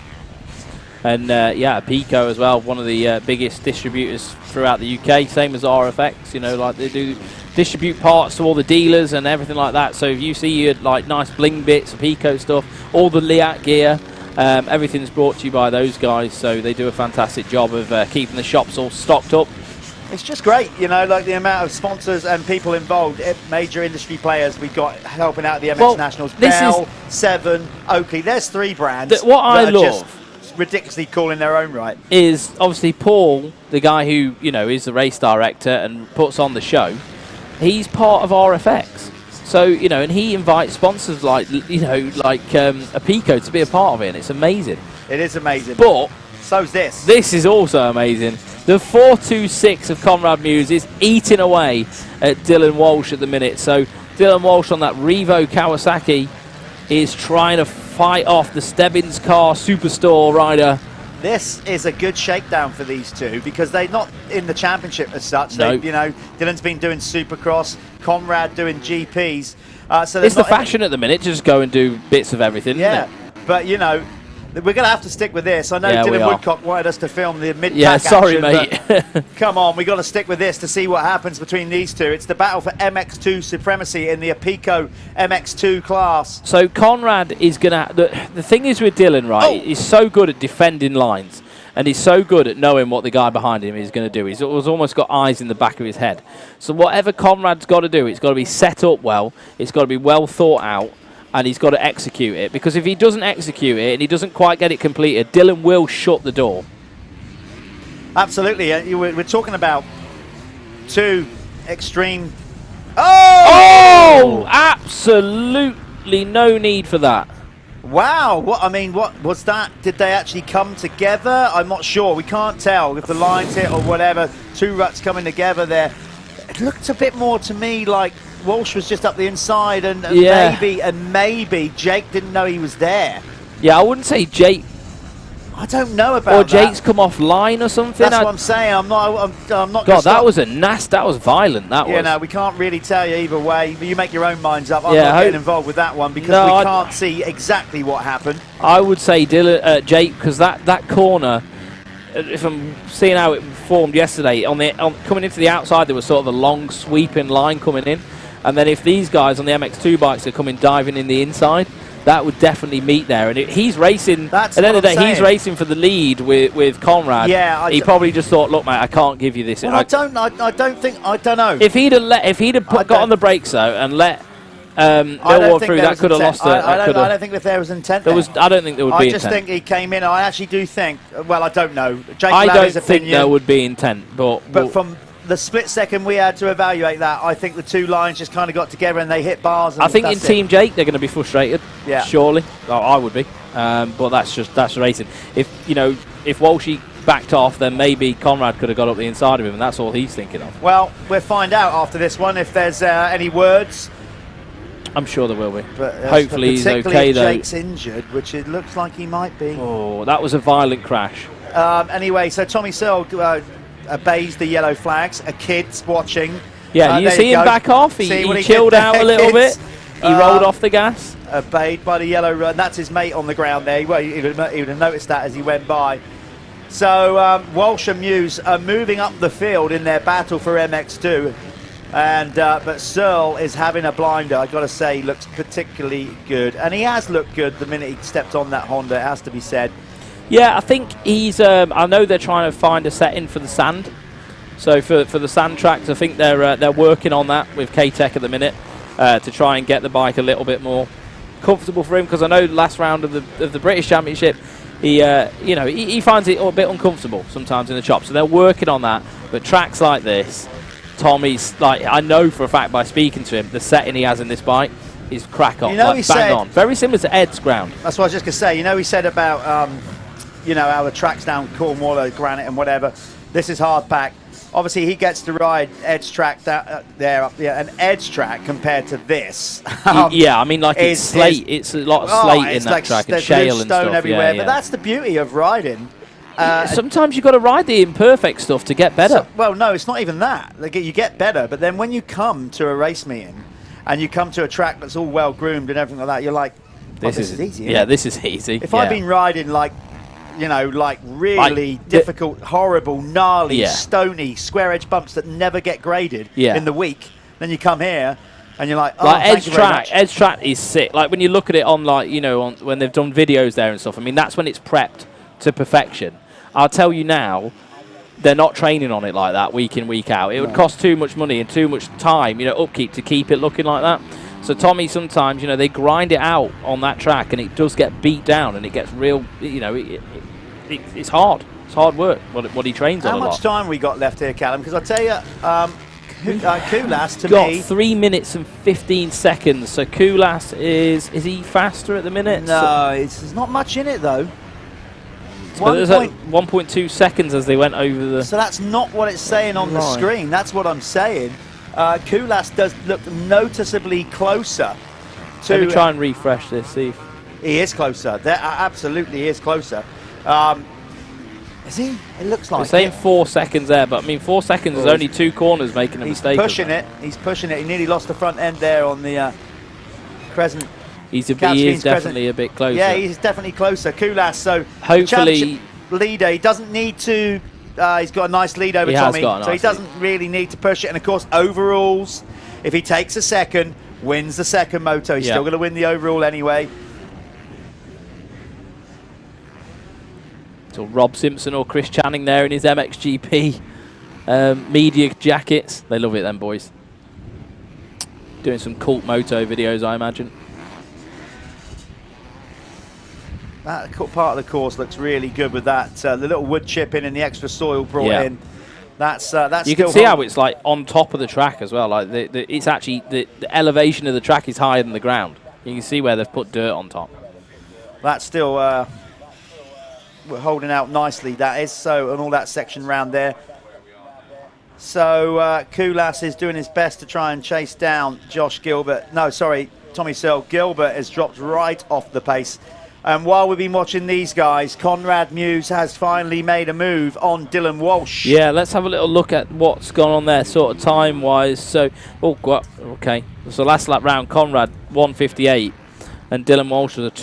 There we go. Look, the guys are straight on it. Well done, camera crew. Yeah, so Walsh is going to want to. Well, he's going to try and fight back for that for sure, isn't he?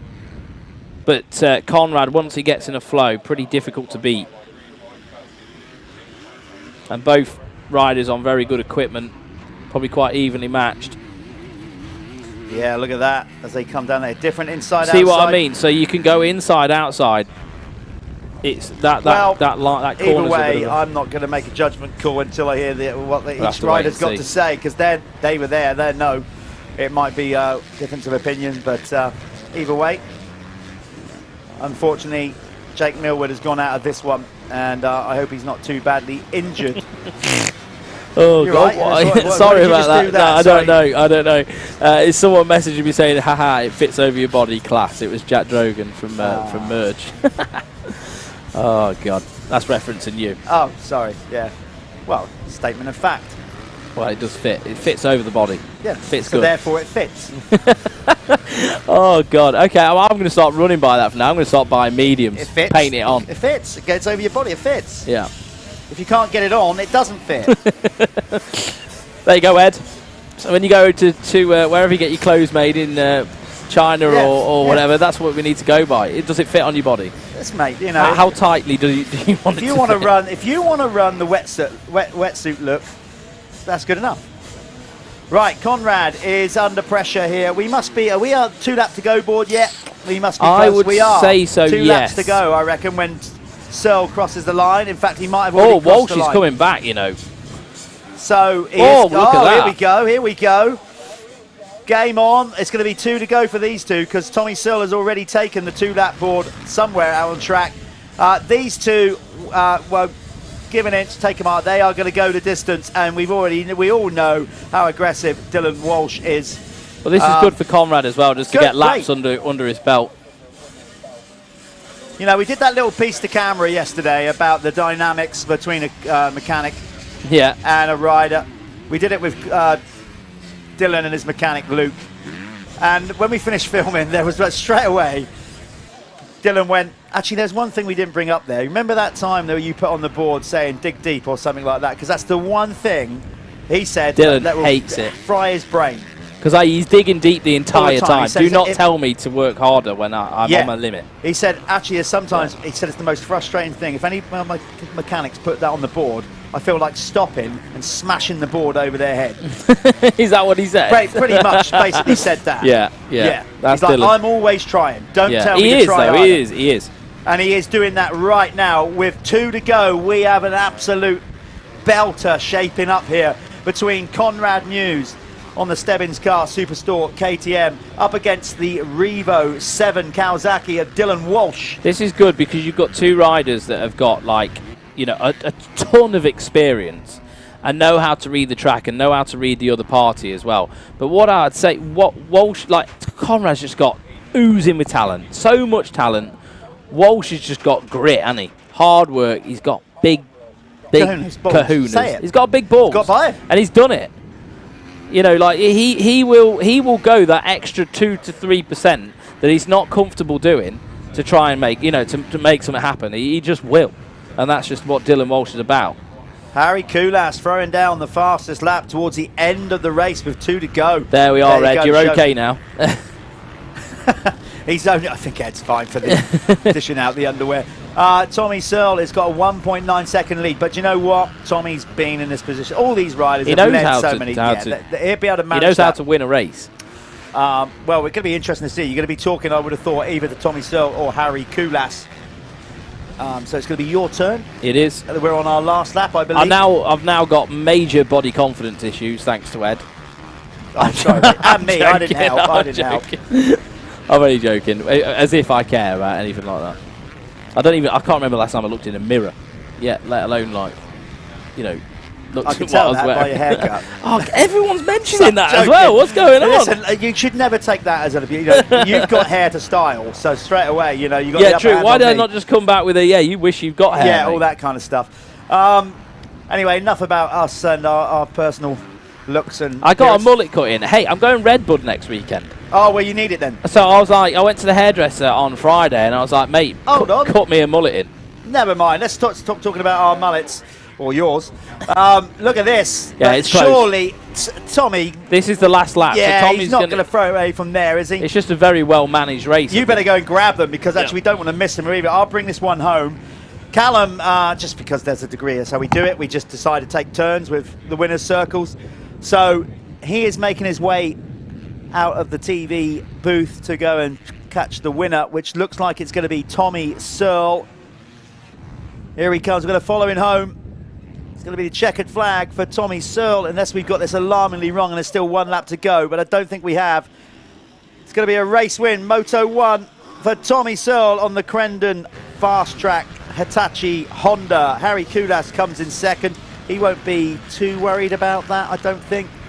He's just lost 3 points to Tommy in the championship, but there's a moto to go, and Harry has been in that position before. He'll know that if he takes the race win. We're going to go to a quick ad and come back with Tommy Searle.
Here with Tommy Searle on the Crendon Fast Track Honda. Mate, you got it done. I was saying to Jeff, you're quite comfortable in these conditions. You like tracks like this, little bit like Ed's-ish. What do you think? Yeah, I enjoyed the race actually. It was comes quite easy to me, these conditions, you're right. So I picked my lines and I felt good out there. I was looking as I come over this jump and I see you had your t-shirt sprayed on today. And then I just feel good, but thanks to Honda, GTCI, Granny Gran Worx, Kex, go buy some Kex clothes, drink some Monster Energy, buy Hondas, get insurance from Callum. See you next race. Hey, he's got it, that's it. So yeah, I have got my tight t-shirt on today. I've made a huge wardrobe error, but it's fine, I'll get over it. That's Tommy Searle, well done, mate. And we'll see you.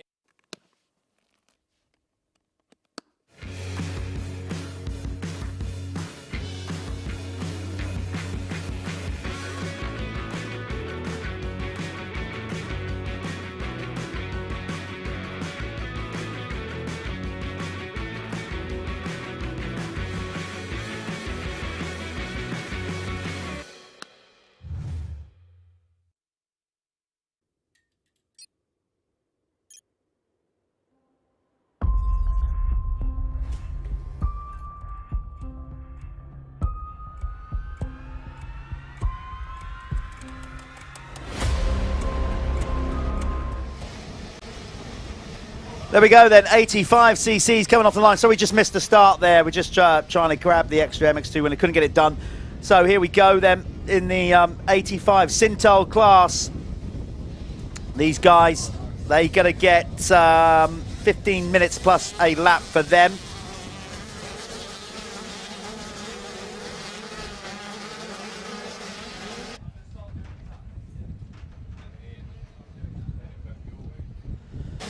Blake Walker Clark there, number one. There's Askew making early moves. Great racing. Look at that. Look at this lot. Foreman, Freddie Gardner. You got Richmond, Jake Walker. There's the two Matt Gardner racing machines leading the way at the minute. Then it's Askew. He's got a comfortable lead in the Planet Moto First Lap Leader Award. Let's see if he can pick these three riders off ahead of him and get another point. Or it's going to be a new name. Walker's had one, I think, already this year. Can't remember exactly. There's number 99 in third. He's going to second. He's going to try and make the move on Freddie Gardner. Freddie is your race leader, number 14 on the Matt Gardner racing machine. As they lead round this first lap, but already he comes from nowhere. He's so fast around that section. Billy Askew, he still wants this Planet Motor. He wants to make sure he goes on a Spanish motocross holiday at the end of the year. He's got 9 points to his name already, and he's leading that table. So can he get it done? He's got 2 corners to try and make it happen. If not, it's going to be a point to Freddie Gardner. Comes Askew.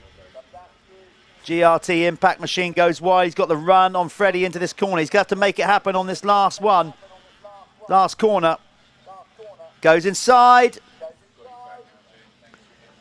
Looks like he's got it done. He's got him covered as well. So it's going to be another point on the board for the Planet Moto first lap leader. There he goes. He is racking them up fast now, Billy Askew.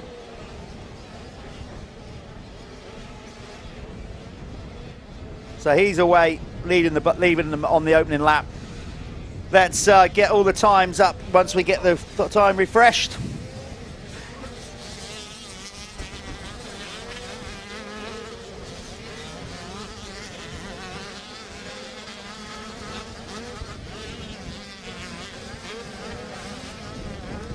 There's the running order. So as the classes, let's go to race 4. This is of the weekend for the Syntol 85cc class. Current running order is Billy Askew, Freddie Gardner, Jake Walker, Charlie Richmond. Then it's Josh Vale for 5th. 6th, a much better start from Drew Stock on the Madison free flow machine. Then it's Chester Hyde for 7th, 8th, Connor McGrath, Will Haddock for 9th, Jamie Keith in 10th. Then it's Ryan Waggett, Gus Musto, Ollie Bubb for 13th, 14th is Jack Beery. Then it's Isaac Ash in 15th.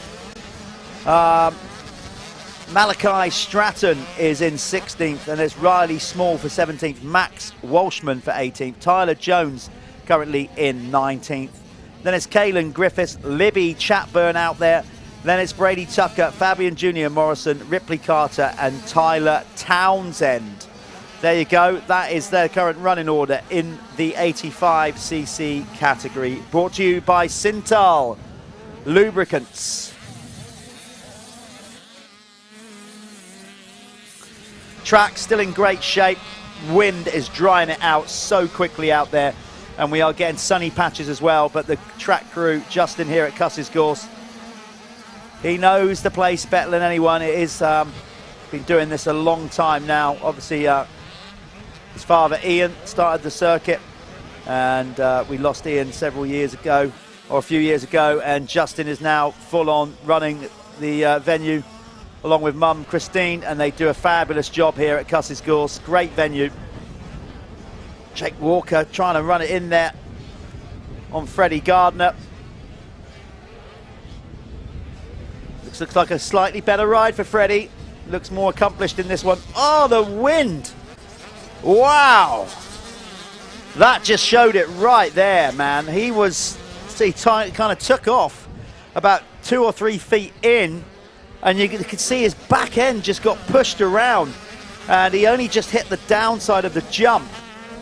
So that's what the guys are having to deal with. It's a great venue, but it's exposed. There's here on Salisbury Plain, and you can see, look at the Carbon Comps flag just bending over.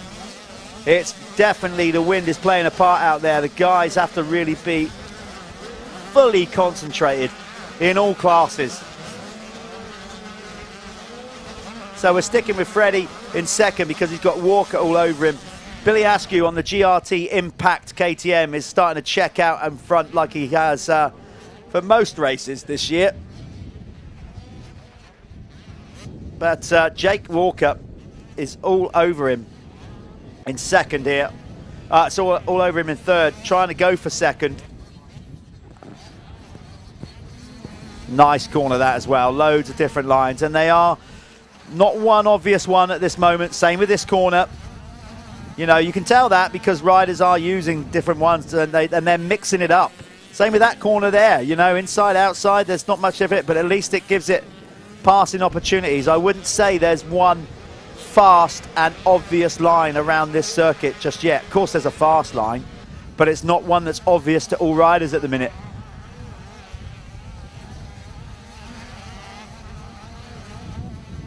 There's Josh Vale on the, just got a little bit unsettled coming into there, and couldn't get it leaned over in time, so he did that deliberately once he realised he was unsettled, just rode over the top of that rut, and I think he made the right decision there, because if he'd have tried to fight that in there, he would have probably crashed. But smart riding from Josh Vale, he kept it on 2 wheels. And as I said, the rider for the Jude Morris Racing Foundation. So Josh Vale is 14, he's from Scunthorpe in Lincolnshire, and he just wants to get better and better and make everybody behind him proud, and he's definitely done that this year. He's got himself in real good shape, and he's becoming a regular podium guy, and it's good to see. Riding for the SJP Moto Husqvarna team.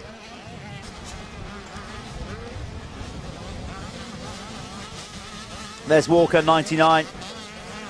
On the gas. As, finally. Looks like we're getting some kind of air conditioning set up in here, because it's starting to warm up here at Cusses, not just on the track, but also here at the actual venue with the heat. So, yep, it's all looking good. As you can see, the sun starting to break through. This is going to be a good one, because you've got Vale pushing now, closing these two up. There he is. Freddie Gardner is in between them. Askew, little by little, about a second, 1.2, something like that, every lap, just stretching it out.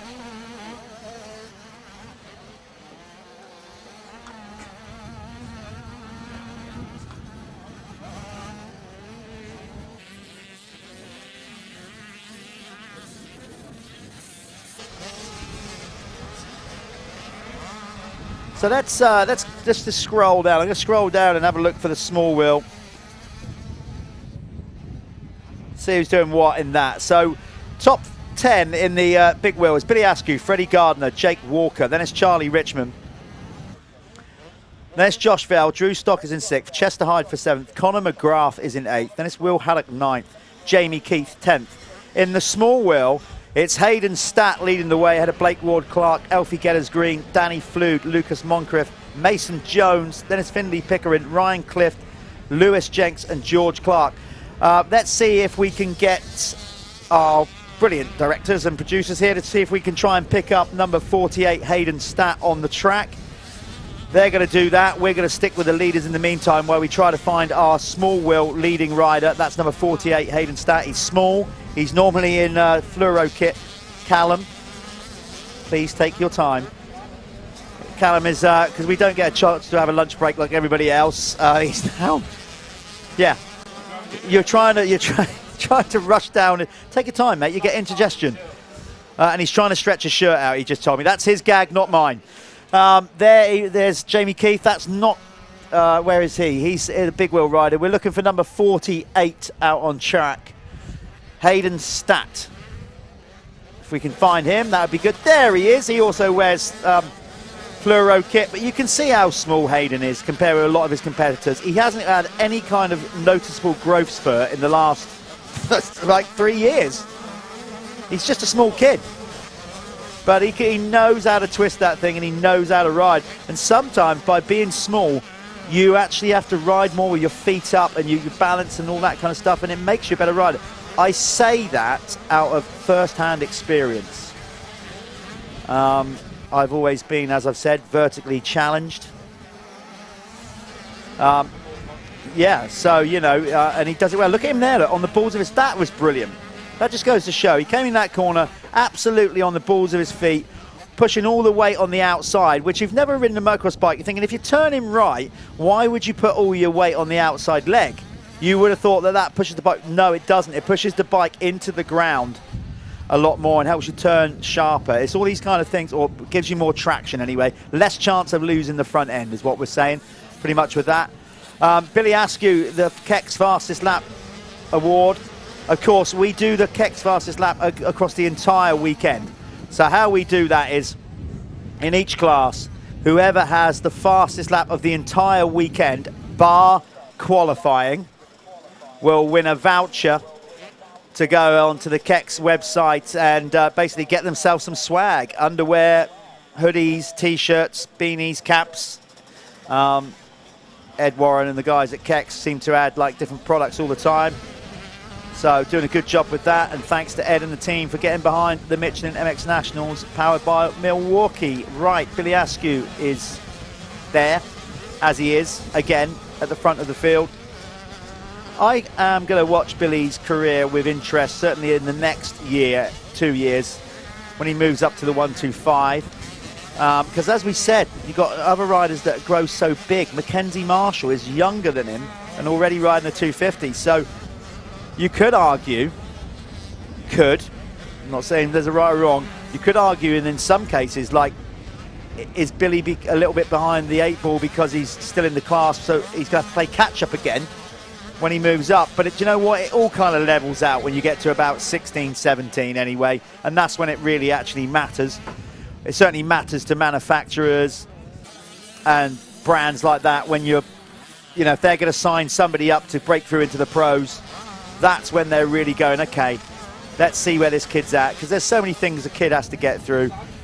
We have to get, you know, kids have to go through puberty, all that kind of thing, you know, suddenly having an interest in going out with their mates, they get a driving license, they've got all those things. You've got to get through all that and see where the commitment is, where the rider's at, and then you're going, okay, these guys are in for the long haul. They want to give it a serious shot. Let's get behind them.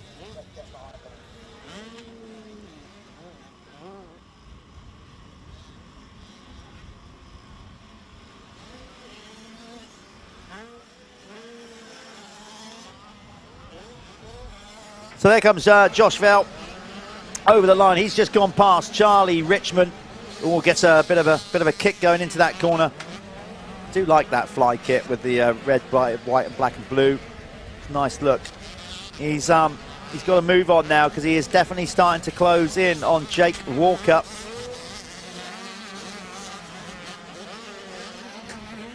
Yeah, I've got to say that that fly kit light hydrogen looks a lot better on Josh Vale than it does on me. Oh, come on. I avoided that one this weekend. Give yourself a break now, because, you know, you're actually starting to beat yourself up now. Jeff, I've been fat for 20 years. Okay, it's all right, fine. if you're okay with it. You know, I don't want you to have a breakdown live there in front of me. Right, so, yeah, Vale is there closing in on Walker. Askew has checked out, and he does it by about a second, well, a lap, really. Yeah. You know, and that's why he's now 11 seconds, not quite a second lap, but on average around that, and that's or just shy of a second, and that's why he is nearly 11 or more actually than a second a lap. That's why he's that far ahead. Yeah, but I don't think Josh Vales had the weekend that he wanted. Like, I saw his dad having a bit of a chat with him yesterday. Like, there was no shouting. Like, there was no, like, you know, oh, you need to do this, you need that. It was more of like a bit of a discussion, and from what I could see from the outside looking in, they both was a little bit stressed, a little bit annoyed. I just don't think he's been able to do what he wanted to do, really. Well, he raced here not too long ago, actually, about 3-4 weeks ago at the Master Kids, a big, massive youth event, and he romped that. But, you know, at the same time, he didn't have the competition with some of the other regular guys doing it. Like Billy Askew wasn't here, Jake Walker wasn't there. Yeah, so he probably came in with a high expectation and then was like, oh, sugar. Maybe, I don't know. You know, let's be honest. Like, going on the way the season's gone so far, Billy Askew's going to take some stopping, regardless. You know. Yeah, for sure. But, you know, Josh is working, and the others, you know, I don't think they're mentally beaten by him. I do think they believe they can beat him, but right now they just can't, you know, like, get on his pace. Yeah. You can't deny that. Results. No. You know. And it's the same as when we used to look back at Charlie Heyman in the big wheels as well. It was almost like, oh, how can we beat this kid? Yeah. You know what I mean? Like, so, you know, once you get on a run and you start winning, it's probably a lot easier for Billy Askew if he can stay in that flow. Yeah. Everyone else has got to try and play that little bit of catch-up to get there. Tell you what, Walker looks really good at the minute as well. Jake Walker's pushing the boundaries of traction on that gas there. So Vale and Walker real close at the minute. Having a good race. So I tell you what, Vale's done well to catch him up, actually. So this could be a good one, as we said. Another second and a bit. Gained that last lap by Billy Askew. They were just going around the outside of Lewis Jenks then as well. He's running in 9th in the small wheels. See how Walker just stretched his right leg out there. I don't think he was doing any kind of... Probably got a cramp. Showboating. Or, yeah, just, you know, when you just literally just straighten your leg out forwards, that's what he did. Just keeping those muscles, I mean, they're moving, but yeah. You don't want to be getting cramp on a motocross bike. It happens. It happens. So this is the Syntol Lubricants Open 85cc. So we've got small wheels and big wheels, both scored separately. Syntol Lubricants is a new oil brand, so go check them out. Make sure you see what they've got online, or if you're here at the track, go and check out the products they've got in the tent over there. I'm sure they will talk you through what they've got and why they're doing it and their mission. You know, they're new to the market and they want to get, you know, they want to get some traction. They're new to the market, but the guys behind it have had a load of experience, Lots of experience in the oil industry. So it's not like they're starting from scratch. They certainly know what they're about. So yeah, go and check out Syntol. Look at Jake Walker through there, hanging right off the back. Nearly got all the way through, like Walsh. Was that a done? Is that we better go and get the leader. Blimey, that went quick. They'll be down there waiting for us, I'm sure. Went quick, very quick. So that's that. And next up, I think we've got MXY1, MXY2. So these guys are going to get themselves off the track now, get cooled down. Someone will get a chat with Jeff. I think Billy Askew's in there. So that was the Syntol Lubricants 85cc round race. We're going to go to adverts now and we'll meet Jeff in the winner's circle.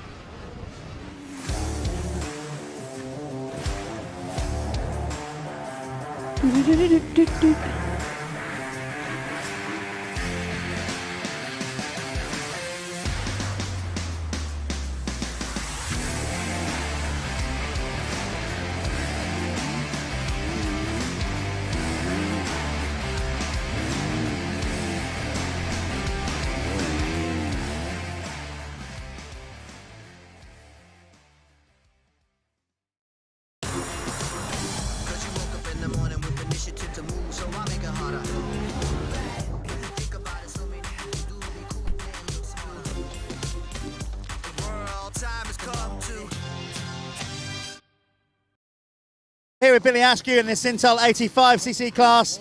Another amazing weekend, Billy. 2 wins again today. Another Planet Moto First Lap Leader Award. It's all going really well at the minute, innit? You must be feeling so good about how it's going this year. Yeah, I'm feeling really confident this year. Just feel good on the bike. My new team's just amazing. I'm just loving everything about it. I was loving this year so much.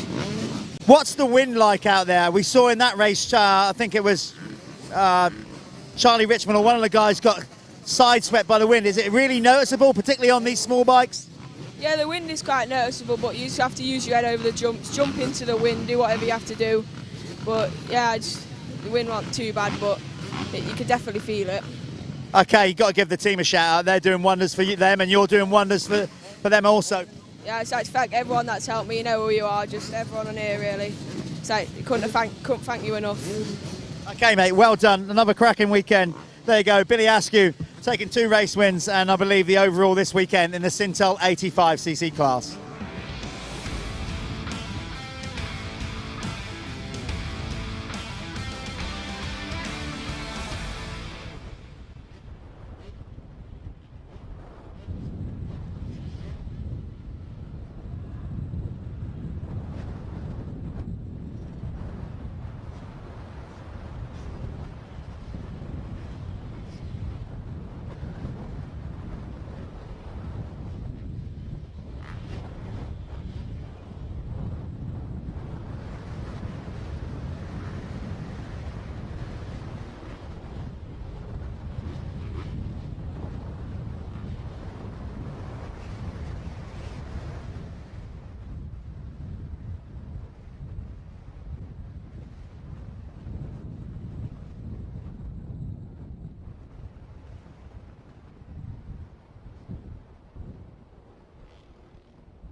We don't have much. We go? We on? We're doing it. We're great. We're live. We managed to get a sneaky interview in with Hayden Statt. Hayden, we love watching you ride. I'll tell you why so much, because I was like you one time. I'm not much taller now, really small. You ride this bike so good for being so small, feet on the pegs. Looks like you enjoyed that. Your kind of track, I guess.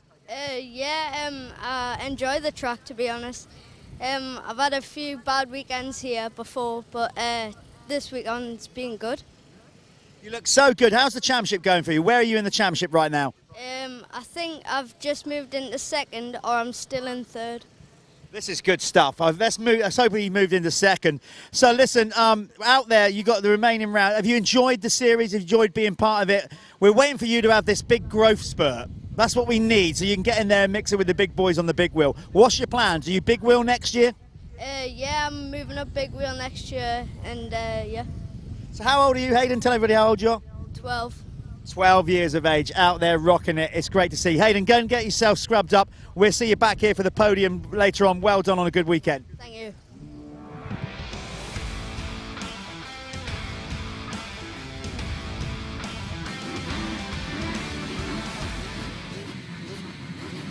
Here we are with the 7 MXY 125 and 250s. This is round 4 at Cusses Gorse, and we're going to kick stuff off. This is the last moto of the day. Everyone's going to be going for their personal goals. We've got podiums that people want. You know, some people might want to break the top 10. It's all going on. We'll keep an eye on it right here. It's live. So get comfortable, get locked in. And right after this, why don't you go and check out 7MX Gear Range. You can go check that out at all stockists of RFX.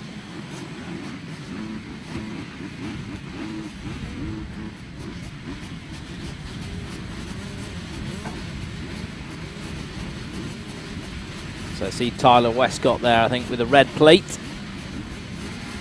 You can see him there. Here we go. Let's see who's going to get the jump. Obviously 125s against 250Fs. Sometimes the 125s a little bit hindered out the gate. Less power, obviously. I'm just going to get my timing on the right class as well. Looks like Westcott, though, straight into lead. And Heyman with a better start as well. Heyman's there in 4th, and he's making moves. So I'm just going to get this on the right live timing for you guys.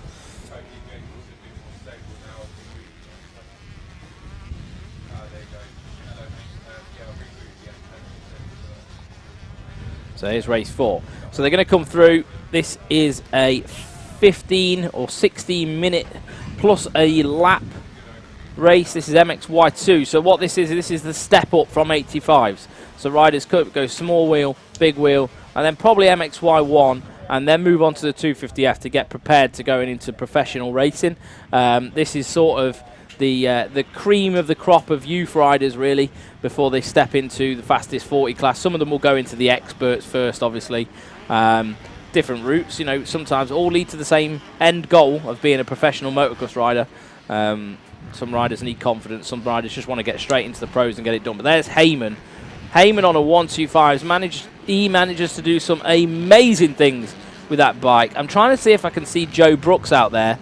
One of the RMJ lads. I'm not sure whether he's gone out. We'll see when they come through and I get everyone loaded up. But he did have a pretty nasty crash on that triple step up in the 3rd motor of the weekend. So this morning we'll have to check that out and see what's going on now. A lot of them are favouring going round that inside lump there as well. See how it's like built up on the inside. That's to sort of split the track, give riders 2 options. But that outside line seems to be running a little bit quicker at the minute. Westcott, though, still in the lead. And then Heyman leading the MXY1. So both race leaders are at the front of this one. So they will come through now, and I can get an accurate read on where everybody is, because the Speed Hive, MyLaps will update itself. You can get this at home as well. And the Planet Moto first lap leader goes to Westcott. Westcott's in the mix with that. I think he's about 4th in the He's got to be, hasn't he? Yeah, he's got good out of the gate. Yeah, Askew has stretched out more than this weekend, so he'll still be in the points lead with that, I'm sure. Heyman got a good start on the 125. He got a very good start. He was sort of 4th going into the turn. Yeah. So, in MXY2, Tyler Westcott, and then it was Bayless Utting. Is it Utting or Uting? Or Utting, I think. Utting, That's yeah. what I said. I've been told any he's different. got I like his bike and everything. It looks pretty cool. Mackenzie Marshall there as well. Jack Taylor in 4th. 5th, we've got Hudson Roper. 6th, Arai Elcock. 7th, Charlie Palmer. 8th, Corey Collins. 9th, Harvey Cashmore. 10th is Jake Barker. 11th is Seth Manners. And then MXY1, Charlie Heyman's leading the way over George Hopkins on the number 4. Tyler Hooley is up there as well. He's in 3rd. 4th, we've got Ollie Colmer. 5th, Walbini. 6th is Louis Vincent. 7th, Ben Musto. 8th is, well, it was Kyd Ryans, but I know who is that? That's Kyron Karen. So Kyd Ryans is still in 8th. Charlie Griffiths 9th. 10th is Liam Bennett. So Kyron Karen going out. Was that Kyron or was that? I think it was 77. Well, yeah, but there's 2 of them out there. Got wild card, so that was Ezra's so it could be Ezra anyway, Melbourne, yeah. One of those 2. Oh, 2 of them right next to each other. Yeah, I know, that's the thing. So, yeah, anyway. Was it Karen? Yeah, it was Karen. So, this will be, Charlie Heyman is still on for this perfect season right now. Got some lowdown on Joe Brooks. It looks like in that first race crash that he was leading, I'm disappointed to say, it looks like Joe might have done his knee, done his ACL. I don't know. So, but right now, it's the first diagnosed is it looks like he might have done some serious damage to his knee. You don't want that so young. He's just having to get a roll going in the so EMX annoying. as well, you know. So annoying. So Joe Brooks looks like we won't At see him. least it's not too far through the season that he will be back for next year. You know, if it is an ACL, if it is that, we don't know. But if it is, worst case, you're back in 6 months. So he'll be on the line, you know, like for next season. Hope, you know, like let's just keep our fingers crossed for him. like with it all, you kind of wait for it to all settle down, the swelling get down before. Yeah, you don't really know. With these are complex beasts. You've got a lot of ligament, a lot going on in it. It could literally just be cartilage damage or something. So let's hope see. for the best for him. But so basically, what kind of, with no all due respect to like some of the other 125 riders, Heyman has had them covered. He's had them covered this year. And Joe was sort of putting it to him in that first one. So either way, Charlie on screen right now on the SJP Moto KTM. Just looking good, really, for another perfect run. Is Westcott on his own thing, or is that... he's on an HJA KTM. It's a kind of friend's brand. I'm not sure exactly what it is. And, of course, with Planet Moto. But they go for this nice stealth black look. Yeah, it's cool. Look. Yeah, like chrome graphics. It all looks cool. Matching crash helmet. He looks the part. Yep. So there he is out in front leading this one. He's used to a bit of a hard pack conditions. Because he's already with the guys at Planet Moto, sponsored by them a lot, he gets down to Spain a lot in the winter anyway. So he doesn't need it. Well, they'd be quite happy for him to win it. Yeah, to win it, yeah. Yeah, exactly. Good point. Hey, I like the red Gurns as well. Yeah. Go really well with the red plate. Looks particularly good. the red plate. It looks really good, yeah. Looks really good. Like, I don't think Heyman needs to... Why push it to the extent to try and beat... Like, he's on a two-stroke, you know, track's getting hard. It's going to be difficult. So what... Just stay in your lane, get the win. Yeah. You know what I mean? Yeah, these guys... Both riders looking good. Both riders... Yeah, it was, wasn't it? Very good. Yeah, these guys, like I said, neither of them need a push, but they are... well, they are, though. Tyler Westcott just did... He went in with a 203.89 to 7. I think that could put him... You know, he'd be running decent position in the pro class with that sort of time. Yeah. Yeah, he would. Well, he raced the Patch Quick Trophy in the week and in qualifying was pretty well up there. Don't know what his race results were, but he went out and was in the same race as Kulas and you know, and Josh didn't look Gilbert out of place. No, you know, obviously like more mid pack or yeah, top for sure, 15ish or whatever. I don't know exactly where he finished. You've got to start somewhere, haven't you? Great experience for him. So yeah, he raced that, and of course that's a great event down there. One of the oldest trophies in UK motocross. He started in 1934. Barry's here. Let's get him in. Come on, Barry. He can come in the next race as well. Just get.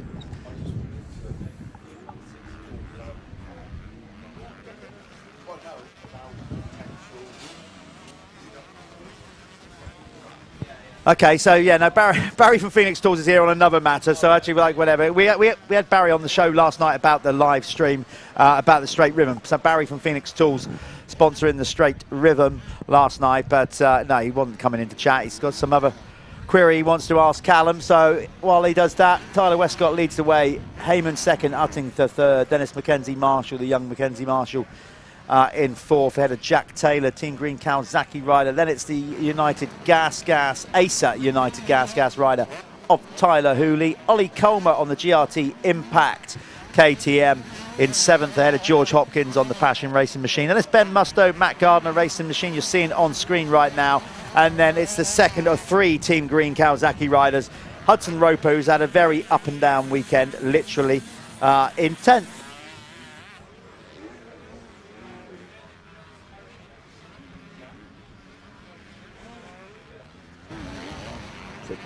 Tyler Westcott again throwing down an even quicker lap, so the time's coming down 2:01.92. That was a belter. So Westcott getting quicker.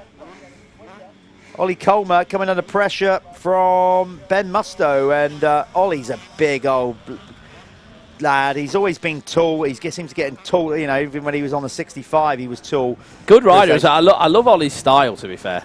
He's always like, it looks effort. It's so annoying. It looks so effortless. You're like, what? It's not easy. Not that I've ever known, but it's not easy for tall riders in some aspects. You've got you can do the whole like manual through the whoops, whatever. But when you're coming into corners and getting set, and you're all kind of hunched over the bike. I think you use a lot more energy as well, naturally. Yeah. So you have to be efficient. You can't just be ragging it around all over the bike because. You know, you've got to think just from a leverage point of view, body and the length of your legs and things like that. It makes a lot of difference. Yeah. If you're taller, it's harder for you to get out of the saddle and stand up. You might only be using 1% more energy, but that 1%, you know, it all adds up. So that's why, you know, You know, both being small and tall, that you have to ride different. Your look and the styles are completely different. I am particularly impressed with how well that Mackenzie Marshall, for really a 14-year-old kid, is getting what looks like a completely bone stock bike as well. Yeah, well, he started the year on a Kawasaki, I think, riding for DK, and for by the reasons he switched is he just couldn't really get on. I think he had a few issues with the motor and everything on the Kawasaki, and basically he switched to a Yamaha and just looking great on it. He's running a stock pipe on that thing. Amazing, it's, and absolutely one of the youngest in the class, and he's running right near the front. So future looks good for him in this class in the next couple of years.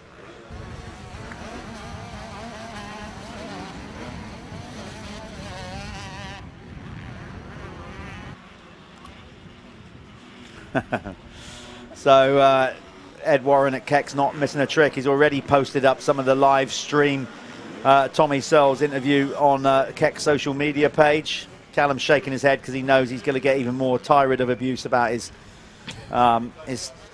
basically the cut of his t-shirt.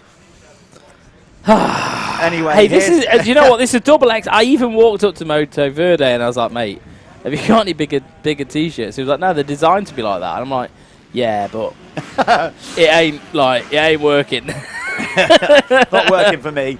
There's Jack Taylor has just made a move on Bayliss Utting, so he goes up into 4th. In the 125 category, it's still Heyman. Let's have a run through by class. Yeah, then. Do the 125s to. Let's give it a little refresh. Make sure we're up to date. So 125s. We've got the 422 Charlie Heyman on the SJP KTM. He's leading the way over Tyler Hooley. Is he on an ASA scaffolding bike? He is. He's on so an he is on ASA United Gas. Tyler Hooley there in 2nd. We've got Ben Musto. Who's Ben with at the minute? He's with Matt Gardner Racing. Matt Gardner, yeah, Matt Gardner. And then with Louis Vincent, George Hopkins, Ollie Colmer there. He's on the GRT Impact KTM. Wal Beanie there in 7th. 8th, we've got Kyle Ryans. 9th, Liam Bennett. And then 10th, Charlie Griffiths. Do you want to go over the top 10 in MXY2? Absolutely. MXY2 category brought to you by 7. It's Tyler Westcott leading the race and the class. Then Mackenzie Marshall with a solid 2nd. It's now Jack Taylor up to 3rd ahead of Bayliss Utting. Then Hudson Roper is 5th ahead of Harvey Cashmore. Charlie Palmer running off the trio of Team Green Riders in 7th. Then it's Arai Elclock. Corey Collins is in 9th. 10th is Seth Manners. Then it's Jake Barker. And then we've got, that's it. Yeah, that's the 11th shown on the screen right now. So there we go. That's the running order across both classes in this youth 125 and 250 categories. Taylor looked good in the first one as well, so it's good to see Josh Taylor, running up there again. He's a Welsh bait. Jack Taylor, sorry, yeah, Jack. yeah, Jack is he's preferred. I don't think this is his favourable condition, but again, he's quite young. What's his sort of? Well, I think something like sort of Cullum, that kind, like somewhere between, a bit softer, yeah, like not necessarily deep sand, but yeah, I think he, like in Wales, the lads find it hard to find good tracks there as well. Yeah, so they do have to do a bit of travelling. Yeah, there's South Wales and Wales. There's some amazing bits of land. Yeah, but a lot of it's protected. Yeah, and you can't ride there, and of course, then it makes the sport bad if we're riding in places we shouldn't do. However, talking about Wales, putting Wales on the map is the first round of the World Supercross Championship. So I hear. Cardiff Arena. I don't think it's been confirmed yet, no. or like tickets, but it is, isn't it? That's what they're saying. Well, that's the word. Yeah, Cardiff Arena. Arena. That's the unofficial word. World Supercross. Great to put Wales on the map. Like anything like that. Anything good for the sport. I'm behind it. Yeah, absolutely. You'll be there, won't you, on the MCing, are you? I'll be there riding. They've got to announce the final teams. That's got to come out, so we'll do that. Do you know what? No, actually, you can talk to Marty, because I spoke to him a couple of times. Right, We've got a nice get, because let's have a different perspective. Okay. As always, we've got a sort of resident pro guest that comes in now. We always like Marty coming. He likes it. So I'm gonna hand over the mic to Martin Barr, and he's going to have a quick chat with Cal. I was trying to shy away from that one. No, not at all, not at all. Just don't talk about the t-shirt. You'll be fine. Yeah, I'll keep. Yeah. Cheers. I'll tell you what I'll do. I'll go and get us some water. There we go. Yeah, that'd be great.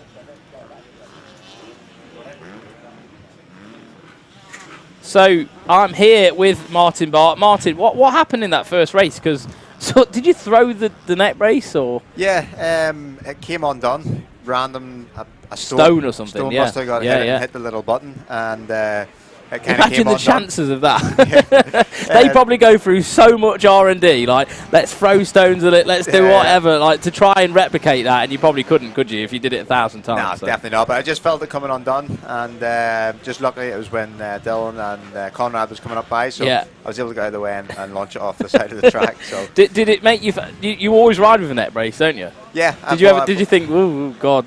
It just felt weird. It just feels naked.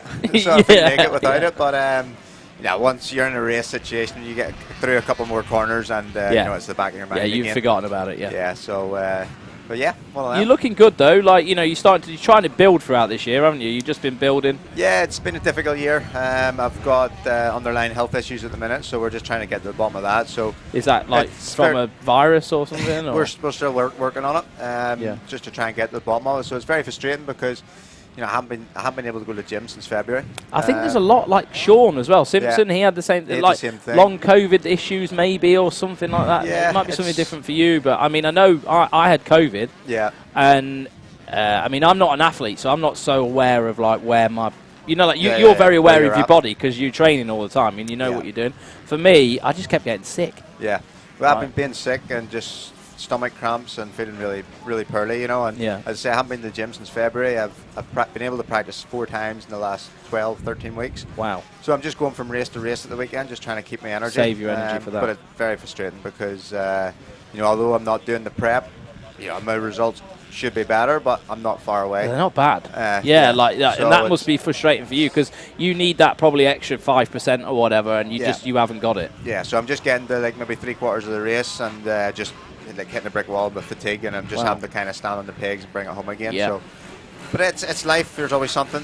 We just have to try and overcome it, and you know, hopefully we get to the bottom of it sooner rather than later. The problem with training though, when you are like that, you're going to prolong the pain, aren't you? Yeah. It's just trying to manage it at the minute, and that's why I say I haven't been training. I've just been going from week to week racing. Yeah. Just to try and make sure I'm as best I can be for the races. But yeah, I think for you guys as well, travel comes into it. You're doing a lot of travel, a lot of driving. Are you doing any racing in Ireland? No, just with the program over here, the race schedule, it's pretty full on. So I maybe get an odd weekend off where I try to get my own practice track opened up, just to get some money back in.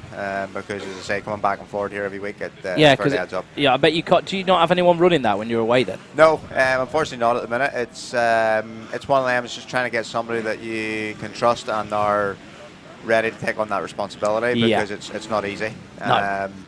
But yeah, it's just one of them. It's next week we have off, so I'll hopefully try and get my track opened and see how I'm feeling and try and get some riding myself before the next round of the British Championship. So that's it. If you're in Ireland and you want to ride next weekend, you need to get in touch with Martin and get yourself down the track. Want every class sold out. Yeah, get some money behind us.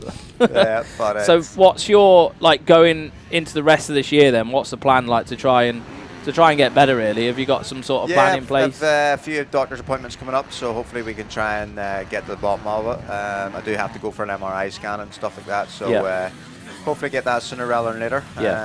Just because I want to finish this season strong. I don't want people thinking, I'm over the hill. He's done, yeah. Because I am. How old are you now? I'm 34, 35 in September. So well, Caroli's still racing where he is, 36, so, 37. Yeah, I am on the other side of my career now, but I still feel that I have a lot to give. Yeah. And I don't want people thinking like this year, that's Martin, he's on his way down. Because I still have that fight and drive, and it's so frustrating with the what I am doing at the minute. And there we are. Tyler Westcott, he's just crossed the line. So Jeff will be grabbing him in the winner's circle. We're going to throw this thing to advert. It's been great speaking to Martin. It's good to get a bit of an insight into what's going on with you, and hopefully you can try and get another solid result on the board in the next one. Yeah, hopefully I'll be well. Good job. Thank you. See you later.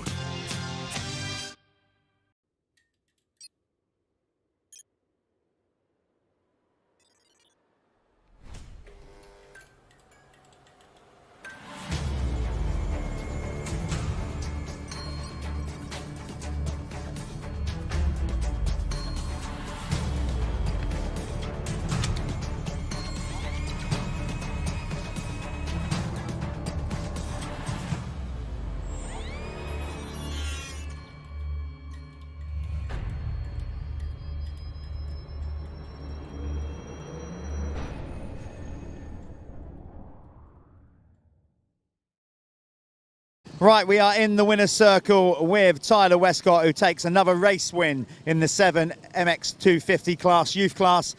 Tyler, like we just said, that one was made a little bit easier with a better start. It makes a world of difference, doesn't it? Look, you've even got a clean face and clean teeth.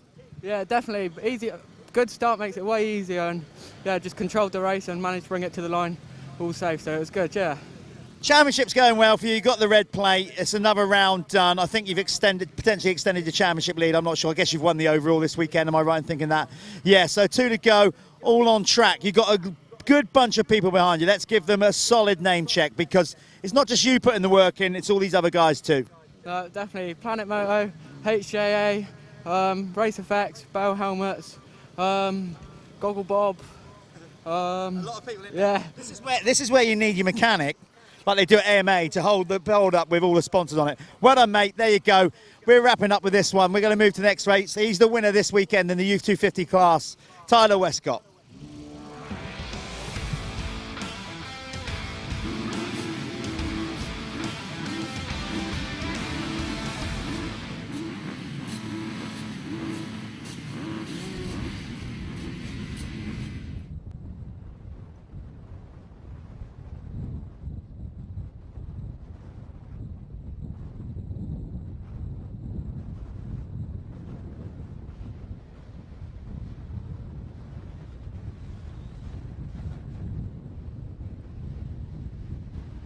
Right, here we are, Moto-Connection, Clubman MX2. Oh, someone's down on the inside. We've got a massive pile up there.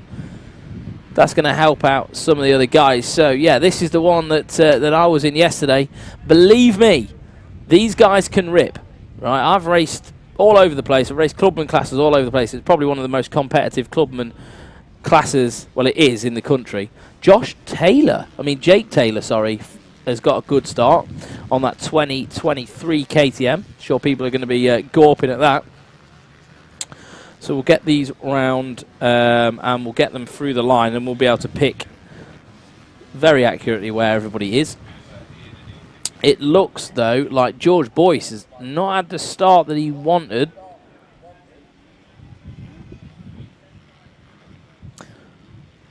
Yeah, so I'm just going to get the results up. If you could just bear with me. You can do this as well. Keep saying it. If you are following the racing, get the Speed Hive app on your phone, and you can split the classes up. If there's if it's a class with 2 races in, and you sort of know where people are, and you can follow it quite easily. So MX Nationals.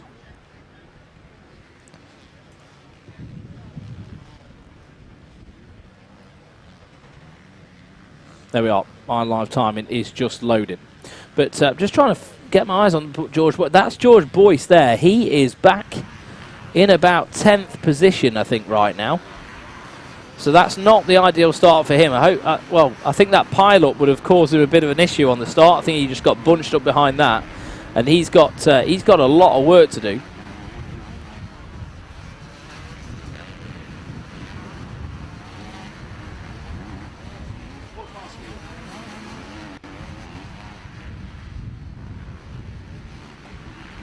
Yes, that's Light Bound at the front there, leading the way, and he got the whole shot as well, so he'll be going for that first lap leader award. Oh, there you go. Get some points on the board. He's going through now. Look, there you go. Toby gets it done. RFX supported rider. Well, more than that. More than that. He works there. He works there. He is the Bell brand manager. Oh, there we are. Grafter, so big grafter. He decides the budgets and who gets sponsored by Bell in the UK. You can tell he's the Bell brand manager because he's wearing that hologram, that limited edition. Yeah. He's gone now. We can lose one. We can lose one of these. Yeah, I think I'll put my name down for that one. Yeah. I'm sure he has a little budget. He can have a few bits and bobs for himself. Yeah. So let me just refresh. You can see the peak on it there, reflecting in the sun. I tell you what, it's quite cool, that helmet, isn't it? So Toby Lightbound came over the line in first. We've got Max Fletcher behind him, Matthew Fuller, Steve Turvey. Good start from Turvey. I used to race Steve Turvey in KWS days. He always used to have a Dixon Yamaha. Oh, I remember. No, remember? Of course I do, yeah. He had a full Dixon Yamaha, like he had the Worx. And I think Dicko still helps him out a little bit now. So Steve Turvey, good start from him. Jake Taylor's up there as well. And there'd just been a bit of a pile up. There's Steve Turvey, the 1 at 1.5. Jake Taylor just going up the inside of him. Steve Turvey is 40 years old now, which is just bad for me. I remember looking at him when he was my age going, oh, God, he's a bit old. You know? Yeah, should know better. As it says somebody who just raced for the first time. Yeah, that's it. So Steve digging his heels in. Going away. He used to be a good rider. Always been a good Clubman rider. I think he did some, like, moved up to maybe the amateurs and stuff, and then he stopped, work commitments and whatnot. But there we go, back up the inside of Josh Taylor now. Jake Taylor. I'm getting confused with all the Taylors. Yeah. He showed this. Jake Taylor. Jake Taylor is on that new KTM, or it's the Husqvarna version of it. But yeah, he's on a 2023 bike, and they're developing that with K-Tech. So K-Tech are going to be, hopefully, in their eyes, ahead of the game when it comes to the settings on that bike. But there we are, Steve Turvey. Good ride for him. Toby Lightbound still leading the way, I think. But there's a good battle going on between these two now. They're ripping knobbies off each other's tyres. Nearly choked on my water there. I was just taking a gulp of water. And I was, little look back. Yeah, I kind of like got thinking these two are going to hit the deck here. They started bang Oh, bars. look, Steve carried a lot of momentum around the outside there, and he's going to go up the inside. Look at that. That's ace proper racing. good racing. And look, someone with common sense there on an RM250 just woke up with tons and tons of common sense and just bought the right bike. Obviously. So what's the deal with you and Suzuki then? What's the love of Suzuki? I just had the best racing years on him when I was younger. You know, like it always comes back to you, a bit of nostalgia. And I was a massive James Stewart fan. Fair enough. And like I followed it. The peak of my interest in motocross, he was on a Suzuki. Right. Okay. You know what I mean? Like, I mean, I was riding it before he was on a Suzuki when he was on a Kawasaki, but I wasn't like properly into it. Yeah. Okay. So like that was I forget how young you are. Yeah, well, I'm not, but you know. To me, yeah. There you go. Okay, that's why. That's why. We've all got a preference. We've all got our preference. Yeah. You know, like, and people say, why do I choose the RM250, the RMZ250, which you can buy from Off-Road World, by the way, everybody. Yeah. But I choose it because that bike's far better than I am. It makes no difference what bike I am. If I was on a KTM or a Suzuki, I'd be the same speed. But look, he's out there on the two-stroker, getting it done. Yeah, that's Drew Lane. So I think he had some good results in yesterday as well. Let me tell you about this. That looks quite an old bike, and the reason is because his dad, Dean, used to help run the Motovision team. Of course, the Lanes, and then went on to run Lane's Kawasaki, remember? So that bike back in the days. Yeah, that's his. That's an 05. I think that's Dean's bike. Right. So and his son is now riding it. That's cool. So I think looking at the graphics, that's an 05, which is like the first of the last gen. So he was helping out the guys at Motovision with the team around the time then when you would have had. Oh, who would have had riding? Dugan was on it. And, no, they switched to 4-stroke then. You had Elliot Banks Brown rode there for a bit, did he? Yeah, for a bit. I'm trying to think. Tannel Leatt. Yeah. Oh, yeah. Tannel ripped it, a 2-stroke. Yeah, didn't they? 2-stroke. I think they had some. Didn't they have factory support at some point as well? They had some good support. Well, I remember Suzuki, Leatt riding for Motovision at the British and GP. I remember seeing one of Leatt's bikes for sale. Actually, somewhere, and it was fully tricked. They had I think they had factory support. Yeah. Looking at the bike, from back then. So that really cool to see anyway, that. Back there you go. Look, Drew sticking it out there on an 04 Suzuki, giving it some, or 05. I'm not quite sure. It's 05, I think. It's the So he's. Let me just refresh this because this is all wrong now, isn't it? Okay, so Toby Lightbound, Max Flair. Oh, God, it's all going on, isn't it? It is. This is. I mean, I can't even call it through here because it's just going to be so wrong. Look at them four. Do you know what I mean? Clubman. Oh no, Steve! Well, he had nowhere to go. So Turvey had absolutely nowhere to go there. Hey, at least he's put a few good laps in. You know, he'll be quite happy. I'd be gutted with that because he couldn't miss him. It would just happen right in front of him. But he was running back where I think he was more, where he wanted to be. So Steve, a bit of. Now you see, running in too hot, over jump something. No engine braking. Like on the 4-stroke, you land on that, you knock it down a gear, and you're good. You can get in those ruts. See how technical and leaned over those ruts are, exactly like what I was talking about earlier. And Drew just landed and just overshot the turn, just couldn't stop in time. I'll tell you what, he's a ballsy rider because he's straight back on it. Yeah, he is. He's a little bit loose, I'm starting to work out. Yes. But anyway, he's getting it done. There's there our we race are. leader in that very flashy Moto 10. But he's coming under pressure from Max Fletcher now. And now here we are. So we're looking at Drew Lane again. He's got a lot of work to do. I'm sure he'll pick through him. But there's George Boyce in front of him. George, I mean, obviously he didn't get the start. Yeah, I think that Suzuki as well needs a little bit of suspension work. I think that's running bone stock, that thing. I see him bouncing around all over the track. So if Dad's watching, I think we need a setup going on. Let's, I just saw out the corner of my eye, obviously we saw in the background the race leaders go around the corner, so maybe we get back to that. Lightbound has only got 1.6 second lead over Fletcher, so rider 771. Well, it's already happened. There you go, while we were looking at these guys racing. I never thought I'd enjoy watching a Clubman racer, but that was a nice creative line that I just saw Drew Lane do in the background, cut across the ruts, up the inside of the rollers where a little bit more peaky, and you can start jumping through them a bit more easily. So, new race leader, Max Fletcher on the Honda, has managed to find his way past Toby Lightbound. Yeah, so if I just run through the top 20, hopefully that will be over the line and settled. So Max Fletcher is in the lead. Toby Lightbound there. Charlie West in third. Matthew Fuller is in fourth. Tom Hughes is in fifth. Liam Deegan is in sixth. Ben Wainwright, not the best of rides for him as well, so he's pulling up through the pack. Moss has gone down at the start, he's in seventh. George Boyce came through in eighth. Drew Lane has fell back to ninth from that good start to the race. Jake Taylor is in 10th. Jack Loveridge 11th. 12th is Jasper Gibson. 13th Josh Jones. 14th Ben Thompson. 15th Jamie Collins. 16th Ryan Turner. 17th Mitchell Collins. 18th is Jack Colley. 19th Jack Ratcliffe.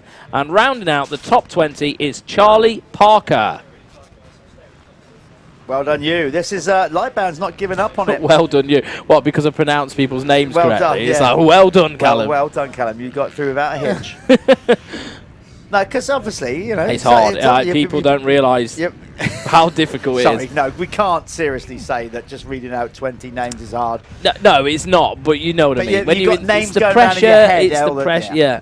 Anyway, it's the Bayliss brothers that get me. I just never know which one's who. Like Matt and Chris, I'm like, I just say Mr. Bayliss, and then that's it. Right, then I just fix, Bayliss.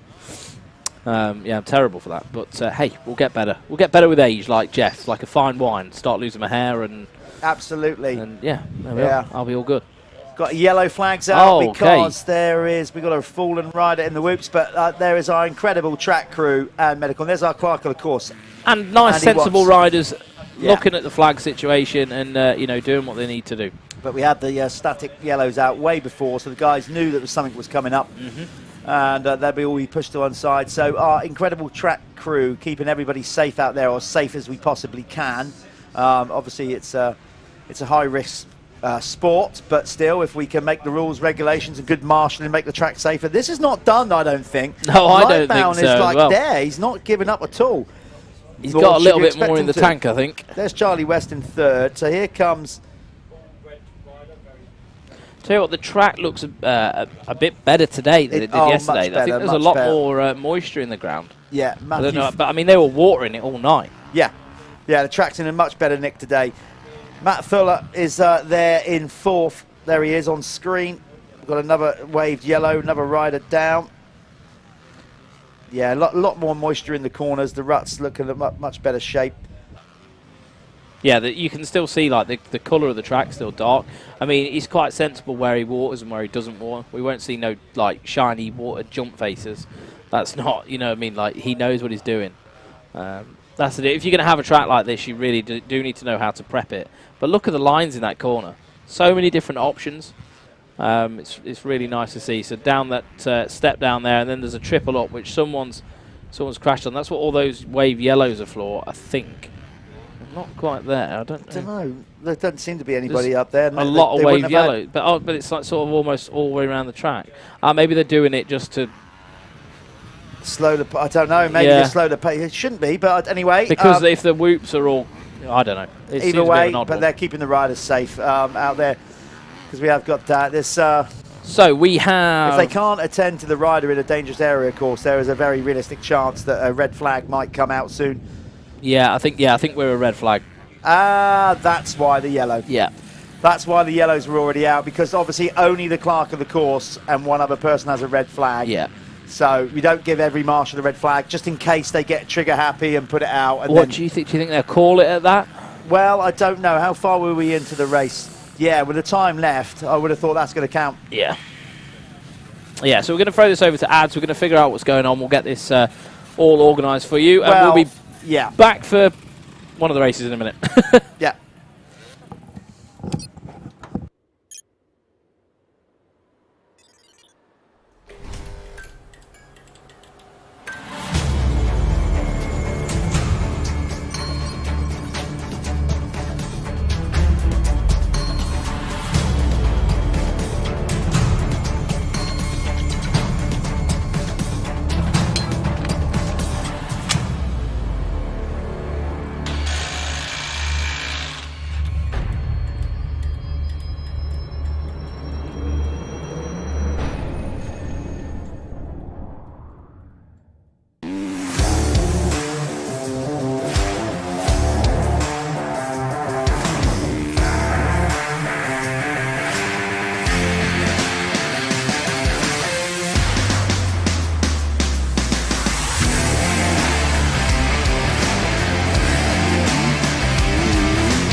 Okay, here we are down in the winner's circle with Max Fletcher, who we believe provisional result gets it done with that red flag count back. Max, you guys are having a great race there with Toby. Like, man, you are absolutely plastered in mud. Is that from that race or previous? You know, loads of dirt in your teeth. You don't care. You love it. Big smile.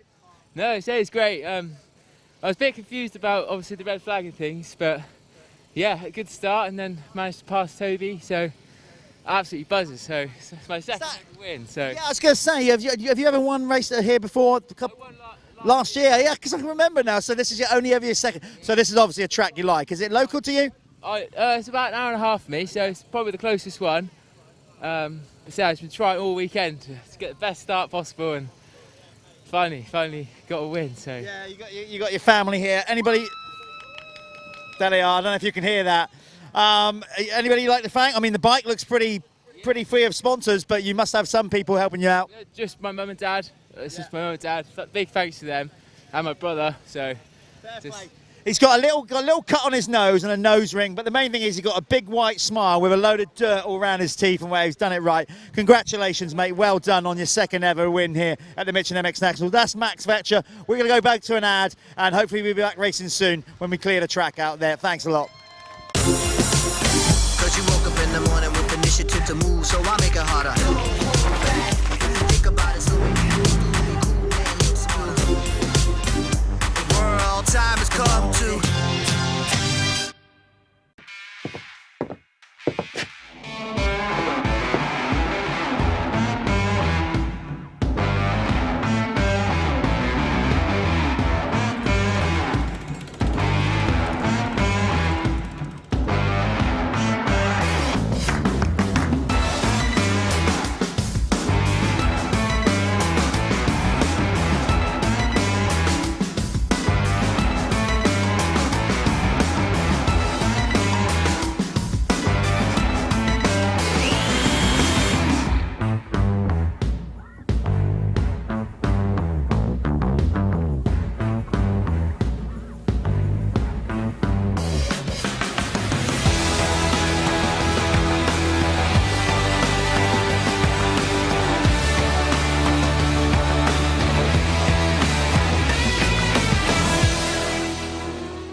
Okay, motocross racing. You'll hear us say the word berm a lot. For those of you that have never seen motocross, you're wondering, what the hell is a berm? Well, this is a prime example of what I'm stood on right now. What it is, as the riders go throughout the day, they push the dirt up. They keep pushing it wide. Eventually, it starts to hold up and build up. So if I show you now, you can see the depth of it. So I'm walking around this really nice sweeping right-handed berm. You've got the inside. That was all flat this morning. And that has just been, and we're only one block of racing in, not even that. And it's just pushed all the dirt up high. And the riders use it to slam into, but sometimes you don't want to slam into a berm. You've got to try and ride it low. Keep the power at the bottom. Because if you start getting high, you're getting into the looser soil. It saps the motor. You can blow through the berm, which is a term that we use. If a rider obviously comes in too hot and blows through the soil, and you can just see this thing just keeps going. And this has just been built up here on Saturday already after 1 or 2 races. So you can really commit to these kind of things. If you're a really good rider, you come in, rather than knock it down a gear, you actually hook it up a gear and you just hang off the back and carry all your corner speed. Not only that, a berm is a great place for overtaking because you can square off it, you can come in tighter and block pass, punt the other riders out of the way. Berms are an integral part of motocross racing. If you can't ride berms, you're never going to get that good a motocross rider. So keep an eye out them on the track today. There'll be loads of them building up here at Lyng. It's a sand-based circuit, so it's going to be good. It's already good, and this is only Saturday. So buckle in today. You're going to see some great racing here at Lyng. Okay, another term you'll hear us say in the commentary booth throughout the rest of the year is ruts. I'm stood in one. At the minute here at Lyng on the Saturday, it's a bit dry. We don't have 2 deep ones, but you can see already by, again, I'm vertically challenged. My legs aren't huge, but still, you can see the kind of thing that forms coming into a corner and round a corner. So this is a classic case. They come down the straight, over the braking bumps, and you can see it's not much wider than the width of the wheel. So if you get kicked up in the braking bumps, you miss your rut, it can all go pear-shaped. You can get cross-rutted. That's where one wheel goes in one rut, one wheel in another. So there's a lot that your brain has to process as a motocross rider. You know, you've got to line everything up. You've got to look further down the track. You don't just look straight over your front mudguard. And you've got to trust your instincts to follow your front wheel. It comes in here, obviously they're in the braking zone, and then you can see it starts to form kind of like a rut, but also a berm, and then there's a berm on the outside. So you can get the idea just on this one corner after the finish of what a rider has to deal with riding ruts and berms and making the right choice on each corner, because it's not always the best to rail the outside. Obviously, the further you go around the outside, the more time you're losing. So ruts form mostly on the inside. And if you can negotiate them well, if you're good at them, then it's the shortest route around the track, the best time. And a lot of time can be gained. We go to certain venues, obviously, where it's wetter and there'll be even more ruts throughout the day. But there we go. That's what a rider has to deal with on most corners on a motocross circuit. So when you hear us say about berms and ruts, you've now got an understanding of what a rider has to deal with. Cause you woke up in the morning with initiative to move, so I make a harder. Think about it, so the world time has come to.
The whole shot. You're going to hear me and Callum say that loads of times. What is it?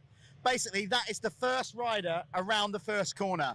That's what a whole shot is. It can make or break your race. If you're buried in the pack, your work rate is so much harder. Check it out, who's going to get the whole shot in this race, because it will make such a difference to their whole race performance. Whole shots are key.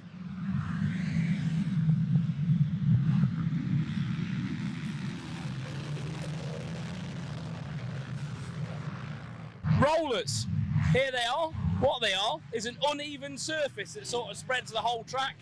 They can split riders because there's multiple ways through them. Some riders will choose to double their way through, some riders will lean off the back of the bike and simply pump the bike and make sure the wheel connects with the ground so they've got traction the whole way through them. It often creates different lines throughout a race, well, you can watch just here and you'll see the guys coming through them. Tabletops, you're going to hear us mention that quite often. This is one of them. Basically, this is a jump that has a takeoff, a flat top, and then a downside. All the pro riders will be launching over these, no problem. Some of the clubmen, it's a bit of a stretch at the minute, and the jump gets rutted out, it gets super technical. These get naughtier and nastier as the day goes on. Look for certain techniques as a rider goes over. Sometimes they'll tap their rear brake, which brings the front down and levels the bike, so they try and land perfectly on the downside. An integral part of a modern day motocross track, and normally the finish line is a tabletop. Enjoy. There'll be some great jumps over this jump.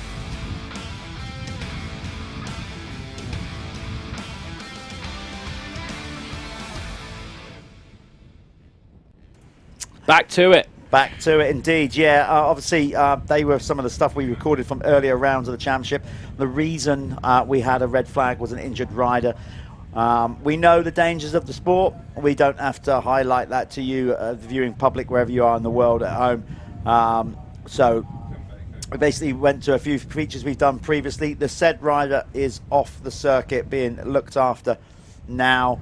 So all the best to them in their recovery and being looked after by our incredible medical team. So there we go. This one is brought to you by Worx. Sports Insurance. I don't know why it's spelled it like that, but hey, lots of people have pinched that since. I've seen other companies using it around the motor, which is cool. Yeah, Worx Sports Insurance. That's my gig. If anyone needs any cover, if you're self-employed and you don't, or even if you're employed and you don't get sick pay, I always say this is my main thing. Just while they're loading up the gate, this is the main thing with motocross, right? Think of a family dynamic, because this is my job to try and get this in people's heads. Think of a family dynamic. If you're the guy who's going riding, right, and enjoying that, you're the only one who's getting something from that experience, right?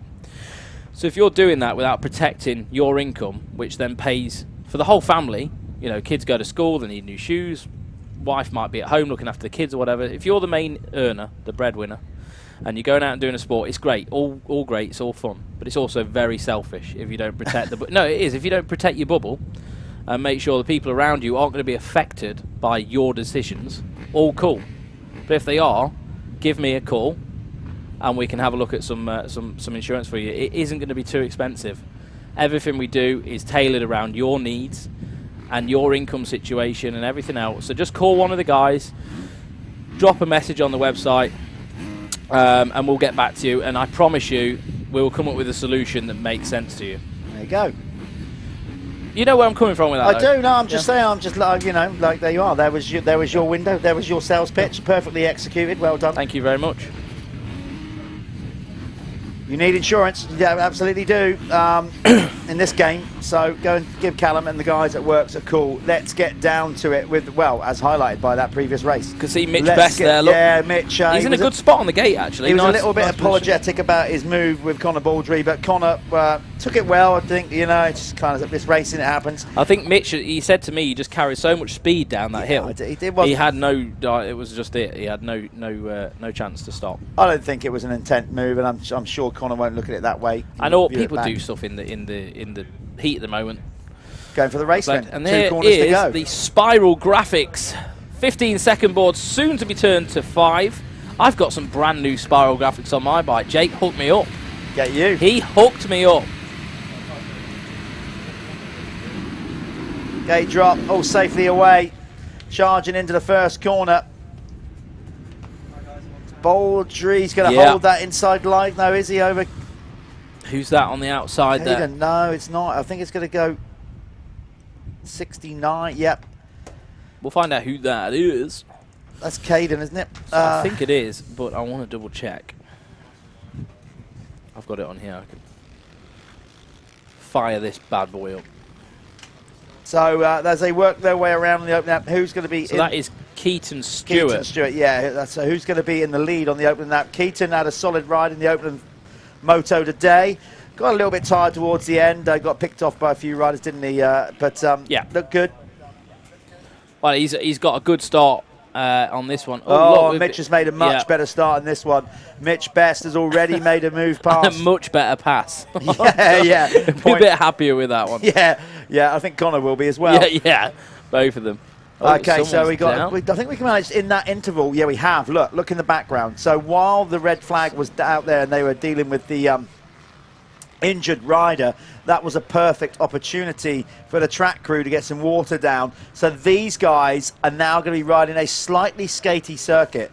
You can't help it. It gets polished. You've got to put it. We'll see in the background. Oh, they're getting like all over the place. That was Jude. No, that was Gaylord Hall who was off then. Yeah, Jordan Andrews. Was it look like he was snaking around?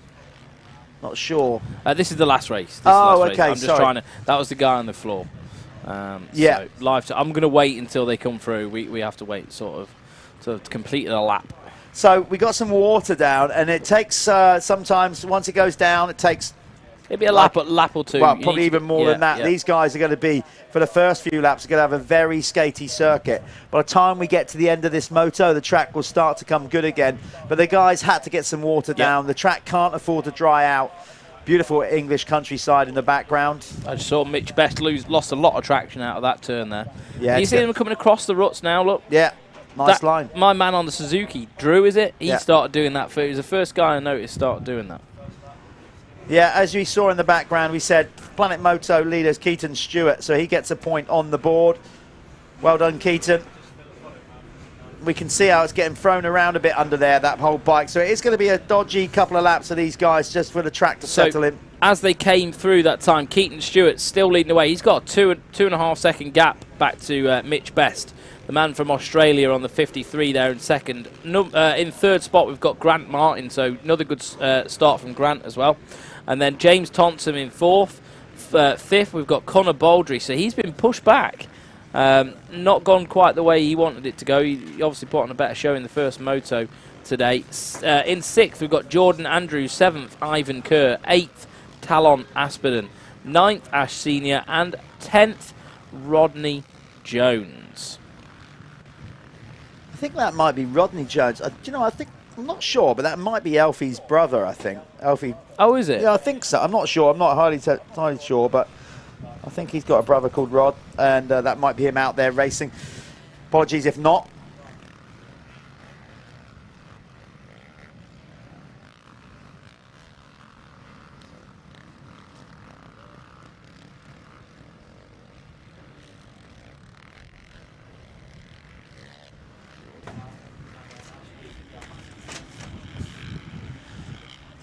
Yeah, we got just going through some of these riders out here. Obviously, the Clubman, we've said many times before, they are the backbone of our sport. And actually, we'd like to give a little shout out to Aidan Wigger, who is down there, should be down the far end of the field here watching. Yep. I know our live stream commentary goes out at the venue here as well. Aidan, we mentioned at the previous round, had a real nasty accident. With a foot injury, real bad. It's going to be 18 months. Yeah, so, but he's moving about here on a mobility scooter or whatever. But his brother, Lewis, is out there. Yeah, his brother is in this race here. I don't think he's got the start. He came through in 28th, so not sure what happened there. But he's done the thing what I ask every one of you to do, and with me and Jeff, open this to everybody. Open it to the field, don't we? Yeah. If you want to bring us some information about yourself, write it down. Get us something printed off in laminate so we can have it in here and we know to talk about you. Lewis has written something here. You know, few things, just a few facts about Lewis. His first bike was a LEM 50. He started riding at age, they were like the bikes to have, weren't they? Started riding at age 4, and he's been riding for 20 years now, racing competitively for 18 years. His favourite track's Whitby. God, I used to love that track. We need to make that one happen one day. And his favourite rider is Antonio Caroli. There's loads more on here as well. You know, he's got his sponsors as well. I might as well go from them. So Clint from SBH Groundworks. I think he's a big part of their thing.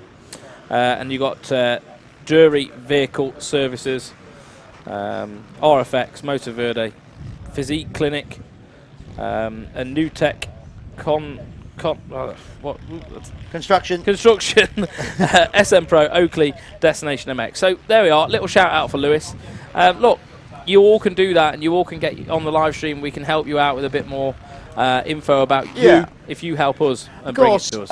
Yeah, we can't do endless shout-outs. After all, we're not a pirate radio show or anything like that. But at the same time, just we do get people messaging in, and I forgot to do it actually in that last moto. I was going to give Jamie Collins a little shout-out. It's Jake Collins is from Diffs Media, his brother, and yeah, basically Tim and Anne are watching from over in Ireland. So there we go. Sorry I didn't do that previous moto. The race was cut short, of course. So yeah, all these people around the world watching.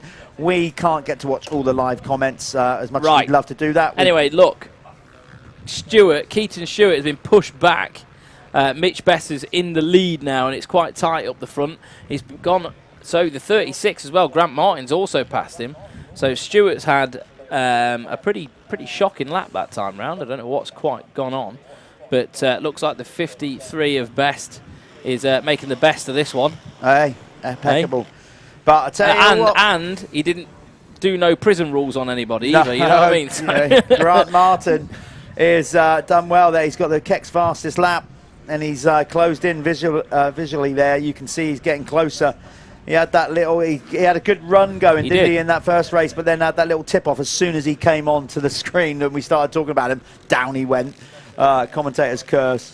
But, yeah, so he's closing in now. This is going to be good. Mitch, I don't know, Mitch must be in a good position for the overall, I would have thought, at the weekend. We can find out, obviously, at the end of the day, because, of course, these guys all had 2 motos yesterday. Yeah. They get 2 races today as well, and that's what determines the overall result. It's not just about the 2 motos today, it's over the 4 over the weekend. It is. So he's got Grant Martin's coming up to the back of Mitch Best now. He's going to give him the shocker of his life, isn't he, when he gets there? Yeah, Callum's working. This is great. Yeah, brilliant. The terminology there. No, he is. Like, he's just going to sneak up on him. I don't think, because I thought, like, Mitch is in his mind, I think he's just going to get out the front and then check out. But Grant Martin's not letting that happen. No, it looks good. As we said, with that kit as well, I think you can go on Renan, can't you? And basically design your own kit. Yeah, it's quite cool. Kit. I think it's a little bit like Canvas, isn't it? Yeah. Yeah, Canvas sort of came out first with regards to that. That was Michael Lindsay, wasn't it? Was that this thing? Or one of the guys? I can't remember. Michael Lieb?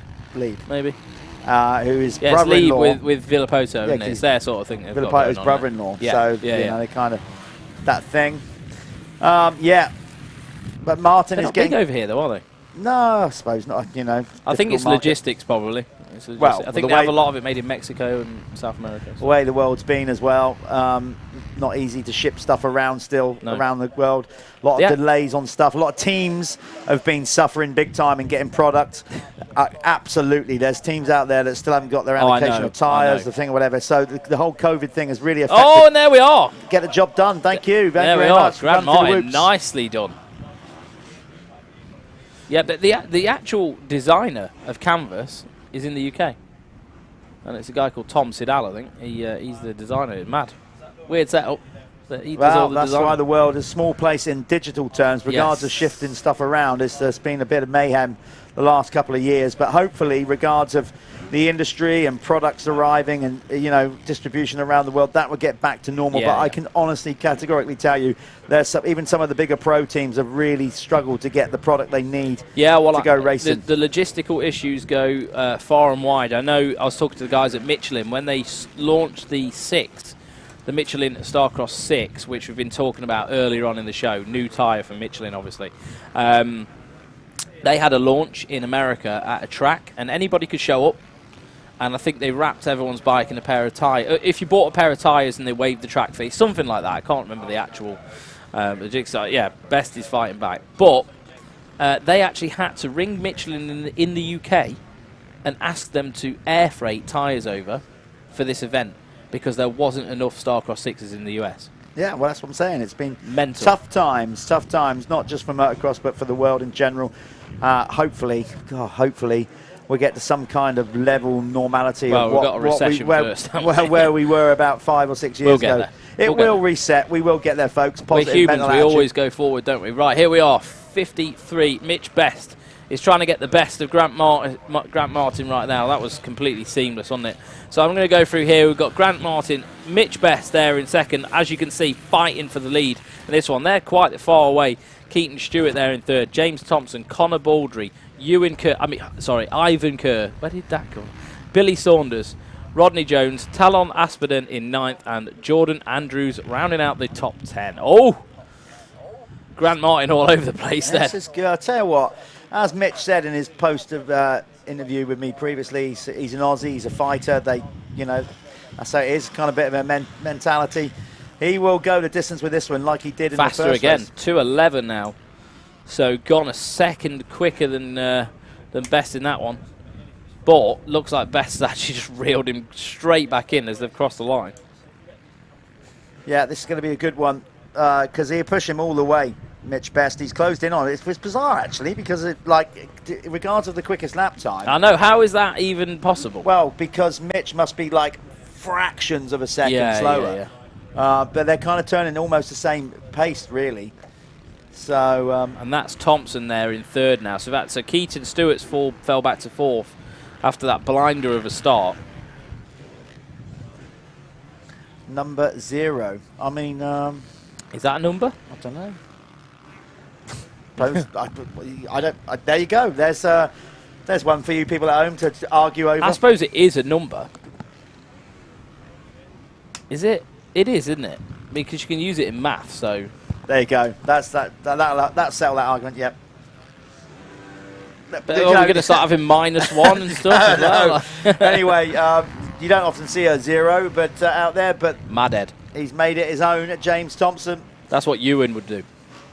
That Ewan Kerr or whatever I said. Yeah, just making up random names. So Connor Baldry looked a little bit unsettled. Obviously had that confrontation with Mitch Best in the first one. It's all going good. He looks not so comfortable in this one after that. No, so there's still only a second between the leaders. Look there. Thompson's got a nice comfortable cushion, hasn't he? He's got you know what I mean? Like he's got a couple of seconds back to Keaton Stewart. He's got a bit of a gap up to Mitch Best, so he's in a sort of comfortable spot. I can't see him moving around too much. But these two still absolutely going for it. Yeah, this is good. It'll be interesting to see. I mean, Mitch has been matching him. Not quite, because the last 2 laps, Connor Baldry's gone quicker and quicker. Here we go. Oh, the inside. Nice. Gives him. Get off it. Okay. I think he needs to probably let him pass. I don't know. I don't know. Well, that's again. Let's see. But then he pushed him off the track. I don't. Yeah, that's one thing I've learned. But he did make. Well, yeah, but he did make a gain. Let's see. We'll have to cross that bridge when it comes to it. One thing I've learned from it sat in here is like, actually, do you know what? Let the race officials and them sort it out. Yeah. Not gonna, at least until the race is done. We're on our last lap, so it's going to be an interesting last lap then. Let's get back to it with the front 2 because this will be interesting. That might have fired Mitch Best up again. Yeah, maybe. He's going to be like, No, I ain't having that. I'm not having that. I've come all the way from Australia. So Mitch might be running it in there. Here he goes. Here he goes. Oh! Robbins racing. He's just trying. Yeah, but that was safe. Like, you know what I mean? Like going in someone sideways, giving him a bit of elbow. No problem in that. No problem at all. They were both going the same direction. It wasn't coming in and T-bone them or anything like that. Mitch looks tired now as well. He looks so tired. Super fired up though as well. This will be an interesting last lap. Maybe. He's trying to race hard through fatigue.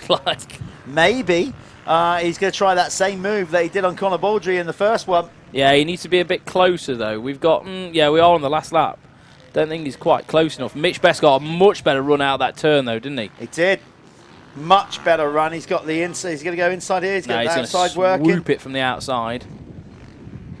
Okay. Carry a bit more I can see what he's doing here. He wants to get close enough to put the same move on that he did before. This is where it happened, but this time Grant has got the inside. He probably would have seen that in the opening moto. Right, Mitch is going to go around the long way this time then. Here he's going to go. That's it. Hooking gears going up there. Up the inside. No, so close. They hit. There's a lot of touching. He's done it. What a move. Has he? No. Grant Martin switched it back. This time Mitch has got the inside though. He's going to protect it. He's going to get it done. So regardless of what happened before, yeah, it doesn't matter. Best. What a race. Brilliant. I'll tell you what, he's giving his fans down under plenty of entertainment. Yeah, that's brilliant. Absolutely fantastic. Is it my turn? It's your turn, isn't it? Go yeah, it's my turn. Go have a chat with him. These Aussies need to send more guys up here. That was exciting. We need more of that. Let's go to a quick ad. We'll see you in a bit. There's the move. Look at that. Anyway, Callum's going down there. They bang bars again. Brilliant replay. Let's go down to Winner's Circle in a short moment and talk to Mitch about his 2 race wins today.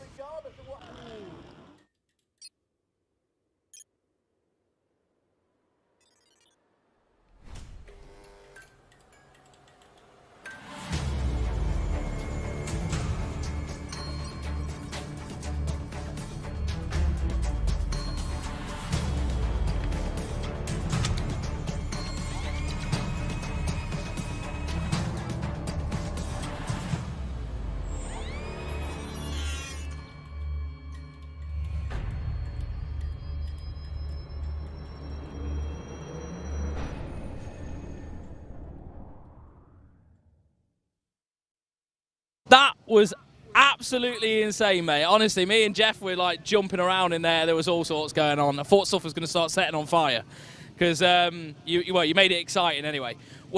I noticed you just started getting tired as well there towards the end, and you were like, your arms dropped, and you just had to push through that one, didn't you? Yeah, so the dad bob's kicking in. I started to lose my fitness. Haven't rode much this Ling, so went out there and just rode with heart and tried my best to win. Yeah, never gave up.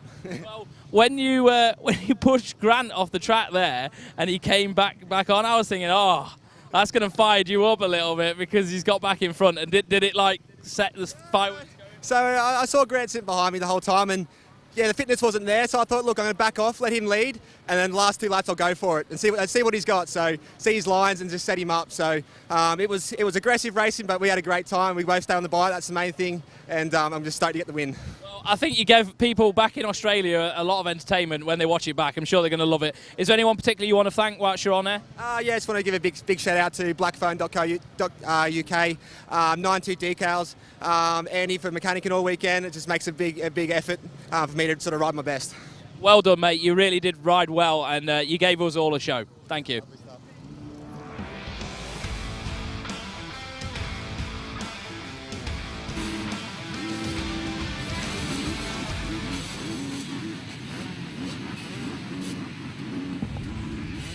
Okay, welcome back. This is the Motoverde Amateur MX1, MX2 combined.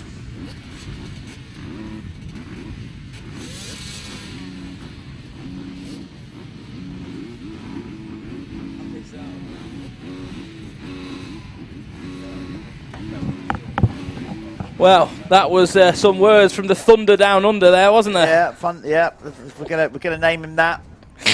Well, he is. I mean, he was today. Amazing. He was today. Really good. He was absolutely brilliant. Getting it done, taking 2 moto wins. Here we go then. 5-second board turns round. That means gate drop with any time within 5 seconds. Gate's going to go down now for the amateur Motoverde MX1, MX2 category.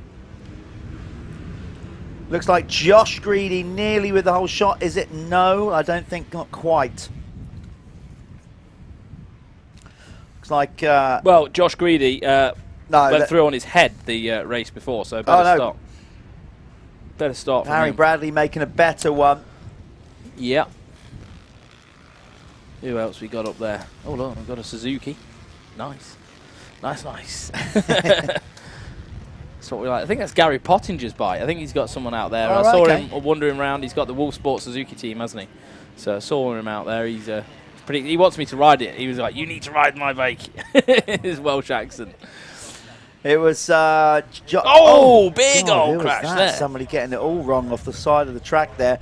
And then as it causes a little bit of a knock-on effect where people try to avoid him. I think that's John Kirk. It could be John Kirk, or was John Kirk in the lead, I think, number 15. But he's already been overtaken by, it was John Kirk. Harry's got a good old start to this one, so he's out front early. That's more like it, isn't it? From H, that's where he's going to want to be. Somebody losing both feet sliding off both foot pegs. So Josh Greedy, that's younger brother of Ashley Greedy, who we saw in the expert class. Yeah, expert. He's out in the next race, actually. So Josh, the younger brother, guys. People getting caught out with a slick track still. No, it was just back there.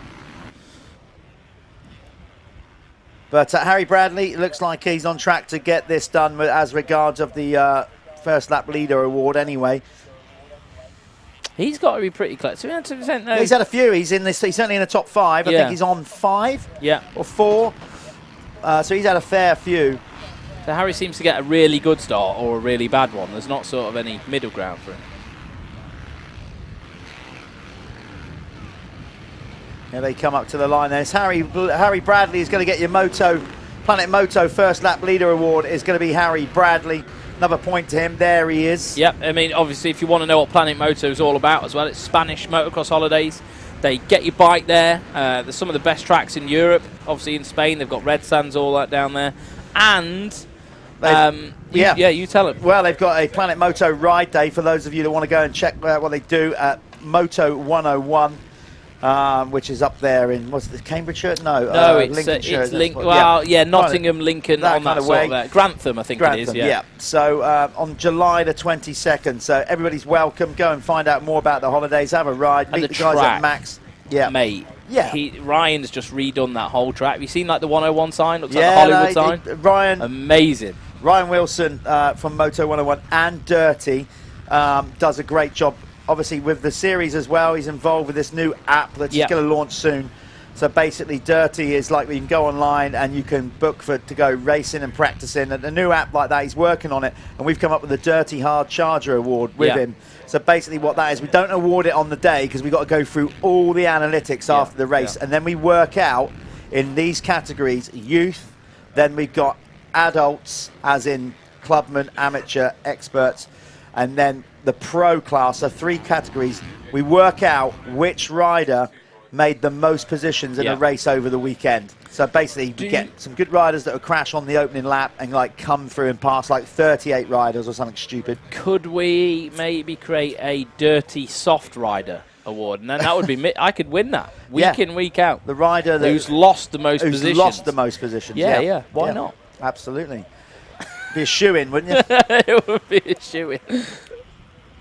Oh, look, your beautiful woman's bringing you more food. Oh, thank you. Some more food. God, you've got it good, haven't you? So, Harry Bradley still leading away. We're going to get the live timing going, and they've just crossed the line. Let me just refresh this, actually, because I think that might be slightly different. There we are. So, Niall Cregan, Irishman.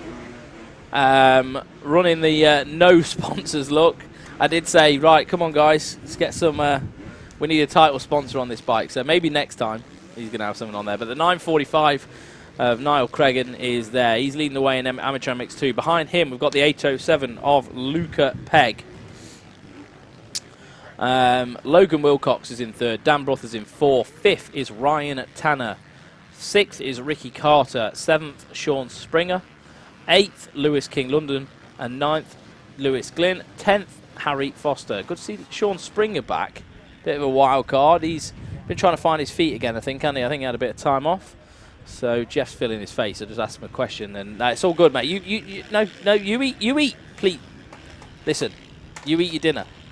I'll be angry at you if you start talking. I'm gonna get mad. I will get cross. You've not seen me at 10. Somebody told me, you got to eat little and regular. My trouble is I eat regular and a lot. Yeah, it's good to see, as I said, Niall coming over from Ireland. We have such an amazing contingent of Irish and Scottish riders racing this series. And guys, I can't make any promises. The only thing I can tell you is we are constantly trying to find a way and look at a way of taking the MX Nationals to Ireland and potentially Scotland. Obviously, not making excuses. The last couple of years with Brexit, first Brexit and then COVID and all this kind of thing. And a few other problems thrown our way as well. We haven't been able to get it done yet. But we really do want to try and take this championship one day to Northern Ireland or... Oh, he goes down. No. Cregan. I thought, you know, Cregan, he was pulling up on Dirty Harry. Then he was getting him. You know, he's piling the pressure on, and you know, Harry's going to have an easy ride now. Yeah. Going back to that, Harry Bradley setting the Gex fastest lap of this race, at least. Maybe not for the weekend, but certainly in this one. Yeah, I mean, that's something we want to work on. As we had Paul in earlier on, the race director and you know, director of the whole MX Nationals in general. Constantly looking at it. We are getting to a point with this championship where we've got so many riders, we're almost outgrowing venues, which is a nice problem to have. But obviously, we're going to find venues to accommodate everybody and make sure they're good enough for nationals. So we're working on that as well. One track I've always wanted to ride. I've always wanted to ride Desert Martin. Not made it happen yet, but I'm sure at some point I'll get it done. Yeah, it's a special place. Special place. It's got that. You know, when you drive in there, it's got that same feeling as when you drive into Hawkstone. You know, that same like, it's like, oh God. All the presentation. This is the place. All the, you know, the white post, everything looks so cool. Yeah. Yeah. It's got, for me, it's got that same vibe about it. I mean, Hawkstone is a bit more rough and ready because it's very like old school. It almost looks like Victorian, doesn't it, when you're driving in there? It's got this weird presence about it. But yeah, those two tracks for me, they just have something special. But he's working hard now. He's going to pull back up to the back of Greedy there. And they are racing. Are they both? Yeah. No, I think Greedy's on the 450. Yeah, so Greedy's on the 450. Yeah, well, sorry, what I meant. Yeah. They're at it. So Niall is, he looks good though, as we said. Many ways, he's just doing it his way. No sponsors, anything like that. Yeah. But over from Ireland, Not getting used to the track. He's a good rider. Yeah, absolutely. So amateur MX1, Harry Bradley leads the way. Josh Greedy's there in second. I'm just going to refresh this just to make sure we've got this right. Callum Gordon is in third. Saw him a moment ago. He's he was trying to get the hammer down. So the 6-1-1, Callum Gordon in third. Fourth, Billy Wynn. Fifth is Ryan Adair. Sixth is John Kirk. Seventh, Adam Gardner. Eighth, David Rushton. Ninth, Joshua McCorkle. And 10th, Ross Millard. So that's the top 10 in amateur MX1. MX2, Niall Cregan, followed by Luca Pegg, Dan Bruff, Sean Springer, Ryan Tranter, Logan Wilcox, Ricky Carter is in 7th, Lewis King London is in 8th, 9th is Archie Hicks, and 10th is Lewis Glynn. So Sean Springer, fastest lap. Okay, so he's still got it in there somewhere. So Sean Springer, he did the series last year. I think he had a bit of a break. I'm not sure what was going down with Sean. Maybe we can catch up with him. Maybe he can come and let us know what was going on. But I know he's had a bit of time away from the sport. Come back. Hey, fastest lap. Well, I mean, he's come back. He's done Ling. He's done, what other round did he do? Because at Ling... He's just wild carding, yeah, wild he's just building up. Like he's won races and won... Yeah. Been right up there since he's come back. But yeah, he took some time away. Sean lives down there in the southeast. So I think Canada Heights is his regional I think track. at the start of the season he was just knocked down. He wasn't into it, was he? And then he just started, you know. Yeah, but he's come back, and like I said, he's been a front runner at a couple of rounds this year. So yeah, looking good. Looking good indeed. Yeah, so this is Harry Bradley's to lose regards of the MX1 category. He's kind of just got a nice enough gap over Josh Greedy about in 5 second. seconds back. See how easy it is to nearly lose the front end there. Niall nearly lost that. Let's if we can get our race directors to try and find the rider behind Niall, Luca Pegg. Let's give him some love because let's find the 8:07 of Luca Pegg. Luca Pegg. There he is. Isn't it? There he is. Let's get some of him on screen. There he goes because he has had a tough weekend. He said he couldn't buy a start. He crashed in that first moto today, high-sided it, and I spoke to him very quickly. I saw him between races earlier on. And he's like, if I could just get a decent start, I might be able to stay at the front for a bit. And he's doing that. And he looks like he's actually sort of maybe getting pushed along by Sean Springer, closing in a bit on the riders ahead of him. I think it's helping him, isn't it? So he's at the moment running in second. Obviously, Niall Cregan got away with the first one. Springer again going faster than anyone else. 2:05 from Sean Springer. That's rapid. So fair play. 2:05. So put that into perspective. Harry Bradley, who's leading the race, is running a 2:07. So Sean Springer is absolutely on the move. He's pulled the pin out, look, and he's looking good, to be fair. It'll be interesting. I haven't checked all the results from yesterday. Obviously, these guys race out 2 motos, 2 a day over 2. Yeah, look, Springer's looking good. He is. In the championship, Luca Pegg coming into yesterday's action. This is not after yesterday's results or this morning's first moto. Luca Pegg had a 12-point lead in the championship ahead of Dan Brough. So, but Dan hasn't had the he had a good day yesterday, didn't he? Yeah, not too bad. So, I'd like to see where we're at with the championship points when we come out of here at round 4, because it's tight. Dan at the minute is 4th. So, Luca, if Luca could get the win, that could be a nice buffer. But it does look like Springer. Oh, he's got a spring in his step, hasn't he, right now? The puns just keep coming. Callum is, I think, spiking now on some kind of energy drink, water. He's reached his moment in the day where it's all happening. Expect the big, just nosedive in the last few races when the energy levels drop off. Pretty much, I'm not going to pull you out singly in that. Pretty much like our riding. We're all right for a little while, and then boom. Well, someone said to me, "What, Callum, why are you riding so slow yesterday?" And I was like, because I need to last 20 minutes. That's why. Yeah, I think we need to start looking at some kind of just trail riding. God, I need a 4-lap race or something. No more than that. Yeah. I'll be fine. So Luca Pegg, he's got Sean Springer all over him. This is a good battle between the 250 riders, Pegg and Springer. They've had some good battles already this year, but Luca Pegg is a championship leader. Oh, Springer up the inside. Looking springy, look. Yeah, nice move. He's nowhere in the championship as him because he's riding. He hasn't registered for the championship. Basically, that's what it is. So he rides as a wild card. Therefore, individual he's not eligible for the championship points in that sense. So Luca Pegg looking good. They're just going around the outside of the Supercross track there. They've just ticked off another lap, and we have got 2 minutes and 50 to go. They've already completed 4 laps, so that will be 3 laps to go. By again. Maths, not really one that I excelled at, I'd have to say. Actually, come to think about it, I don't think I really excelled at too many things. No, I did not. That's, well, significantly not at school. English. Figured it out when I left school. This is a good one. This is a good battle here. Again, it's not battle for class. These two, Josh is on a 450, and the Irishman, Cragen is on a 250, but he's leading. Niall is still leading the 250. Yeah, class. but he needs to hang on the back of Josh because Josh is sort of pulling him along a little bit, I think. And because Springer's Springer's coming, Springer's on the move, and he looks good. Springer looks in shape as well. Do you not think? Absolutely, yeah. Like I think, like even looks in better shape than last year. So, nice and good to see it.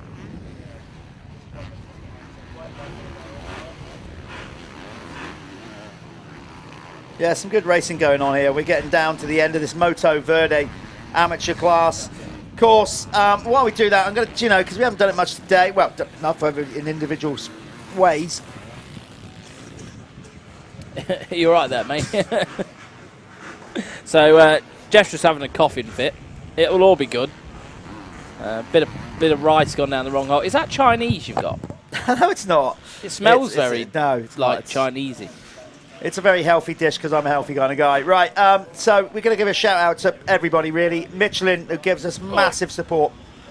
This is getting close, but very quickly, before we go into the last lap, thanks to Michelin, thanks to Milwaukee, everybody, and all our class sponsors. This one brought to you by Motoverde. We've got Leatt, Oakley.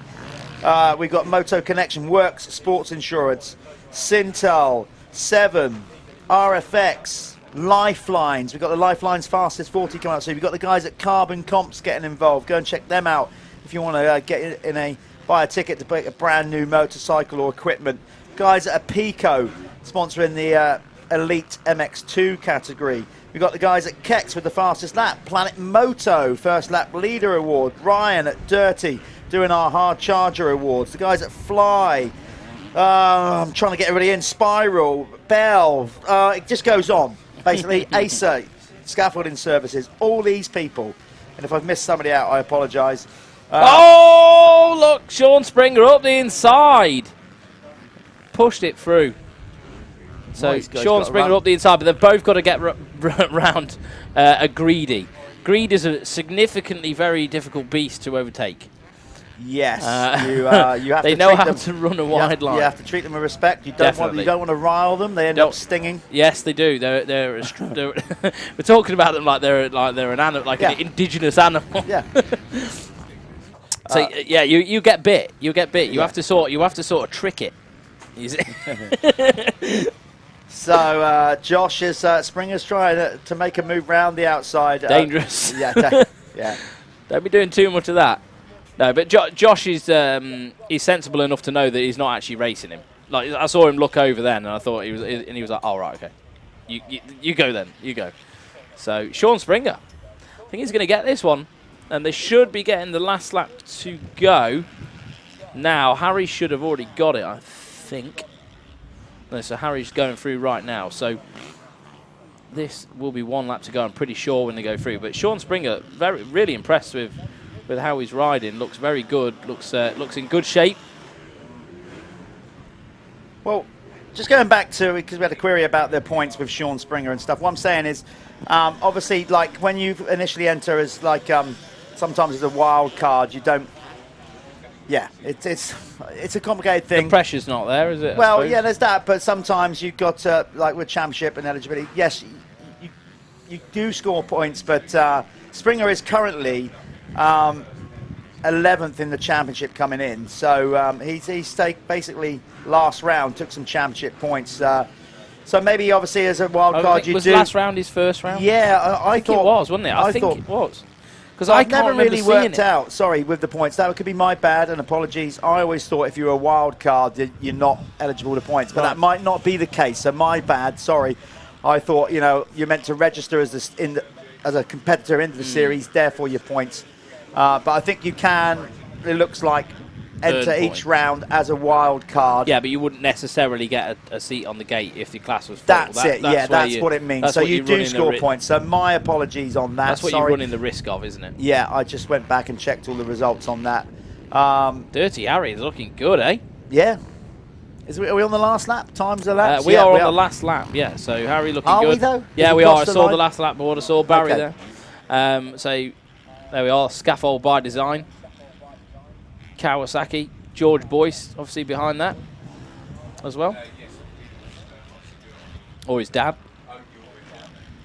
And also supported by SM Pro, Off-Road World. A lot of people help Harry. He's a likeable guy. I think Michelin have stepped on board as well now. They're helping him properly. Fair play. So we better go and chat to him at the end of this race. And is it my turn? Your I think turn? It's your turn. Is it? Okay, lost total track. It's a long day of racing. we end up talking to a lot of riders, talking about a lot of riders. Please call him Dirty Harry. Okay, I'll call him that. Whatever you, within reason. There's it. Is that checkers? There we are, checkered flag for the number 4 of Harry Bradley. So let me just go to a quick ad and I'll go and speak to Harry Bradley. We'll see you soon.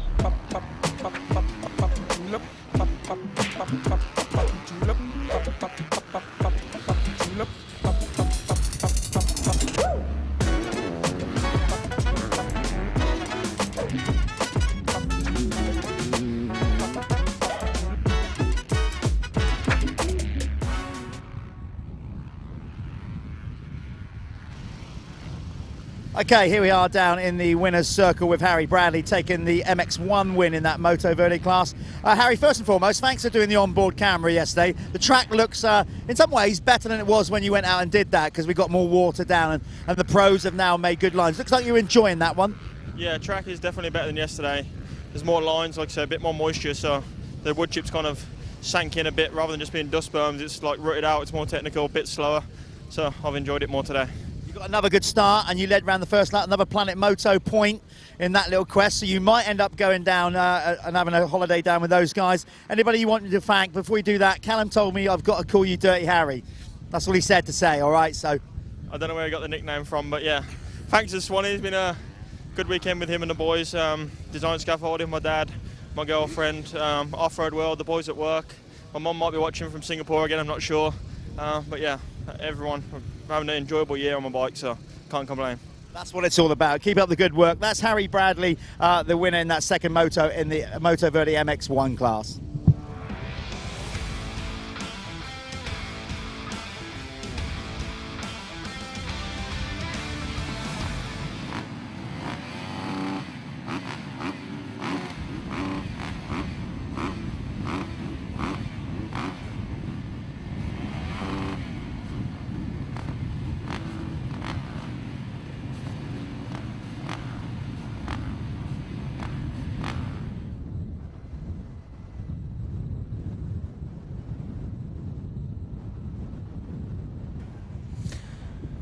Right, here we are, Expert MX1 and MX2 combined. This is round 4 at Cusses Gorse. This race is brought to you by RFX, and who's going to get the whole shot?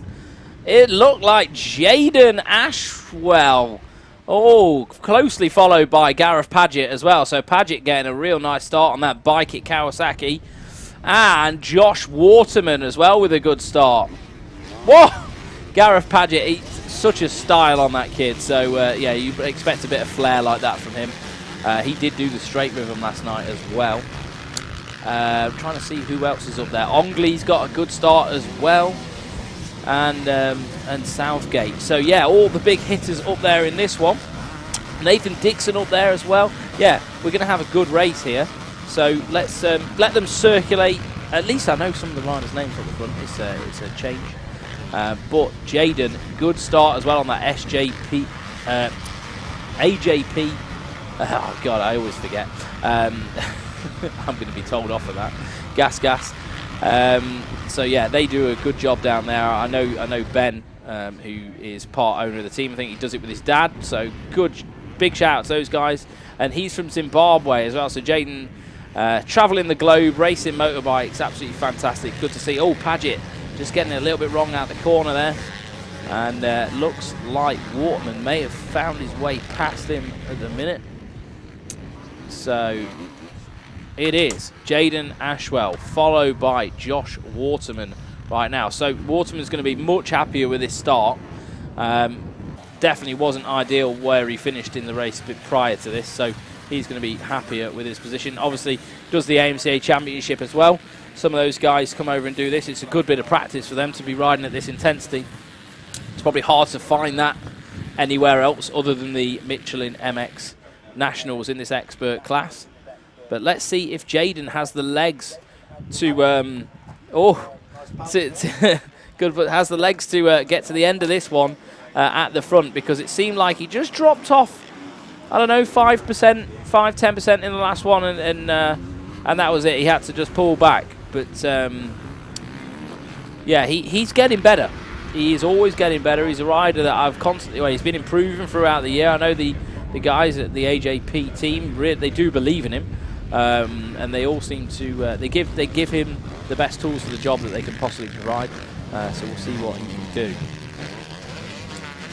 Southgate, look, is yeah, again, he's been riding really smart this weekend, and I think he's even a little bit surprised himself with some of the kind of moves he's put on, and just ridden a good race. He hasn't rushed early, but he's as always found a nice consistent pace, and he gets it done. But let's see, he's got a few people who are overtaking this one too, but he managed to get past Ashwell in the first race today. Let's see if he can do it in this one. But he's got to get past Josh Waterman first. And let's see if Ashwell, obviously as the track goes a little bit hard-packed or harder, I would have thought Jaden Ashwell would be more happy with how it is. Because Obviously, coming out of Zimbabwe, a lot of heat down there. I have actually had the privilege of riding in Zimbabwe back in, they call it Summer Series, of course, Southern Hemisphere. I raced the 1987 Summer Series Zimbabwe. I am Really? the 1997 Zimbabwe champion, so I've had a bit of experience down there. How old are you then? It's quite a while ago. I wasn't even born when you were racing that. Well, I don't know how old it would have been then. 25, something like Mad. that. I was not even a thought. Shut up. I wasn't a thought. Sorry, no, I went a decade. 97 it was. 97. Okay, I was 6. Yeah. So while you were 6, I was down in the off-season racing in Zimbabwe. I was burying time capsules in the garden and playing with Action, man. So, and they got some great tracks down there, but they also had, obviously, because of the heat and that kind of stuff, a lot of hard-pack tracks as well. So Jaden has got more preference to a hard-pack circuit. He looks a bit more lively in this one. He looked a little bit out of sorts in the first one, and Southgate managed to pick him off. But this one, he looks a bit more with it, like he fancies it a lot more. You can see how it's now starting to go hard Yeah, pack. it is. It will get there. It's always going to happen. How can you not? It's always going to happen. You know, with the wind and the sun just drying this circuit, you know, we can't get water down. You know, like heavy water down while the guys are racing. You'll see when they're driving the tractor past, it's just a quick sprinkle, isn't it? Yeah. Oh no! Oh, Southgate's dropped it. He was having such a good weekend as well. He'd be gutted with that. A little head shake. He's like, yeah, come on. Why did I? What? You still got, you know, plenty of time. A good amount of time to get this thing done. This expert class, look at that. There's Sam Atkinson moving up. Sam's been struggling this weekend. Yeah, I'm surprised by that. But you know, he's fresh out of our MXY. Yeah, I champion. suppose. You know, moving out of the youth category, first year in the expert class. He's doing okay. He's doing okay. Takes time. Yeah. I'm standing up for a minute. He is really leggy, isn't he, Jaden Ashwell? Yeah. Look how long he is in the leg. I know. Mad, isn't it? That's just that was envy. That was just jealousy. I wish I was over 6 foot. Just walk around like a giant. Like, I don't really mind. I've never really worried about it during, like, my short legs in racing. When it annoys me is when I'm at a gig. Yeah, you can't see anything. Nightmare. You're sitting on your mate's shoulders. Nightmare. I just want to go with Jaden and sit on his shoulders. Yeah, absolutely. And Jaden is the kind of guy that will be in front of me at a concert. Yeah, without a doubt. So, yeah, a little bit of leg envy there from me. But Ashwell is looking good in this one on the AJP machine. Nicely on the he is actually. Yeah, look at that. That was good time. Oh, look at that. Doubled it. Yeah. Hey up. Way more efficient than what Waterman's doing there. Yeah, looking good. Then hey, Nathan Dixon leading the way in MX2. Well, we said Ashwell was looking a bit more lively in this one. He is. He set the Keck's fastest lap of the race so far. There's Ongley. Is that Ongley coming through? I think it is. Yeah, Aaron Ongley, 75. Beamish is in there as well. Ollie Beamish was racing the straight rhythm last night. Yeah, he had a good go, didn't he? In the farm bike class, which was awesome fun. If you haven't seen it, go back onto MXN-TV. It was wild, wasn't it? Those boys are mad. So we'll definitely be doing that again. Blows my mind. Chris Bailey's doing that step on, step off. Oh, yeah. That was absolutely not. He only did it once because it learned him, didn't it? Yeah, he didn't quite make it, but kudos to him for taking it on. I thought that'll learn you. Yeah.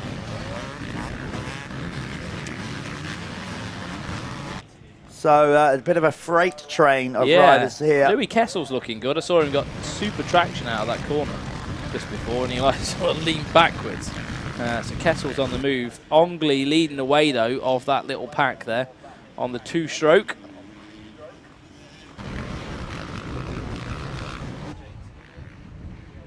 Yeah, looking good, actually. Still, well, there's still obviously plenty of traction out there if the boys on the 2-strokes are still able to throw it down. Yeah, well, the constant watering has helped. This is a great weapon. Look at that. That is a proper freight train of serious talent. That's proper talent right there. Ongley, Beamish, Kessel, Marsden, Coleman, Lindsay, Southgate, Atkinson. That is it. They are all there. They might be MX1 and MX2 mixed up. Yeah. But for us as a spectacle, it's good to see. Just brilliant. So last time round, MX2, I'll just go over it. It was Dixon followed by Gareth Paget, Aaron Ongley. I think it's still in the same order, the top 3. And then we've got Ollie Beamish, Louis Kessel for 5th, Jimmy Margotson in 6th, Josh Coleman 7th, 8th was Jack Lindsay, 9th was Sam Atkinson, and 10th was Bailey Johnson. Jaden Ashwell, 2:03. Another. 0.177. What a lap. Man, look at that. That looks like they've just come out the first corner. It does. Like the kind of like start straight at Western beach race. They're all just like killing absolutely it. Absolutely. Do you know what? God, it would be stressful being in the middle of that though, wouldn't it? Aaron Ongley, I've got some sound advice. You can't hear me. Just don't look behind, mate. Yeah. Just keep looking forward. Just keep looking forward. You don't think about it. You don't want to see what's stacking up behind you. This is he'll just think, there's one guy on a 4-stroke behind me. It's cool. Don't look behind. This is absolutely brilliant racing in the RFX expert class. As we said, MX2, MX1 mixed up together. But look at this reminds me of the of Jack Sparrow running up the beach with everybody. You remember? Yeah.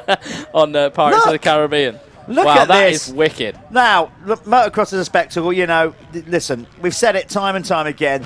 I've been involved in this sport for a long time. You have too, Callum, whatever. I've never known a motocross race, or I've never been to either whether it's a club meeting or a national, where you haven't seen a race where somebody's overtaken somebody or somebody's crashed or whatever. It simply doesn't happen. Now they're all going to Beamish? That was Beamish. So Beamish drops out of the... yeah, he's out of the train. He's out of the train. He's at the back. He's just going to hook onto the back carriage now. Yeah, so I've never known where that doesn't happen. And that's what makes it so good. We've all sat and watched maybe Formula One races where we've watched, given up maybe an hour or more of our time and nothing's happened. Yeah, this is cool though, isn't it? You don't get like this no, in this no way, motorsport. no way. So there we are. So still leading the way of this little group here is Ongley. We're going to stick with this because this is great. This is some RFX madness. It is. RFX obviously bringing you this race, this expert MX1, MX2 race, and putting these riders on the line for us all to enjoy. Ooh.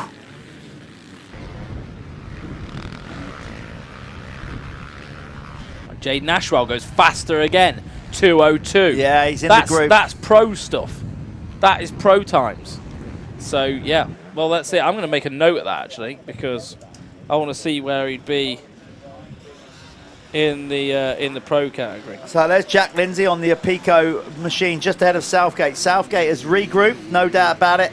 Starting now to pick a few riders off. There's the pit board coming out for Sam Atkinson. Oh God, Aaron's got a lot of men coming behind him. He's right there. It's all like so. Here we go. Atkinson is on the all red kit. See the wind again? Yeah. You see what they have to do? They have to jump into it, lean into the wind. You know, there's Coleman, 661, who's obviously trying to battle with Louis Kessel for this championship. And Kessel's ahead of those, 2 or 3 ahead of him. Yeah. It's good, I think, Atkinson, it's good for him to be in this pack and just like, this is the pace he needs to be, running. He needs to be getting up to like where Kessel is, stuff like that. That needs to be the next sort of step for Sam, doesn't it? Just to, get him ready for the pros. Yeah. Absolutely. There's number 44. That'd be Luke Mellows. Haven't seen much of him. Luke out there, it's wise head. He's been about the game quite a lot. Luke, it's good. Took some time off racing back. No spring chicken anymore. He won't mind me saying that. But he's out there with some of these young guns in the MX2 and MX1, dicing it up with the likes of Sam Atkinson. It's a great race. Absolutely brilliant race. Again, see the wind. See how their shirts flapping and now they're having to lean in. Very skilled riders. Of course, after this, we have the Lyfelinez Fastest 40. And that will conclude the day. Yep. Go and check the Lyfelinez brand out. Lyfelinez.com. Sports nutrition. Brand new to the market. But Dave Hamlet, the guy behind it, has got loads of experience. And those guys are really pushing it, making a good job. Yeah. Definitely helping out with your nutrition and recovery, all that kind of stuff for racing. So we've got the Lyfelinez Fastest 40 coming up next, incorporating the Leatt MX1 and Apico MX2 Pro Elite classes.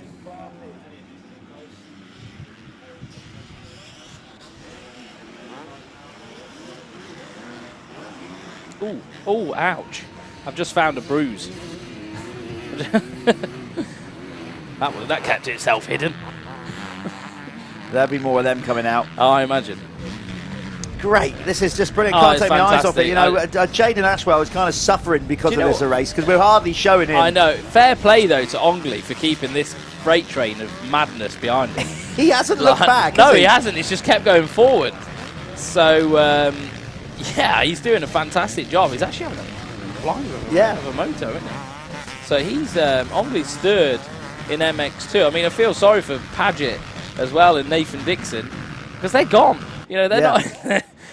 There we are. We'll give Jaden some love here. Yeah, so, let's break away from that freight train for a little while and go back to the leader. Yeah, and we could probably get our eyes on Nathan Dixon at some point as well. It'd be good. But yeah, looking good, mate. Perfect. He's obviously using those long legs to get up out the seat and popping over all the bumps. You know, he's a very technical rider. I've seen him riding a lot in the week, some local tracks, and yeah, he's very technical. He's got to have to get a rattle on. Well, Waterman's there. Waterman's not going anywhere. That's odd, though, isn't it? Because again, the last 2 or 3 laps we've had Ashwell fast lap, but he hasn't broke Waterman at all. So let's see. Let me just refresh this. So there's number 360. Leading the MX2 category is Nathan Dixon on the RFX White Transport KTM. Nathan's missed a few rounds. He's kind of been out of the game a little bit. Come back, and for this one, we haven't seen him at the start of the year for whatever reason. No, I don't. I don't know. I don't know if he's just had other stuff going on in life that he couldn't race, or he's been injured. But he's back racing, and he's come back with a bang here because he's looking good to take the win in this one. Of course, he took some time off because he used to be a pro rider. Took enough time off that puts him back down in the experts. But finding his way back to fitness, and he has got a good little gap going over Paget, but not much. So Gareth Paget from not too far down the road here. I think he lives just somewhere between Southampton and Portsmouth, if I got that right. Yeah, I think so. He is. He's on him. He's on over. Yeah, Paget. There he is. He's always been one of them riders that I'm like. I've always thought that he's got so much more in the tank and not always been able to do it. He's had injuries, hasn't he? He's had a few little things. I think he's been one of them, right? He's got a lot of talent, and he sometimes rides a little bit over his head, you know. Well, I think he's always the reason. Maybe he pushes hard. Well, because he's had injuries, and he's trying to be where he wants to be. Yeah, trying to get that thing rolling again, and he has been. It's hard because you lose your base. He has been really, really unfortunate with injuries. There's no doubt about it. He should, you know, like if everything went right for him, you could see his talent on a bike is ridiculous. Like the way he manhandles it. Nice seat mounts there. Unbelievable. Like he could have been a pro. You know, he could have been a pro rider. You know, like he could have been. I think he's quite content with what he's done. He rides well, you know, and he's definitely getting better. He's getting back to where I think he feels he deserves to be at. This is how long have we got? This is winding down because Waterman is absolutely closing in on Ashwell. Never mind the quickest laps. That is not 2 seconds. 1:28 to go. That's not 2 seconds over the line. No way. He's definitely closed in. Waterman's gone faster. Yeah. 2:02.4. There you go. So Josh winding up the wick towards the end of this race. Lovely line that was. Yeah, very nice. Getting out in that loamy dirt, cutting back across. That is one of the most highly tuned performing dad bods in the world. Trust me. Yeah. Trust me. That is, yeah. I mean, Glenn Phillips level of tunage. Yeah, Glenn wouldn't mind. No, of course he wouldn't. I mean, Glenn is great to still be out there. You know, Glenn, unbelievable. Yeah, Glenn is now in his 40s, I think. It must be. So he's still out there as well. But Waterman looking good.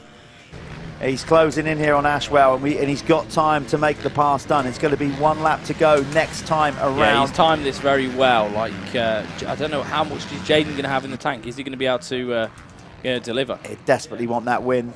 He will, and the team. It'll be good for the team. It'll be good for that they want it, and they've been searching for it, haven't they? And he's put himself in a position now where he can do it. Is the AMCA boy going to pip him off? I don't know. Ashwell's handling the pressure well, I have to say. If I'm going to do a bet on it, am I? Is that what you're asking me? Yeah. Okay, well, in which case, I think Ashwell's going to just about hold on here. As soon as I say that. As soon as I say it, Waterman is right there, and look at that. I know the tenacity of Waterman is he's always been a hardcore racer. He'll fight through the pain. He'll just get the job done. You see him ducking his head then. staying in the roost because he knows he needs to stay as close to him as possible. So you're in roost territory. You're just getting pelted with rocks and stuff.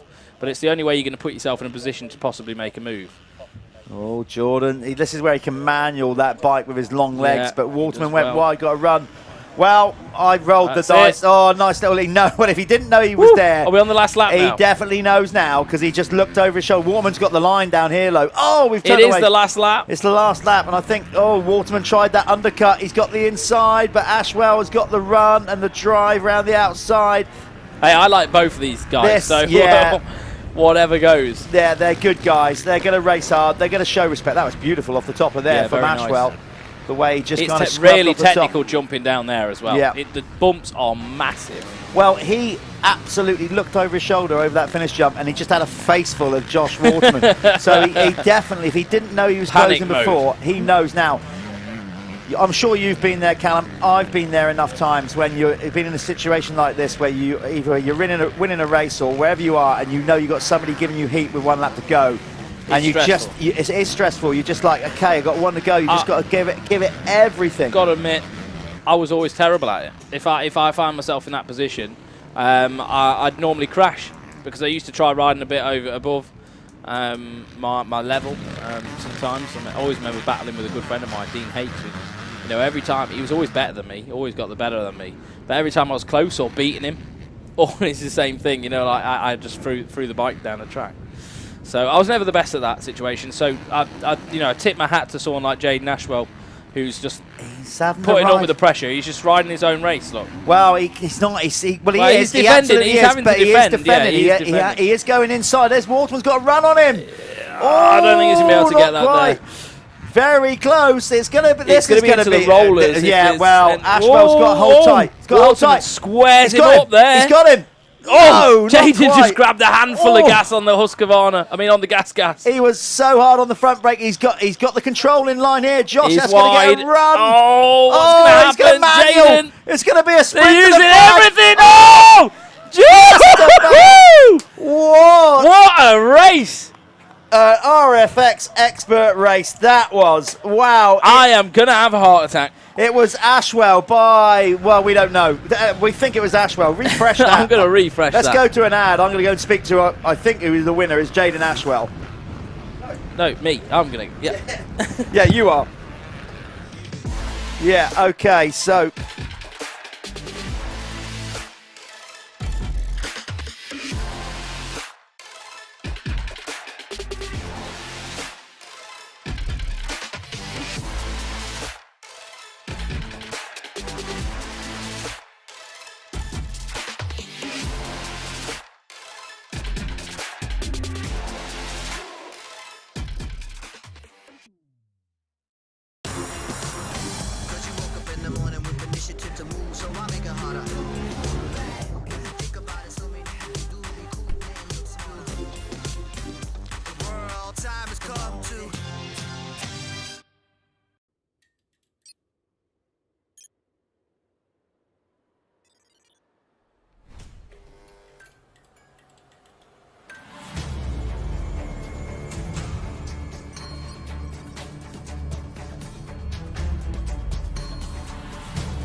We're here with the AJP Gas rider who just put on an absolute show with Josh Waterman.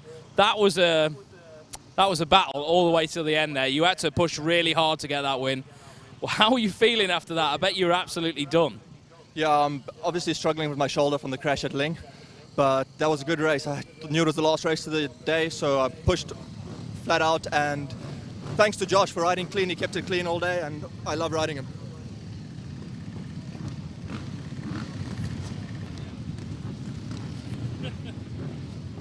I knew he needed to get some water in him. Yeah, that was tough. The track's so slick and it's demanding, but it's awesome. As always, MX Nationals puts on a great event, and yeah, we wouldn't be able to race without them. And also for my personal side, I'd just like to thank my sponsors, AJP Gas, Fuchs-Silklin, Marsh MX, Motoverde, and sorry, there's lots of guys, but I always forget. No, it's fine. And thanks very much, mate, for what you just did. Like, you know, it gives us pleasure to watch it, and it's fantastic for everyone at home. That was heart, wasn't it, that got you through that one?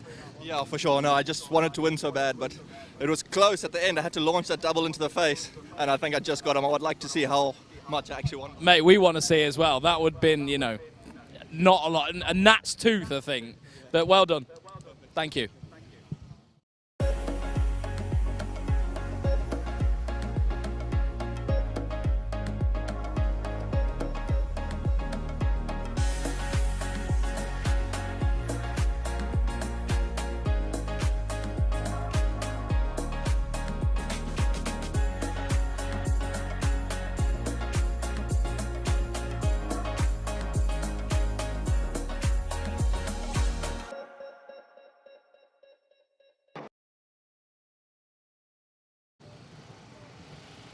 Right, here we are with Gareth Paget.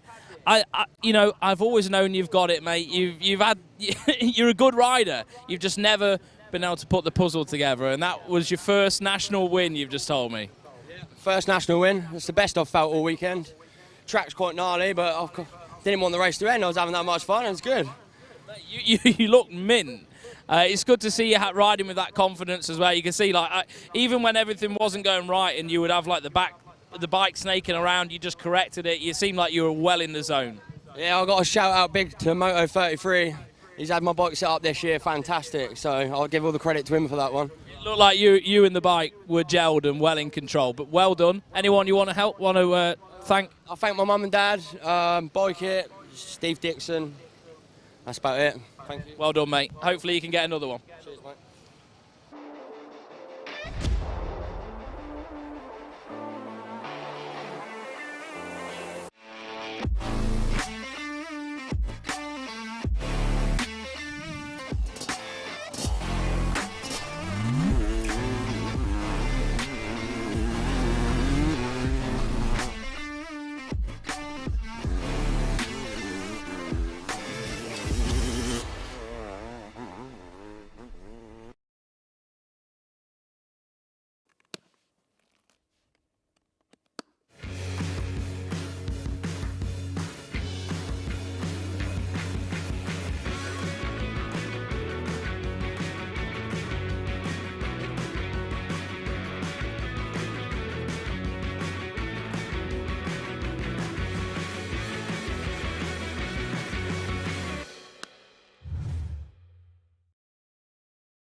To move, so I make a hard think about it, cool man looks smooth.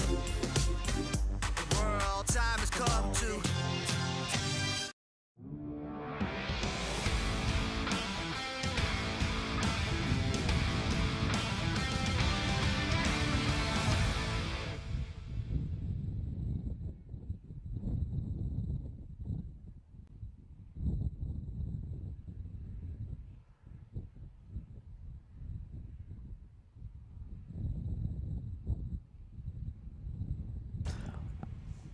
Well, there you are. We're still here. We haven't gone yet because we have got the Lyfelinez Fastest 40, the last race of the weekend. Yep, this is the UK's fastest 40 riders going to battle. And it is pretty much a full gate, isn't it? You can hear the wind through our mics. You can see the wind on the Carbon Comps flags there. And as you can see, Carbon Comps in the background with that brand new KTM. There's somebody checking over, talking about it. You can actually win that bike. 10 quid. 10 quid ticket. 10 squidlies. There they are, waving at us. See, there we are. We're keeping an eye on you lot down there. And Ant and the crew. Yeah, they can hear us. Yeah, they're packing away, making sure he packs it away all right.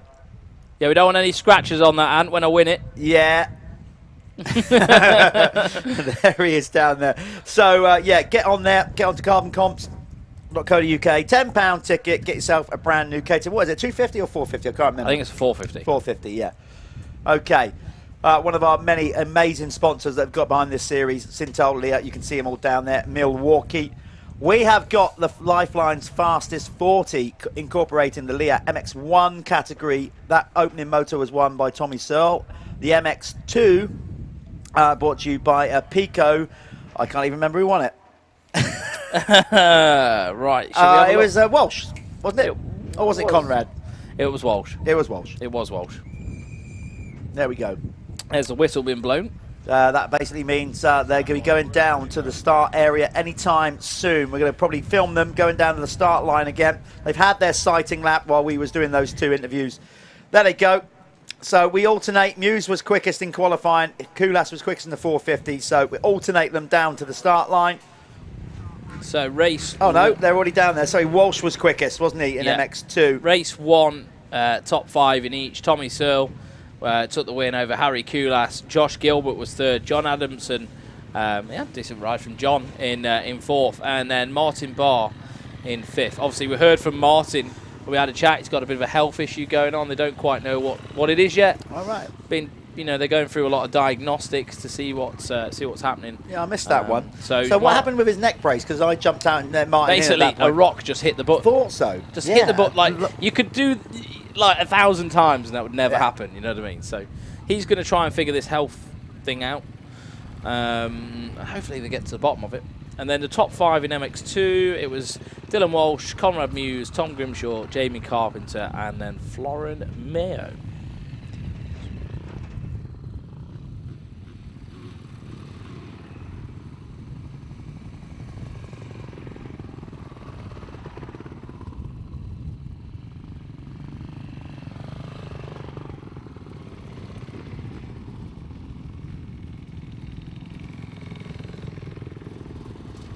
So you can see these guys rolling down. There they are, Jamie Law, Apico, Husqvarna. There's Dan Thornhill, Cab Screens Crescent. Then it's Ben Franklin. Good to see Ben back. He had a nasty leg injury. There's Ben Edwards, who is always one of the first to arrive on site, even though they live north of Inverness. Yeah, no excuse about them turning up late. Like they're great bunch of guys. Him and his dad travelled down to every event and get here. One of the first pro riders in the paddock. They love their weekends, so good to have them here. They, I think they're involved with the Grampian Motocross Club as well. It's now an annual thing. I have to take a picture with his dad every round now with a can of Tennent's. Oh, is that what that was? I saw you doing that. Yeah, no, not again. You know, so it's a little thing we got going on. So it's Tennant Super. Great what they're doing up there in Scotland. That's like 8% in there. It's got a great side. Yeah, probably. Nasty stuff. They got there's our championship leader. He is hopefully still the championship leader. Coming into this weekend, Tom Grimshaw on the Chambers Husqvarna. He has got the red plate. The first time he's been leading a pro championship in his career.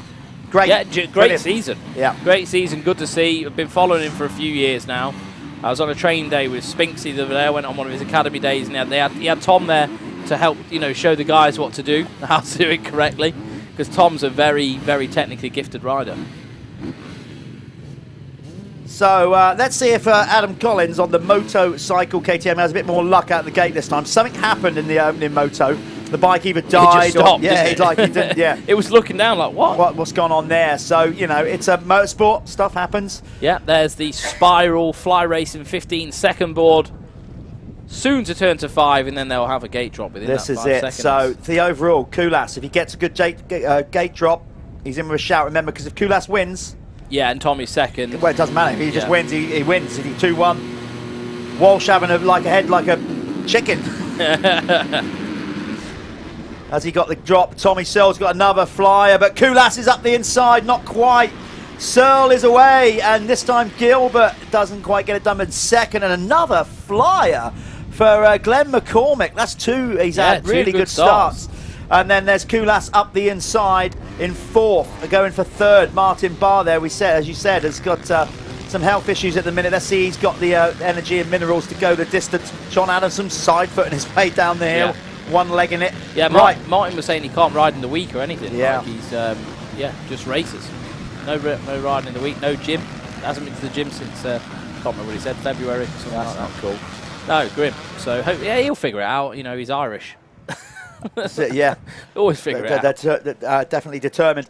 So, Searle, I have to say, you know, I'm going to pull it up. I'm sure Tommy won't mind me to say it because he actually got a ticking off from his team manager. Round 1 at Fat Cat was an absolute disaster for him. It was. Arguably one of the worst moments we've ever seen Tommy ride in the last decade. Yeah. You know, I'm not exaggerating with that. He was so off the pace. He suffered with arm pump. He got terrible results. He's got a shoulder issue. I think it's fine now. It's resolved now. It's from like the back end of when he was doing GP. Yeah. But when he leans off the back of the bike in sand, especially, and you have to sort of hang it out, I think he's just wary of causing this issue again because last time it happened, literally the whole year he's suffering. So I think there's just some, you know, scars there. Maybe, but I'm not. Maybe I'm sure. But you know, I think it's more of a mental. You know, it's a bad weekend when your team manager, like Dave Thorpe, came out publicly and just said it's not acceptable. You know, he needs to do better than that. For sure. Well, he's making up for it this weekend. Definitely, that's for sure. Definitely. He's having an absolute blinder. And so he's got far. the 2 big hitters behind him as well. You've got Gilbert and Kulas both wanting a piece of this pie. Yeah, nice inside line from Tommy, and Gilbert follows suit. Of course, these guys get a sighting lap, so they go round and check the course out. And I'm sure Tommy would have done that on that one. He's going for a 1-1 here. That'll be good. So, in a minute, let's just bring in... We're going to get him in. The title sponsor of this cast, Lyfelinez. Fastest 40. Going to bring in Dave Hamlet. Dave from Lyfelinez, who's got behind this one, sponsoring the Fastest 40, because more than anything else, new brand or not, Dave's a bit of a super fan. Massive super fan. Dave, I know you love watching this race. That's why you've got behind it with your new sports brand. Before we talk about the brand, have you enjoyed being out there on the front row watching these guys race this weekend and just taking in the whole atmosphere of the event? Prime time seating, mate. Prime time, especially last night. I think it's a great format. This racing's unreal. Dylan obviously turning up is pretty special. I've never seen someone get upside down off a whoop. Yeah, he's got some fun, hasn't he? It's pretty good. So, you know, regards of, let's just very quickly talk about the brand. You've got behind you the title sponsor of the Fastest 40, which is a great platform for you. So tell us more about what Lyfelinez is over this next lap while we watch Tommy go around. Well, yeah, really, having worked in the energy drinks category for over a decade, just trying to bring some healthy, useful supplements to a sport that I know and love, that probably needs it. It's disguised as an energy drink, looks like a pre-workout, but I think as more and more people start to try it and stuff, they're realising there's a degree of usefulness to it. It's it's an important thing for me. People's mental health, physical health, so it seems to be doing the job. A ton of good feedback. Yeah, and what a day sitting here getting to sample this drink and watch this sort of race. Tommy's flying. So I know you ride yourself. Obviously, you rode. What was it? What, the first round? Fat Cat. That was pretty brutal. Ling, you kind of got there late. And maybe tried this one. Yeah, this one is just too late. I've just taken over another company. But yeah, I wouldn't call it riding. It was wobbling. Wobbling round. But you know, you're at least you're out there doing it, endorsing the brand that you've been working on. You know, and you know, so you know what it's like firsthand. You're not just like going, oh, this works. You use your own product. Yeah, no, right, that's 100%, mate. Yeah, a lot of this, well, the first product was engineered with myself in mind, not getting any younger, looking to help improve recovery. We've had the energy drink, Hydro Fuel, so it's a clean energy drink, nothing ever like it. Again, we've had a couple of riders. Coleman's been using it this weekend, waiting to speak to him a bit later. Dan Bruff's been having a little tipple on it. I think some of the feedback there was good, so interested to see that. Well, that should be somewhere near production by the next round, so we should have some more to hand out. Oh, that's cool. Very quickly, who do you reckon? So, who do you fancy in this one? You know, because I know you're a fan. Like you said, Walsh is currently coming through there. Look, he's currently leading the MX2 category ahead of Conrad Muse, charging through the field. Tommy's leading. So that's the classes separated. Yeah. So, but Conrad came on strong, but then Walsh fought back. Don't he? He's a proper charger, isn't he? Mate, it's.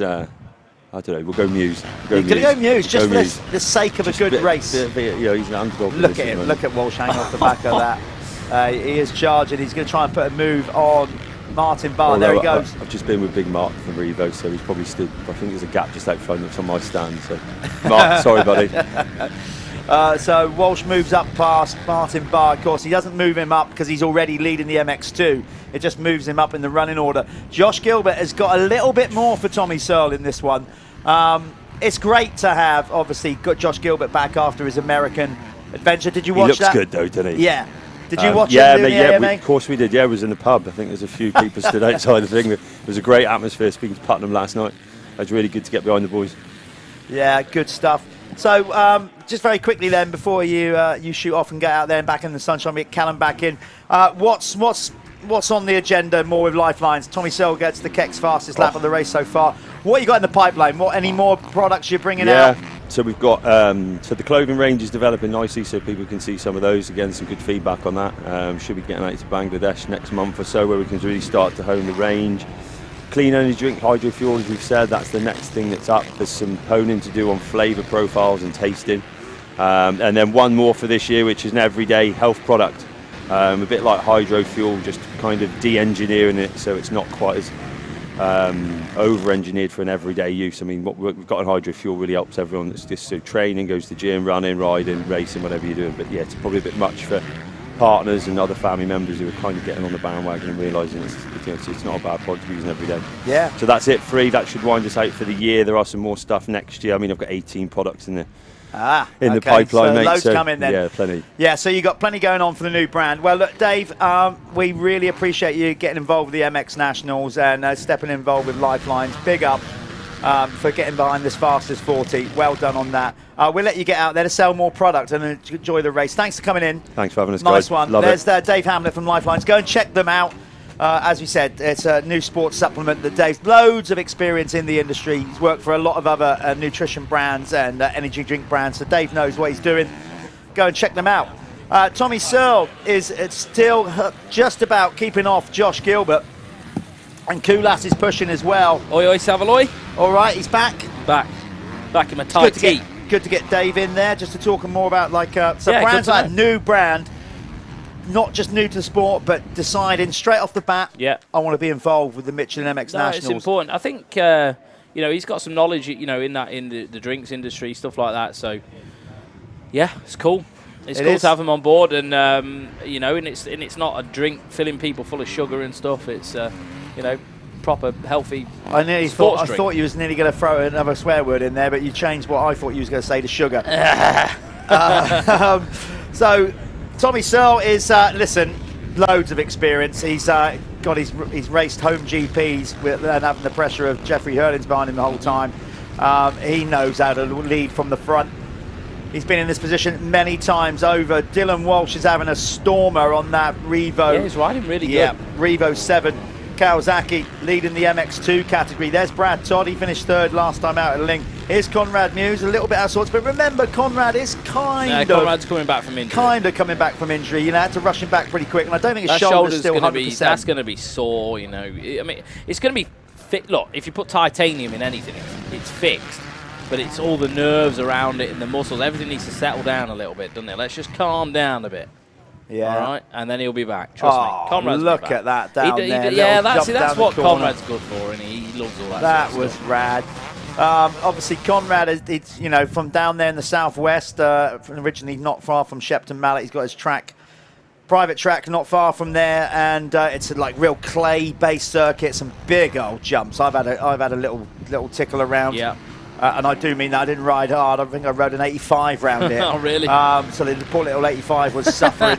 So I didn't take on any of the big jumps. But even just pottering around thinking, my God, there's some big old... but then, of course, that's when he was training for GP. So, and he still is. Same as Ed's track. You used back in the day. I never rode it, but when I went up to Ed's, way back when Tommy was doing GPs, wow. Yeah. It was scary. Now it's relatively safe. The jumps, they're still big and everything, but then it was everything was a double. John Adamson just sticking it. Yeah, but you don't do that to the Kamikaze Kid without any retaliation. Is that his own name, is it? Or are you giving him that name? That's what Brad Todd is, the Kamikaze Kid. What, so by his own By his own... All right, I'm trying to protect your interests so that might have ignited the bomb, mate. I don't want you to start calling people names and then they come up and lay one on you. No. That's from his own okay, mouth. Fine. Okay, we'll roll with that. So John Adamson, but then John's equally aggressive, so that could end messy. Yeah, so we've got a sandwich at the minute. We've got a Conrad sandwich in between two angry people. Yeah. And of course he's on the 250, so he's not really in the race. Leave me alone. But it's still tight at the top. Gilbert is hanging tough on Tommy Searle.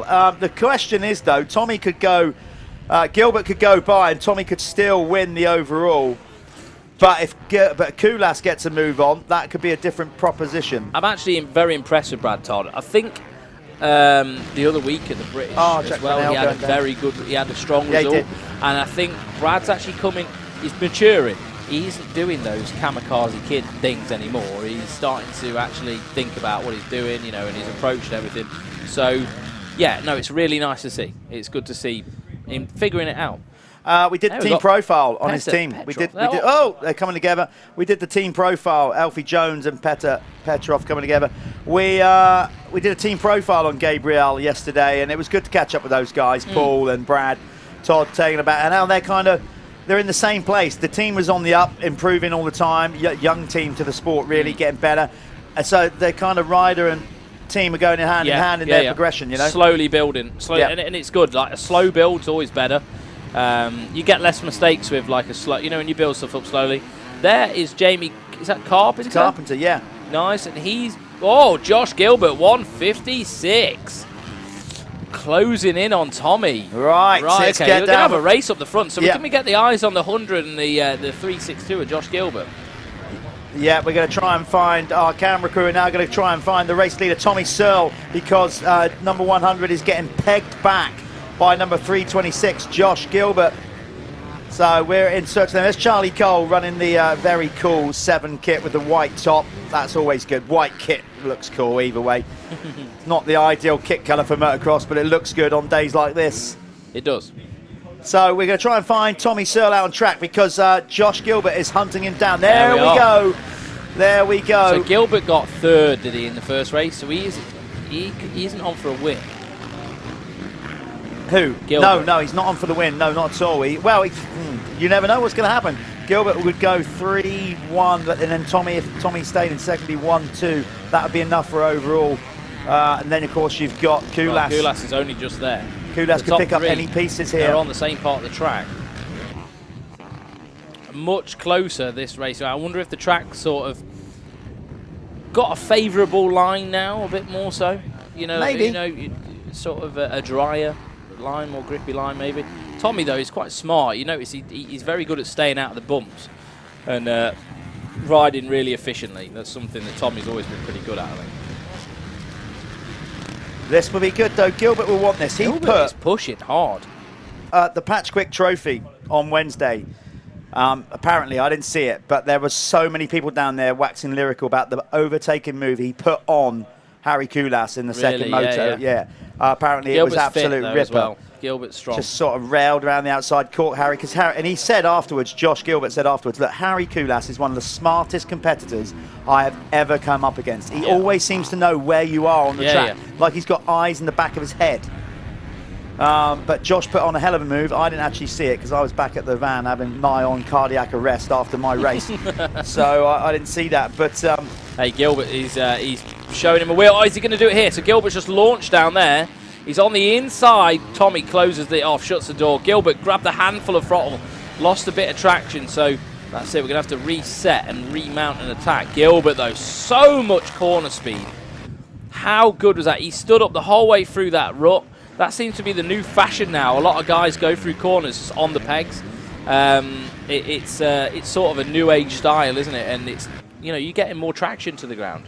Yeah, there's the sport always evolves. Rider evolves. Bikes evolve. The thing is, if you put the weight through the pegs, that's central to the bike, so you're going to get maximum grip through both front and rear wheel. Yeah. If you sat down, then that starts altering where you're going to get grip and everything else. So like, it's a technique that's very modern. It's coming around. I have to say, Tommy... Stefan Everett started it. Tommy Searle, well, we said he's led from the front many times before, and there he is. He's responded straight away. Gilbert got close, a little bit too close for his comfort. And Tommy has definitely stepped it up. Great. Look at his line. He's just picked some really smart lines there. He does. He stays look out. how he come across and jumped from the outside back and to the inside came across the bumps. Yeah. Amazing track craft from a quite incredible rider. That's bones about it. He has been the UK's premier rider for well over a decade. All that he's achieved, yes, he didn't quite get the World Championship done, but what was it, 4 times runner-up? It's not like you finished second in your regional club championship. And, he's even been out to AMA's race. He's got AMA podiums in the outdoors. So yeah, cracking career, absolutely fantastic career. But Cusses, as Cusses does, here he comes. Another fastest lap, 156. He's starting to push on now. Oh, this could pinch up really good here, Callum. Yeah, it could. Oh, Gilbert was nearly off the side, as was Cusses. Look how close they are to the edge of that powdery dirt. If they get in that... the chop there is horrendous as well.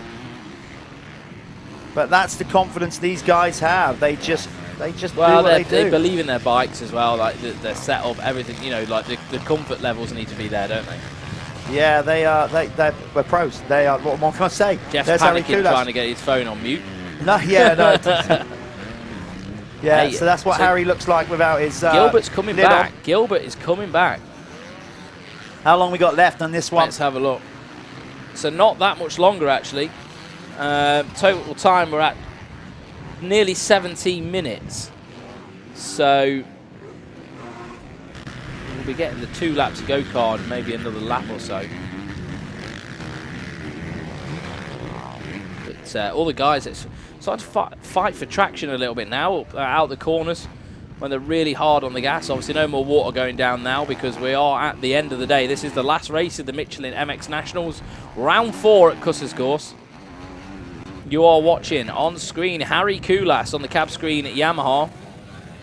He's in 3rd place at the moment, and you can see all the other riders in shot. Tommy Searle on the Crendon Fast Track Honda, followed by the SC Sports Home Husqvarna with the pilot Josh Gilbert, and then behind him is Harry Cusses on the cab screens Yamaha. All fighting for the overall in the MX1 Pro class. Yeah. This one's good. Look at that, like a beautiful blue sky, big fluffy white cloud. Oh, lovely. The sun is out. The track's in great shape for this stage of the day. The amount of wind and sun we've had on there to still have this track. There's still grip in the ground. But this is the other thing, right? People say, compare it to other championships. What you got to remember is that the MX Nationals, we have continual racing all day. There's no breaks like some other championships where there's like an interval and they can go and prep the track again. Yeah. This track has been non-stop action from 9 o'clock this morning to now. These get a lot rougher than say if you was to go to a British Championship race and they've only got 2 races or whatever of pros. But it's not just the track. The tracks get rougher. It's having that time to manage the it's hard circuit. work. It's hard work. That's why massive props and kudos to particularly Justin and his team here, because let's be honest, it's not a sand track that retains moisture or whatever. It dries quick. No. And look at it. Yeah, there's a little bit of dust coming up, but it's not dust or anything that's causing a problem. The track, with all the racing that it's had on it, is in unbelievable it's still shape. In good nick. I went to, before I went to bed last night, it was about 10 o'clock, I went outside and the tractor was watering the track. They were watering 10, 11, 12 o'clock at night last night. Flat out, just non-stop. I think from when straight ribbon finished, just flat out doing it. Yeah, it's in much better nick today than it was yesterday. But of course, Justin and the guys have been busy with the straight ribbon build, etc. And there's been a lot of races of late at Cusses Gorse. Justin's been busy, very, very busy. Cusses, what a line! You see that line? Wow! Getting out of that rut early and just sneaking up the inside, trying to miss those. A lot of grip there down on the insides. Like if you stay out of the ruts where it's gone down to the hard base, there's so much grip. Yeah, just not only chasing the dirt, but trying to stay out of those acceleration bumps as well. Yeah, just to get a smoother drive out of the corner. Well, you're going to get more traction down, aren't you? Tommy Searle, fastest lap, 1:56. Well, we said, what did Jaden Ashwell do? 2:02. 2:02. Yeah, I mean that would put him, 12-ish. Yeah.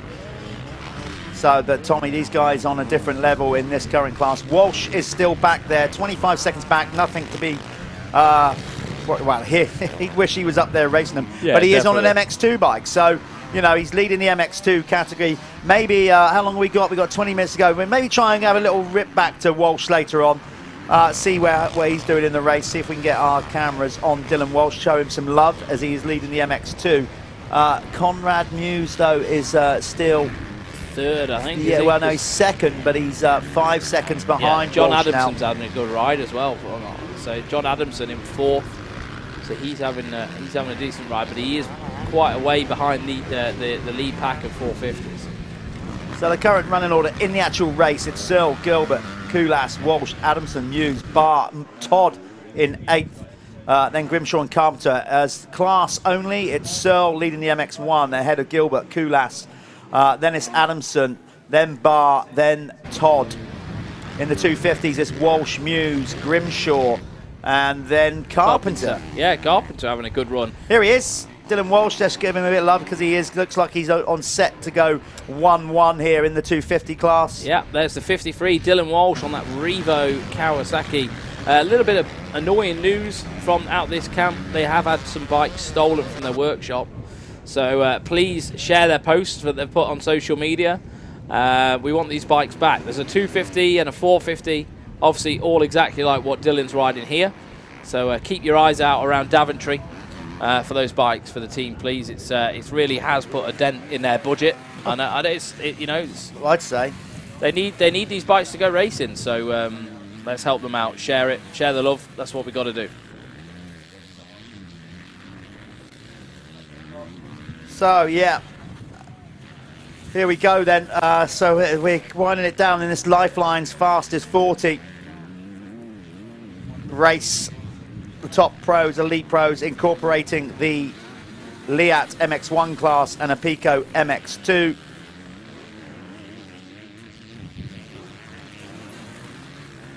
I can't see Jamie Wainwright out there this time. Maybe the 450 scared him a little bit. Yeah, maybe. But he had no choice because the bike got stolen. Yeah. His 250 race bike got stolen. Shocker that, isn't it? And there's Tom Grimshaw. Will he still be holding over to the championship lead at the end of this one? I think he will, because Walsh obviously hasn't. This is the first time we've had Dylan racing with us this year, so he's nowhere in the points, as it were. Grimshaw is battling with Jamie Carpenter, and he's currently beating Carpenter in this one. So it looks like Grimshaw's on track to keep hold of that red plate coming out of here. Yeah, that would be a nice feat if he could do that. Especially, there's a lot of other riders here this weekend that haven't been doing the series because they've been in America, things like that. So they're all back now. So this is actually the full field, isn't it? So it'd be nice for him to retain that. Obviously, going into the next round, he knows what he's got to do. He's got to get to work, hasn't he? Yeah, Carpenter's putting some heat on him, though. There he is on the GRT Impact machine. Jamie's riding well this year. Really good. He's had some good results. He was there he is, Jamie Carpenter for the GRT Impact KTM. Did he have a crash? Yeah, he had one at Landrake where he, round 2. Pretty nasty one, wasn't it? Put the hole in it, and he missed. So he's missed a race. Yeah, because he had to get sewed up, didn't he? Yeah, he had to go off to hospital and get sewed up. He makes the move on Grimshaw. So there you go. Jamie Carpenter on the GRT Impact KTM up the inside, and that's it. That's the deal done, and a little look back as well, just to add insult to injury. Yeah, mate. Yeah. So he's taken some points out of the, Tom there, as it stands. So these guys have been circulating this track now for over 30 minutes. Yeah. Some of them have. Yeah. Well, so on 24. That can't be right. No. Total time. Yeah. Why is that? I don't know how that is, but anyway, the total time is 24 on the clock. We're on 24:16. It's a 25-minute plus 2-lap moto, so it's a 3-lapper from here then for Tommy Searle and Josh Gilbert. Gilbert's got the gap down again, a little bit closer, 1.8, but I think Tommy's in control here on the Crendon fast track. Hitachi, Honda, Gilbert on the SC Sports Homes, powered by Stebbins Car Superstore machine for second.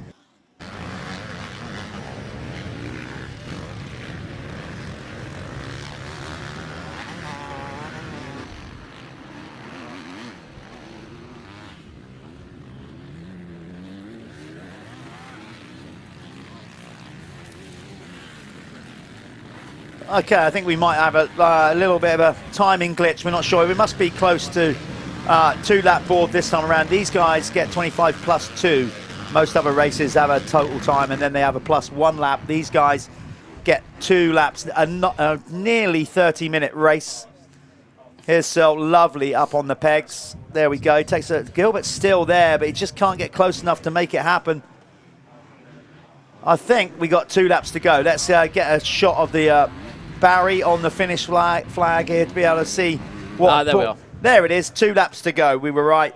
Yeah. 2 laps to go. Gilbert still pushing on. It's a 1.5 second lead for Tommy Searle, keeping Gilbert at bay as they go past Ben Edwards. Ben's got loads of experience. He knows what's coming here. Stay out of the way. Once the race leader goes by, inevitably you start looking for the others that are following suit. Great day from top for Tommy. Like, yeah, he's had a good lap there. I don't know. Where's Kulas? Well, Kulas is still back there. Was it Gilbert that maybe dropped out second?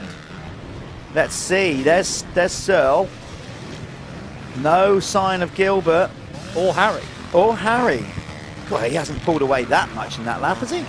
Have they got together? They must have done. Yeah, because there's Walsh. Where's Walsh? So somewhere on track. Let's see if we can find them. Looks like Josh. How have we missed them? Or was that? That was definitely. We had eyes on. We definitely had eyes on. There's Gil. Oh, there's. I just saw him there. Yeah. So there they are over there. So maybe. Oh, was that Jay Haig we were following? No, there's Tommy. No, Tommy's been down then. Right, if they're in front of him, no. I mean, Gilbert must be in the lead. Okay. 3, 2, 6. That's fine. Josh Gilbert. How though? This is not making sense to me with the timing and what we're seeing. What we're getting on our time there we are. screen. So there's Gilbert, and he's got Kulas behind him. Well, let's see. It should reset when they go over the line. It's saying Tommy Searle's still in the lead, but we saw him go over the line. That's odd. Anyway, we're going to find out now. Apologies, we're stuck in a little TV booth, so we can't actually see. I just saw Tommy behind, unless that was Jay Haig. So we'll see in just a moment. So they should. Yeah, there you Gilbert, go. So Harry. Tommy Searle has made a mistake somehow. Wow. Okay. We don't know how we saw that because we saw him take the 2-lap board. But the guys, he must have done it before that when we picked up on him.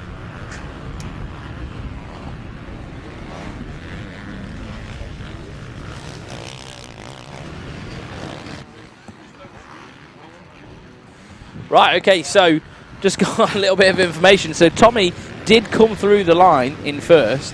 Like we saw. Like we saw, but overshot the jump and went back down the start straight. Spun it round. Spun it round and could rejoin the track. That's why it didn't make sense, because we saw him cross the line, get the 2-lap so if he's board. overjumped that as well, it might be a little bit of a nutcracker as well. Okay, so off apparently he looked down. So Tommy Searle overjumped the finish jump, couldn't make the corner, went the wrong way down the first corner, spun it round and lost the race lead.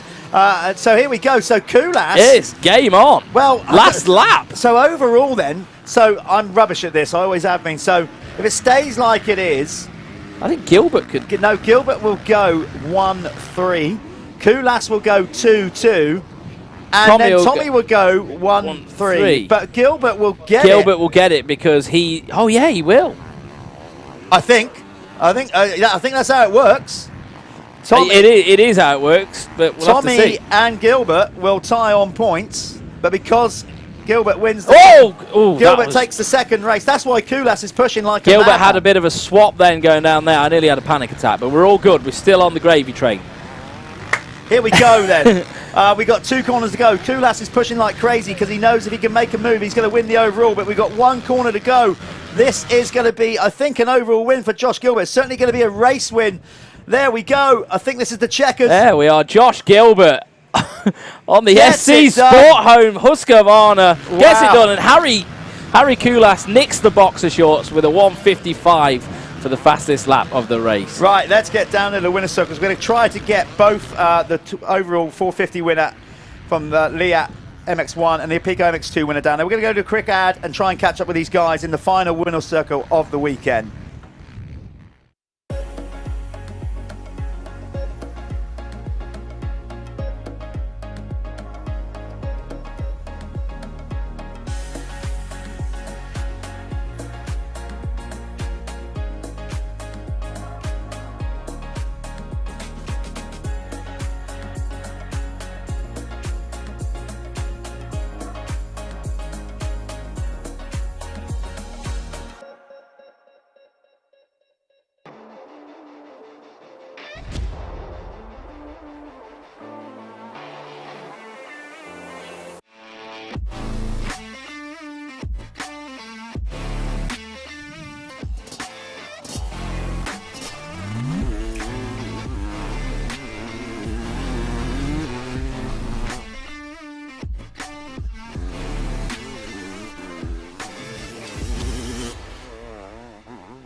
Okay, here we are with the Lyfelinez fastest 40 race winner and the Leatt MX1 race winner. And overall, Josh Gilbert, you kept charging. You never know what goes on in this sport. The most bizarre, like last lap or couple of laps, certainly confused us. Might have confused you as well. What happened? I mean, you had Cusses behind you all the way, pushing you, and then all of a sudden you found yourself in the lead. What happened?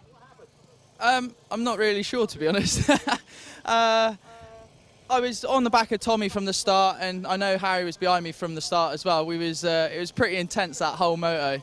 I felt I had a little edge on Tommy, but he was almost.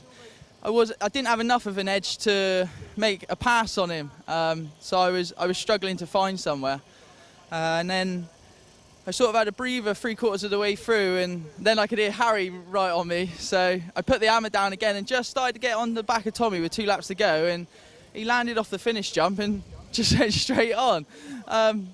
So then, yeah, put me in the lead, and Harry was pushing as well again, and yeah, managed to bring it home and felt good in that one. The first moto we tried a different shock, and I really didn't feel comfortable. I got the whole shot in the first one and thought, oh, we're having it now. But it wanted to be in the first one, but brought it back in the second race, felt much better, and yeah, got the overall. Yeah, good on you. Like I said, all sorts happens in a motocross race, but you were there to pick up whatever mistake happened to Tommy. So well done. So what next for you now? There was talk, we spoke earlier on the podcast and whatever, that you might go and look to do more races in America. Is that likely to happen? Is the Red Bud thing on? Is that happening? No, the Red Bud thing ain't happening, unfortunately. We was all hoping to go out there, but by the time we got home last week and then actually thought about going back out, it was a lot to change bikes, because we needed to change bikes before we next go out. But we're going out to do the last 4, and that's in August time. Yeah. Good work. Great to have you with us all the time when you are. I know you like this track. Well done, Josh, on another overall performance. That's the Leatt MX1 winner here in the Lyfelinez fastest 40. We're going to go to a quick ad, and then we're going to bring in the 250 winner.